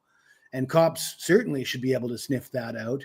And they should be able to go to those kids and say, look, we know that you've been dealing drugs out of this house. This is a capital murder case. We don't care about the drugs. Here's a piece of paper. You sign this. Nobody's going to look at the drugs. Nobody's going to talk about the drugs. We don't care about the drugs. And forget about that. We just need to solve this case. That's what should happen. And I think what would happen. But covering up the drugs suggests that it's not a coincidence. It's something. Maybe bigger. that's why he did it, though. Well, that's These what I'm don't have saying. to be mutually exclusive. Well, that's what I'm saying. But that again would sort of not fit into the single perp, jealous, crazy, whatever story that they're going with now. Maybe there were 3 people. He's the one that got caught. He doesn't want to turn on his people, so he's going to say that he did it and sign it. Or he was threatened. We don't have to believe that he did it singularly, but he's still the one signing the paper saying he did it. That's we don't have to believe MPD's story, right? But we can believe Bryan when he signs a paper saying that he did it. And all he's doing is signing. If he does the for his part in it, if there are other people involved, not them, he could have been hell. There could have been 2 other people involved or 3 other people, and they said if you turn on us, you're done. We'll have you killed, whatever, and it is what it is. Who knows? But I said, a lot of these cases don't they stipulate if you want a plea deal, you have to give us some information so we can get some closure, so to stop the not all of them. Yeah, not all of them. Every case is different, but again. But I mean that is often a thing where they say, okay, part of the deal is you have to tell us enough information that would allow us to present this, so it makes everybody look better, right? It would make the prosecution look better. It would make the judge look better if Bryan could say, I threw the K-bar in this river, and they could go drag that river and get that K-bar, and then say, okay, this is all part of the, Well, and down the road, we may get the truth down the road if he did do it by one of a prison inmate that he talks to and comes out and says, I got the story. Here it is. You know what I mean? That could happen. I don't see Bryan talking to anybody about this, but that's just my opinion if he did it. I want a BTK style confession. That would be wild. That would be interesting. Yeah, I can agree with you. Tell us the details. If the details don't match up, we know something else is going on here, but tell us what happened. Exactly. I mean, I think if he really did do it and he did it by himself, he's going to be dying to tell everybody about it, because otherwise, why is he signing this confession? Yeah, I mean, that's the thing is people will be like, oh, he just wants attention. I'm like, all he does is sit there and doesn't do anything. Nothing. I mean, you were in the room with them.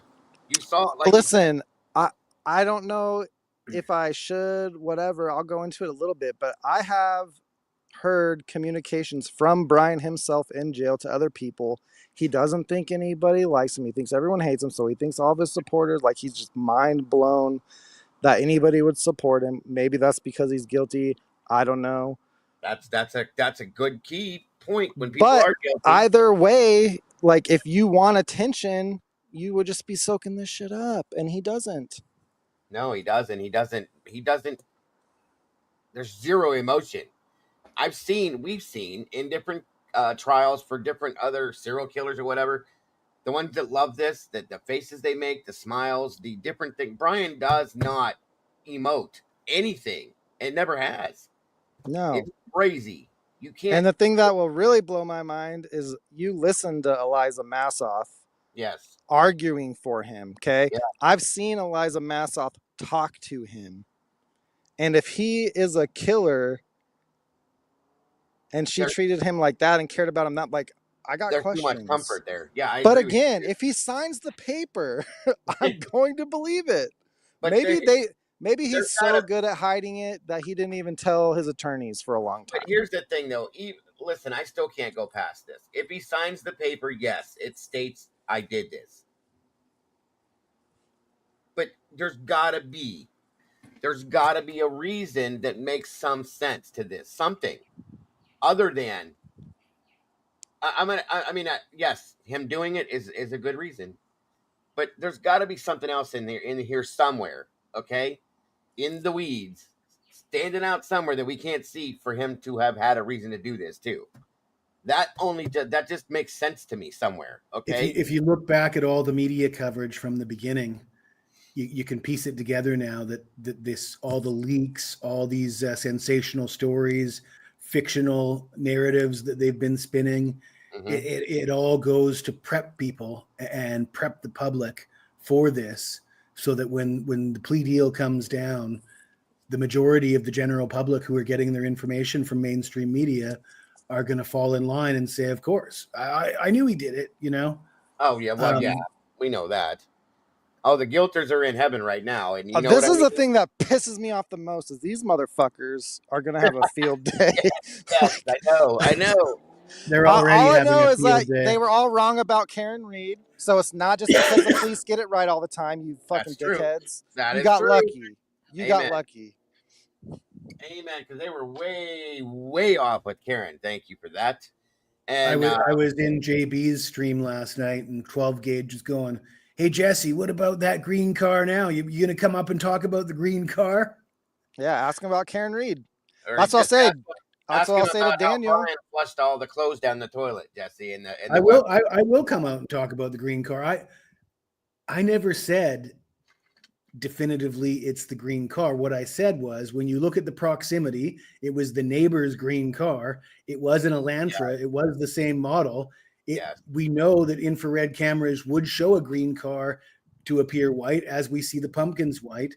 So if you're going to tell me it's Bryan's car or the green car, why is one theory better than the other? To me, the green car lives next door. Bryan's car lives further away than that. So in another state. and I'm still going to say that. And until you show me something significant that clarifies that it's Bryan's Elantra and not just any other Elantra, I'm still going to go with that.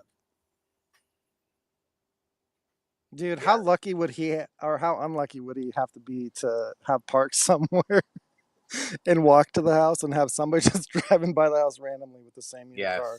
Yes. Like, it's possible.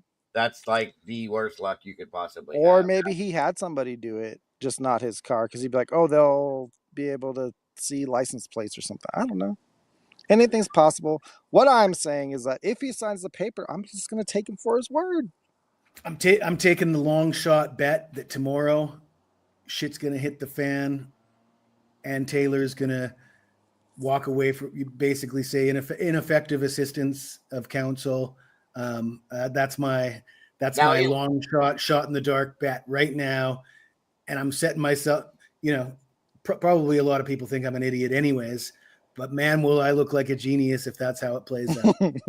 No, I mean, anything is possible with that, right? And I know of a few reasonable situations that could have with things that I have seen that tomorrow isn't what people are expecting, right? Well, we've been talking about Ann Taylor. Is she playing chess while everybody else is playing checkers?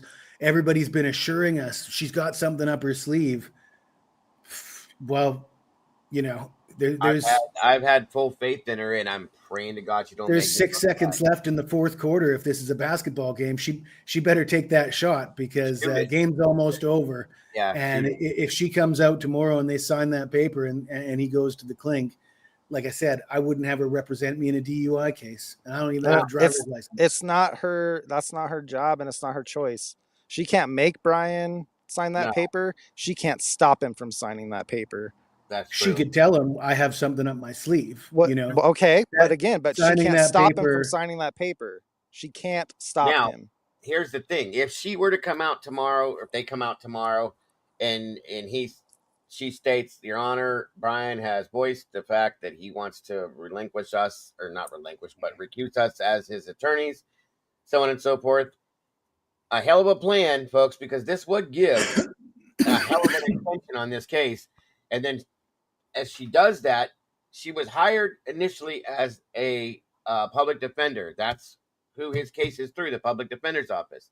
If she recuses herself and they're done, and then he rehires her as the attorney she is now, somebody said that this is possible. And she does it pro bono per se or whatever, which I don't think she would be completely pro bono, but that's possible. It would be a different attorney, and it would probably extend the case out, possibly even for another year if they wanted to. Yeah, but what do they gain from that? That doesn't make any sense. Then she would have the time that she wanted for the continuance. Okay, but again, what do they gain from continuing it? The state either has the evidence. More than they gain from signing that goddamn plea deal. Dude, the state, listen, we're 2.5 years in. The state either has the evidence to convict, right? Or the defense has the evidence to give reasonable doubt. Continuing it isn't going to add much. Well, I think the biggest deal with the continuance was getting through the discovery. That's the biggest thing, I think. Because I think because of a couple of things she may have found within the discovery she had, maybe she thinks there was something else in there that was of importance. Maybe, I don't know.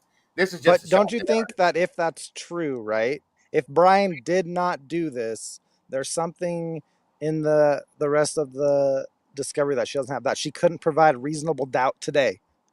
2.5 years later, do you not think that she could provide reasonable doubt today? I mean, that's a great point. That's a good point. It is. They don't gain anything from continuing this out. Well, then there you go. I mean, like Karen Reed, the first trial, they went all this stuff in, third party, Brian Higgins, Brian Albert, blah, blah, blah. Of course, we think that they did it, right? Yeah. But it messed with the jury. It didn't help them at all. The second trial, they didn't go in on that nearly as much, and it worked out a lot better for Karen. Yeah, it did. Definitely. That's a good point. Because it didn't confuse the jury. I don't even think they need third party. All you have to do is show that it could be someone else because the investigation sucked. Well, and see, that's another thing too, bringing that up. I'm curious to see what she presented to him as far as the alternate suspects, because if it was that weak, that's kind of pathetic on her part to not have some good standing foundation for that. Yeah, but again, what if she did the best job humanly possible on planet Earth? We don't know the evidence. We don't know what they have to work with. Yeah, I agree with you on that. If she did her absolute best on this and still couldn't do it, that says a lot right there, you guys. It truly does. I mean, I'll also point out the fact that she said that Bryan Kohberger was innocent a year ago, and she hasn't said it since. So maybe she found out since then that he is guilty, and they were just trying to get the death penalty off. well, like I said, maybe they went and tested some of that other DNA and something popped up that shouldn't have. And she said, we got a problem. Okay. I don't know what to do with this now. And yeah, I mean, that is possible, dude. That was a year ago, and things can change in a year. There's all this discovery rolling in. Well, that's and very Taylor possible. might be the best attorney on planet Earth, but you got to work with what you got to work with. That's true. That is true. That is very, very true. And whether it be the fact that Bryan did it, or that if this is this huge cover up, it's really been covered up, and you can't get out of it. You have no choice to exit. If it's a huge cover up and he signs that plea, like, it doesn't make sense to sign that plea deal. No, it doesn't at all. It doesn't at all. That's the whole point. Like, unless he I feels think like I think it is a huge cover up. I don't know what's being covered up, but it could be a cover up, and he did it. I mean, I'm not saying that you guys are wrong. I'm just saying that's the point, though. It doesn't matter if he's guilty. You're absolutely right with that one. He could still be guilty, and they still, because they screwed up so much, covered up their mistakes. That's very possible. Yes. Whatever it is, they can come out and tell us. Seem motivated to cover it. He seems like he wants it uncovered, which he doesn't seem concerned. Remember the gross thing? Something's going to be gross. Yeah. He doesn't seem to be motivated to make that go away. He seems to want that to come out. That's yeah. Well, and that's like Jesse said earlier, Twiz. I don't know if you caught that. I think you were in here. Where after watching Steve's interview and how he basically said the state failed, and when push came to shove, they just basically ran from the case. If Bryan signs this and gets life in prison, we all know how he feels about this. Do you think he's going to start going crazy with this? Who, Steve? Yeah. I mean, Steve said he was going to go out and tell people everything. Yes. Either during the trial or after the trial. Right. Why would I think he's not going to do that if he signs the plea deal, regardless of he admits to it or not? I'm just saying, out of his anger, you know what I mean? There was a distinct turning point with Steve, though. In the beginning, he was spinning one narrative, and then after he had that connection with Howard Bloom, and there was that connection with the grand jury. The way it's been described to me is he had a fight with Howard Bloom, and then he signed with James Patterson, and since then he went more in lockstep with law enforcement and with the state. In the beginning, he was trying to expose the shortcomings of law enforcement. Then he changed his tune, but now he seems like he's going back to wait a minute, you guys are screwing me. I'm going to let the cats out of the bag, and I'm looking forward to hearing what he has to say, whether or not he's a trustworthy source of information or not. All the guilters don't have a problem using everything he says to support their narrative. So I don't have a problem listening to what he has to say if it makes sense to me. I mean, I want to know all the details of everything that happens. Like, it's not like How about the story he came out with, Hunter trying to get the door open? They called Hunter because they couldn't get the door open. Yeah, I mean, it's weird. That's a blatant lie apparently now. So and supposedly they got that information like from Hunter himself, right? Yeah. So if Steve could confirm that Hunter, listen, I mean, we've saw Hunter goes from looking like a athletic, healthy college student to looking like a junkie in 2 years. And if Steve G tells me that, yeah, Hunter told me, that's what Hunter told me, I don't know why it panned out different. Bing, bing, bing, bing, bing, bingo. There's some reasonable doubt, some inference that they're covering up something. Well, I mean, it seems like this really came to a head, this whole thing, after the PA hearings, guys. I mean, I might be reaching there, but the PA hearings happened, and here we are. Are you talking about yesterday? Even if Steve G's a liar, even if Steve G embellishes and lies, and we all sort of, or I shouldn't say we all, but some of us believe that Steve G does bend the truth. That story that he told about the 911 call was quite specific. There was a lot of detail. Liars don't usually make up such specific detail. You know what I mean? Like, yeah, because that story is very specific and very detailed. The other stories lack detail, lack specificity. Just, I don't know, we thought she was passed out. I think that's there's a there, in my opinion. Possibly. Do you think that there could be a link, either one of you, from the PA hearings to this? I mean, obviously this was in. Are you talking about the PA hearings yesterday? Yeah, I mean, I know that's no, quick because this was probably already in the works, but I just didn't know if there was something that could have amped this I up. think so. Like Steve said, they first heard whisperings of a plea deal sent out on like Friday or something, right? Right. So they probably got word from the defense yesterday, if this is what actually happened, that Bryan would sign that. Yeah. But they have to still like you still have to prepare for trial even when that stuff is going on. Of course. So they already had it scheduled, so they just went along with it, would be my assumption. And that makes some sense. Like I said, and I was shocked because typically when you have something like this coming, I thought we would have had some warning, like visual warning that this was actually something coming by documents or something. And it really seemed like a lot more of a surprise than it should have been. That's my thoughts on it. I was literally watching a video. The video ended, or I minimized it or something, and there was like the first thing was some channel I've never even watched before saying Bryan Kohberger took a plea deal. I was like, what the fuck? Yeah. I opened it, I Googled it, nothing. Like, it was just out of the blue. Yes. Yeah, it was very like overnight. You know what I'm saying? The way I got the info was that I was talking to my Discord and somebody Mama Bear dropped the thing, and I went, what? And no, this is bullshit. And everybody said, oh, come on, this is a lie. Now, of course, it was twisted and said he already signed it and he already agreed to it and it's over, blah, blah, blah.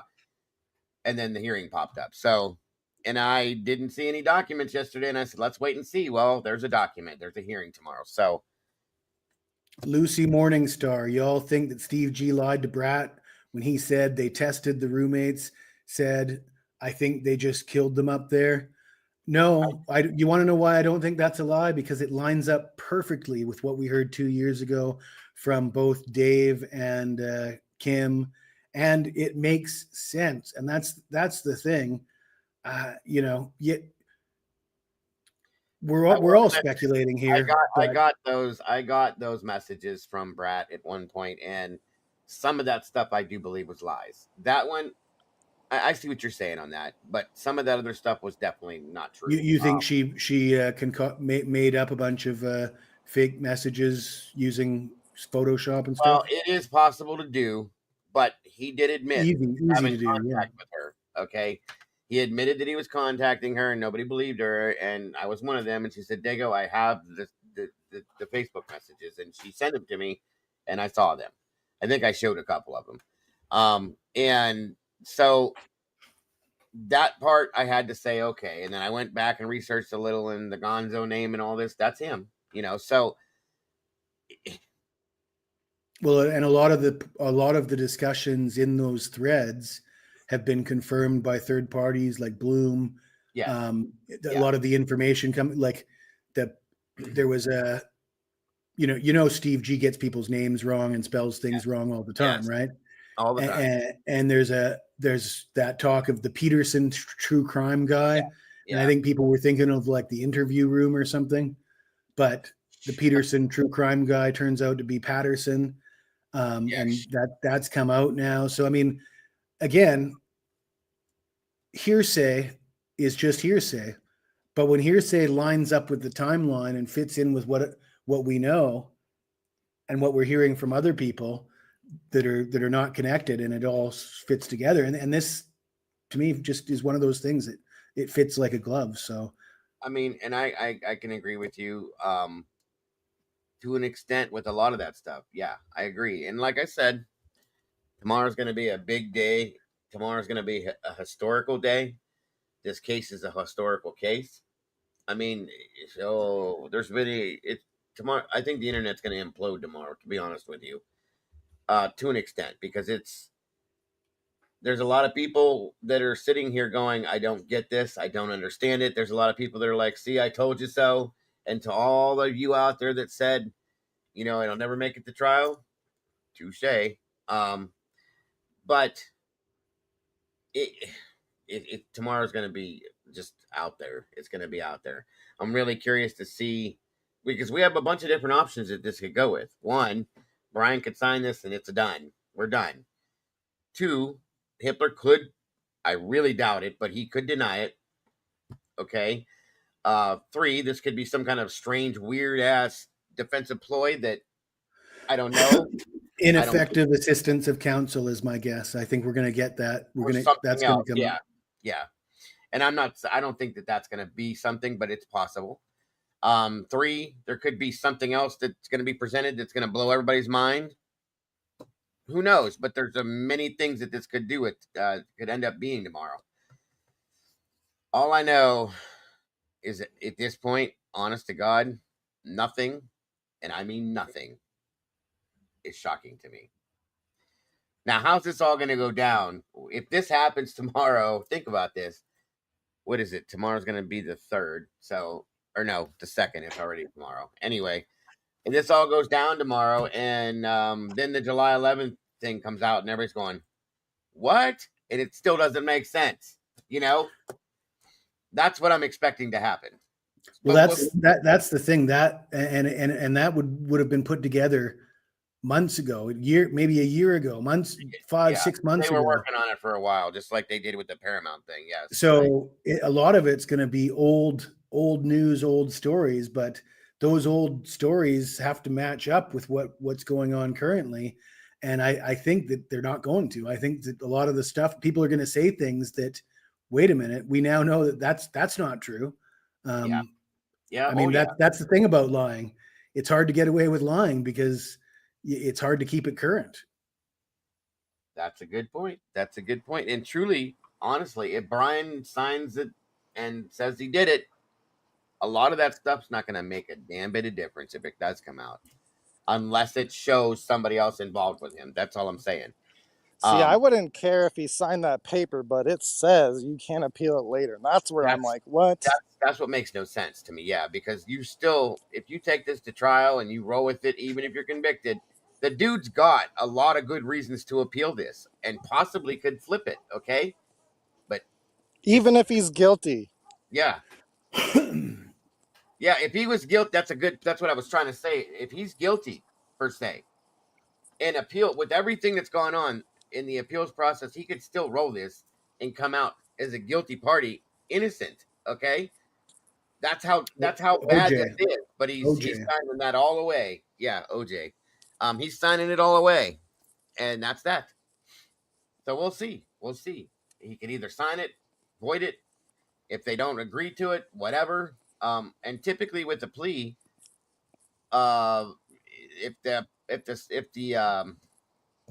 but this is death penalty. If the state brings something, a lot of times the defense will bring a counter plea if they're not comfortable with it. So I don't know if that's all gone down already. I would imagine it would. And ABC has an article from yesterday saying that the Kohberger family attorney said that the plea wasn't agreed with fully, but parts of it might have been. That's why I heard that yesterday too. And That doesn't make any sense to me why they would say that though. Like, well, if it hasn't been fully agreed to, should you make it be? Why would you be making any statements on it? Well, the only thing I could think of is, again, he did it. Confession. Or it's part of the chess move where they're seeing what they can get the state to drop. And then being like, your case isn't that clear. But doesn't it weaken your bargaining power to admit that there's a plea deal in the works? I mean, until it's actually signed, it makes sense to me that, if you're the guilty party and you're trying to negotiate for lenience. But it could give Ann a leg up though, like he just said. It'll show the defense. Look, the state doesn't have anything, and we got this in a sense. And look at how easy they removed that death penalty, Judge. Yeah. Yeah, that's like I said. This could be a ploy, you guys, and she's pretty smart. Okay, I'll say that. So yeah, it could be, and I know we're all saying this with wishful thinking, in the background, but I like I said, the first time in 4 years that I've been doing this, I'm really kind of speechless because I just don't. Like Twiz keeps saying, there's nothing to gain. I don't know. All this comments about a plea deal before it's signed strikes me as celebrating a football game when you're up by 7 in the fourth quarter and you haven't won yet. Well, even with Ramsland's interview, like she, in her mind, it sounds like she believes it's all done and said and done too. Because I don't believe she'd have came forward if she didn't. It leaves me. I just don't know what to say. I don't know what to think. I don't know what to feel. And I agree with you, Cat Lady. I wish there was a Perry Mason moment on this. See, if the plea didn't have that appeal thing in there, you could see all sorts of chess moves getting played here. Absolutely. With that being in there, if he signs that paper. That's the be-all, end-all. Yeah. Now, if he doesn't sign that paper. That was the thing that the Kohberger attorney was pointing towards, is we've agreed to some but not all. Maybe that was the sticking point, right? Could be. I mean, anything's possible. I don't want people to say or think that I'm saying Bryan is guilty at this point, but I'm saying if he signs that paper. If he signs that paper, he's either guilty or dumber than ass. Correct. That's it right there. And I think that's what Twiz has been the point he's been making all night. Like, it makes zero sense for him to sign this. There's nothing to gain other than saving his life. But again, somebody that, it says, I did it. He could be guilty and still get away with it if he goes to trial, dude. He could have, yeah. With everything that's happened, guys, truly, like I said, the appeals process in this would have been insane. And he has to know that. She knows that. That's why this makes zero sense. None.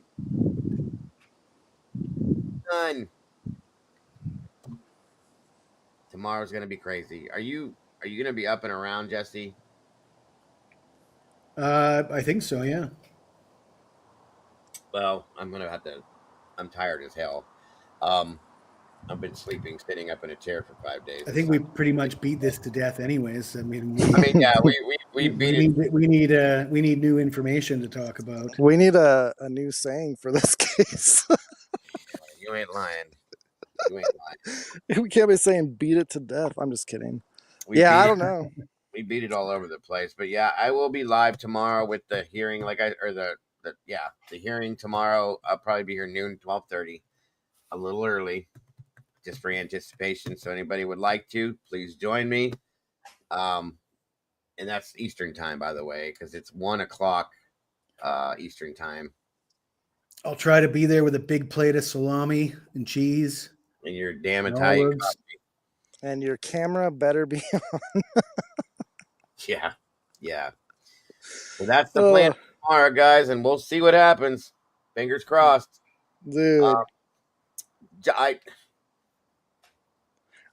I don't even like, I mean, when I came into this, you know, I said, first and foremost, I want the correct people, you know, held accountable. If he signs that paper, I'm just saying, it's It doesn't probably feel like him. justice to me, even if, you know, like I said, there's still so many questions that need to be answered. The fact that the way the FBI rated those DNA sites. Well, we could talk about the case itself without Bryan included. Yeah.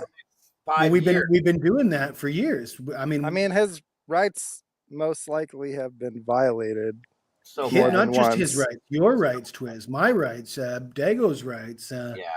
I'm not even Yeah, an no, American and citizen, well, I think but that if someone's rights, how Yeah. I look at it is if another person's rights are violated, then that could They're just your be rights me as well. tomorrow. So I'm not saying I like it or I defend it, but they still could get the right guy, you know?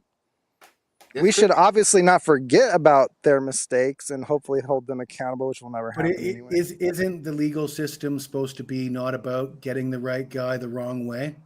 Isn't it? Correct. Yeah. Isn't it supposed to be better to get to let the right That's guy why go I than get said, him the wrong even way? if he's guilty, if he goes to trial, he could get away with it. So why are you signing that plea deal? There's no good answer, Twiz. There's no good answer for this. Unless Other than he did it. he did it, yes. That's what I mean. Yeah, That's what I've been saying the whole time. I'm like, if he signs a paper, just assume that he did it. I mean, there's nothing else that we can assume other than some weird. I don't know. I just don't. That's it. That's what I said in the beginning. That's. I mean, it's going to be hard If to they accept. need more time, right? Let's just go along with that theory. They need more time to go over the rest of the discovery and find something that'll get him off. Okay, go to trial and you have an automatic appeal. There's your time. Signing that paper does nothing that benefits him if he didn't do it. If he signs it, he did it. The one thing that JB Gunner pointed out is the conditions in the county lockup are way worse, apparently, than an actual prison. When you get into an actual prison, you got more freedom. You got a yard. You got commissary. You know, you got some kind of socializing. And is he really going to get all that though? But that's JB Gunner's point of view. I don't know that it's true. Bryan is going to survive in that environment the way JB Gunner did. You know what I mean? Right. Yeah, I mean, you have crimes against women. A lot of inmates don't like that, from what I've heard. Well, especially such a high profile thing, a target on your back. He's already a target. He's already a target, and he's going to be even worse. They're going to have to keep him in segregation. That's my opinion. And at least for a while until this fades. You know what I mean? Yeah, I don't know. I don't know if it'll ever fade in the prison system because they're always trying to check your papers and shit. And that's true too. That is very true too. And that's, I mean, like, you don't gain anything from signing that paper unless you did it and you just don't want the death penalty. And here's the thing, folks. That I said this. I told you guys at the beginning of the show that if Bryan goes to prison, I don't give him a year. I don't think he'll last. Okay. And whatever the answer is to that, however it happens, I don't think he'll be there for more than a year. So, like he just said, there's nothing to gain from this. Because whether you get the death penalty from the firing squad or the death penalty from going to prison, you're not gaining anything. Okay. There's nothing that makes this make any sense. So, well, when it doesn't make sense, there's more to the story. Stay tuned tomorrow, ladies and gentlemen. Same bat time, same bat channel. Will we get any answers though? Other than, like, if he signs it, he did it.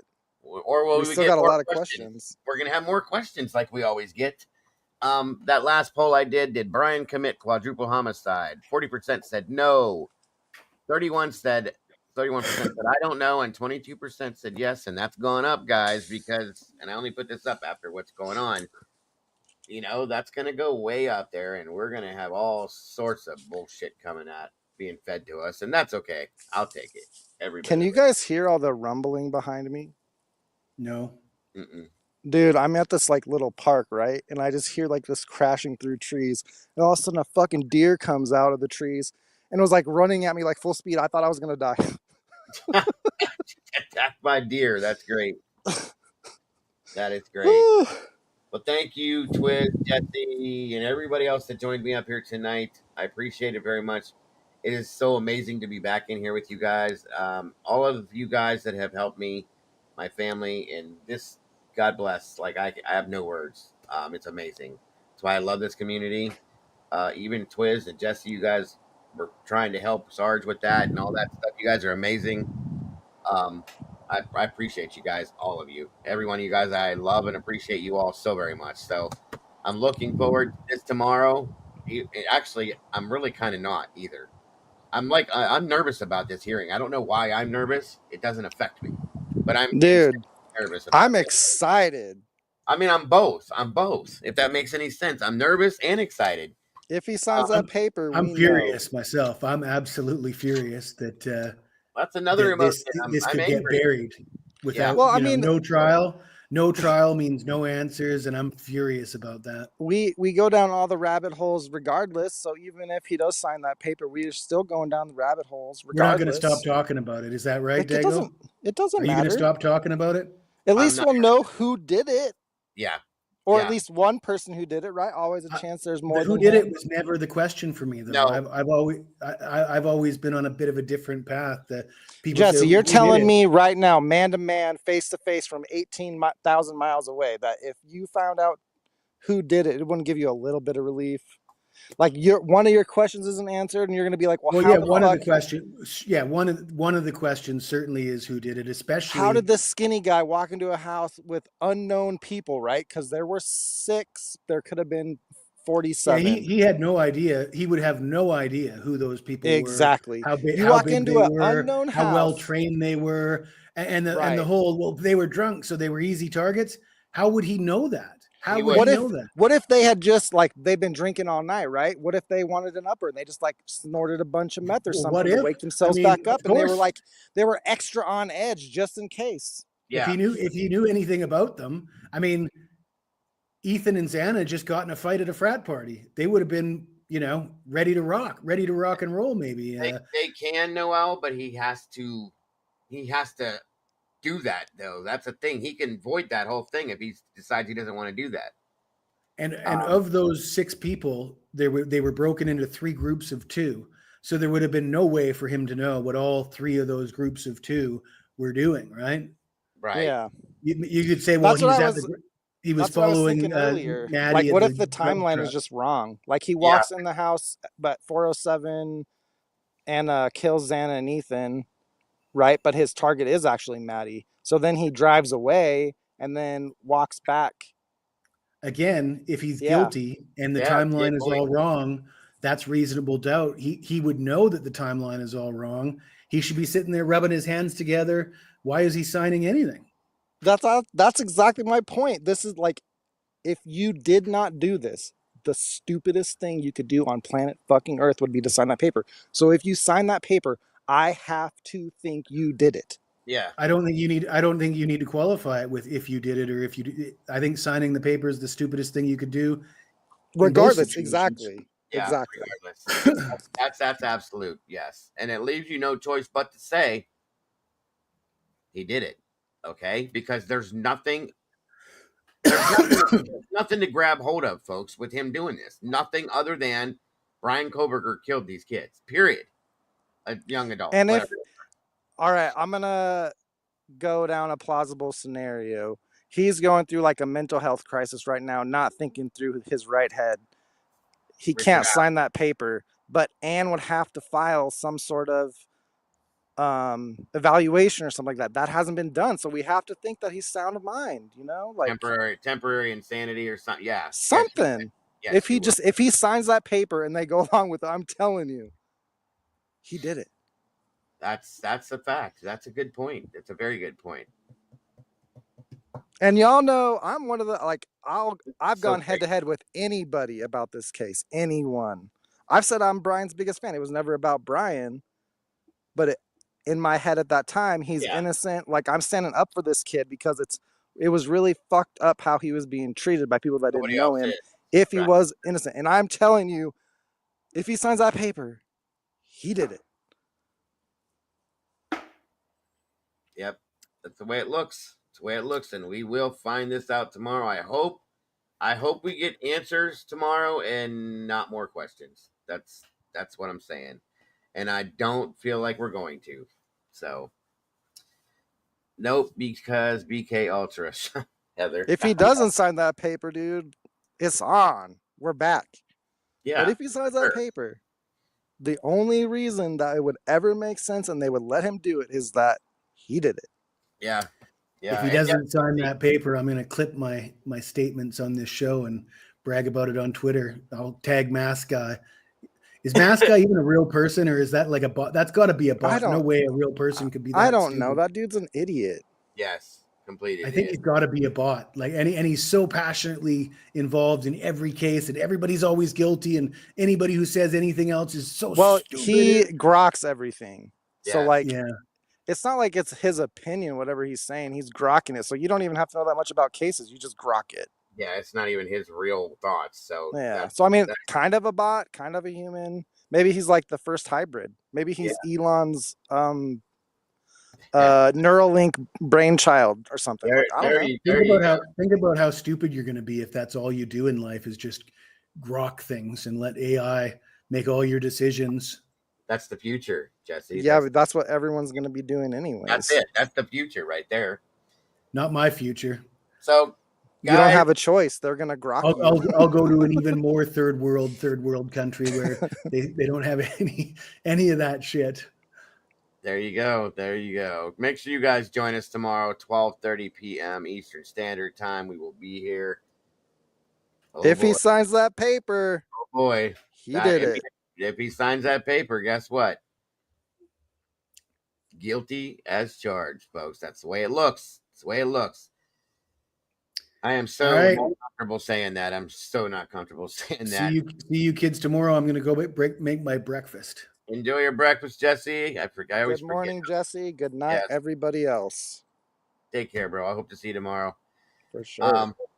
Everybody in the chat, again, it was great to be back. I missed you guys more than anything. I really did. And thank you to all the generosity, the donations, the love, the support, my family, all of us. We all thank you so very much. My moderators you're just so amazing. God bless each and every one of you guys for getting me through this past week, for supporting me and keeping my head above the water. And I missed all you guys so bad. It was crazy.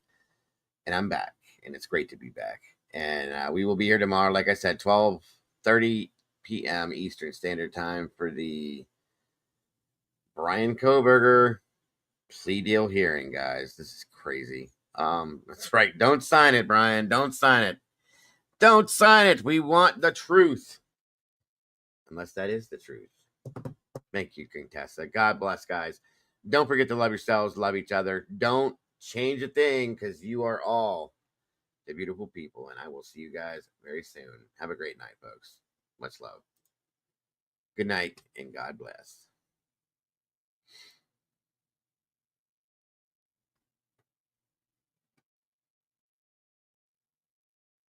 Crime Cafe.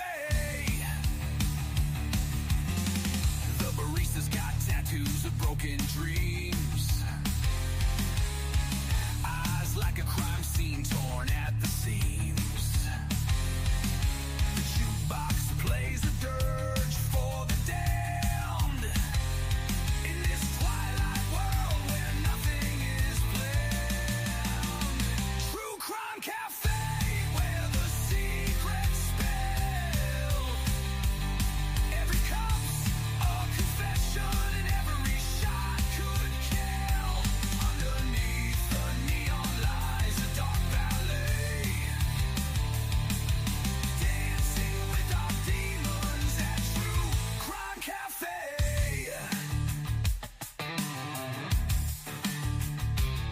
The coffee's bitter like a lover's last fight. The air's electric in the neon light. A place where lies and truth collide. Order a double shot and swallow your pride.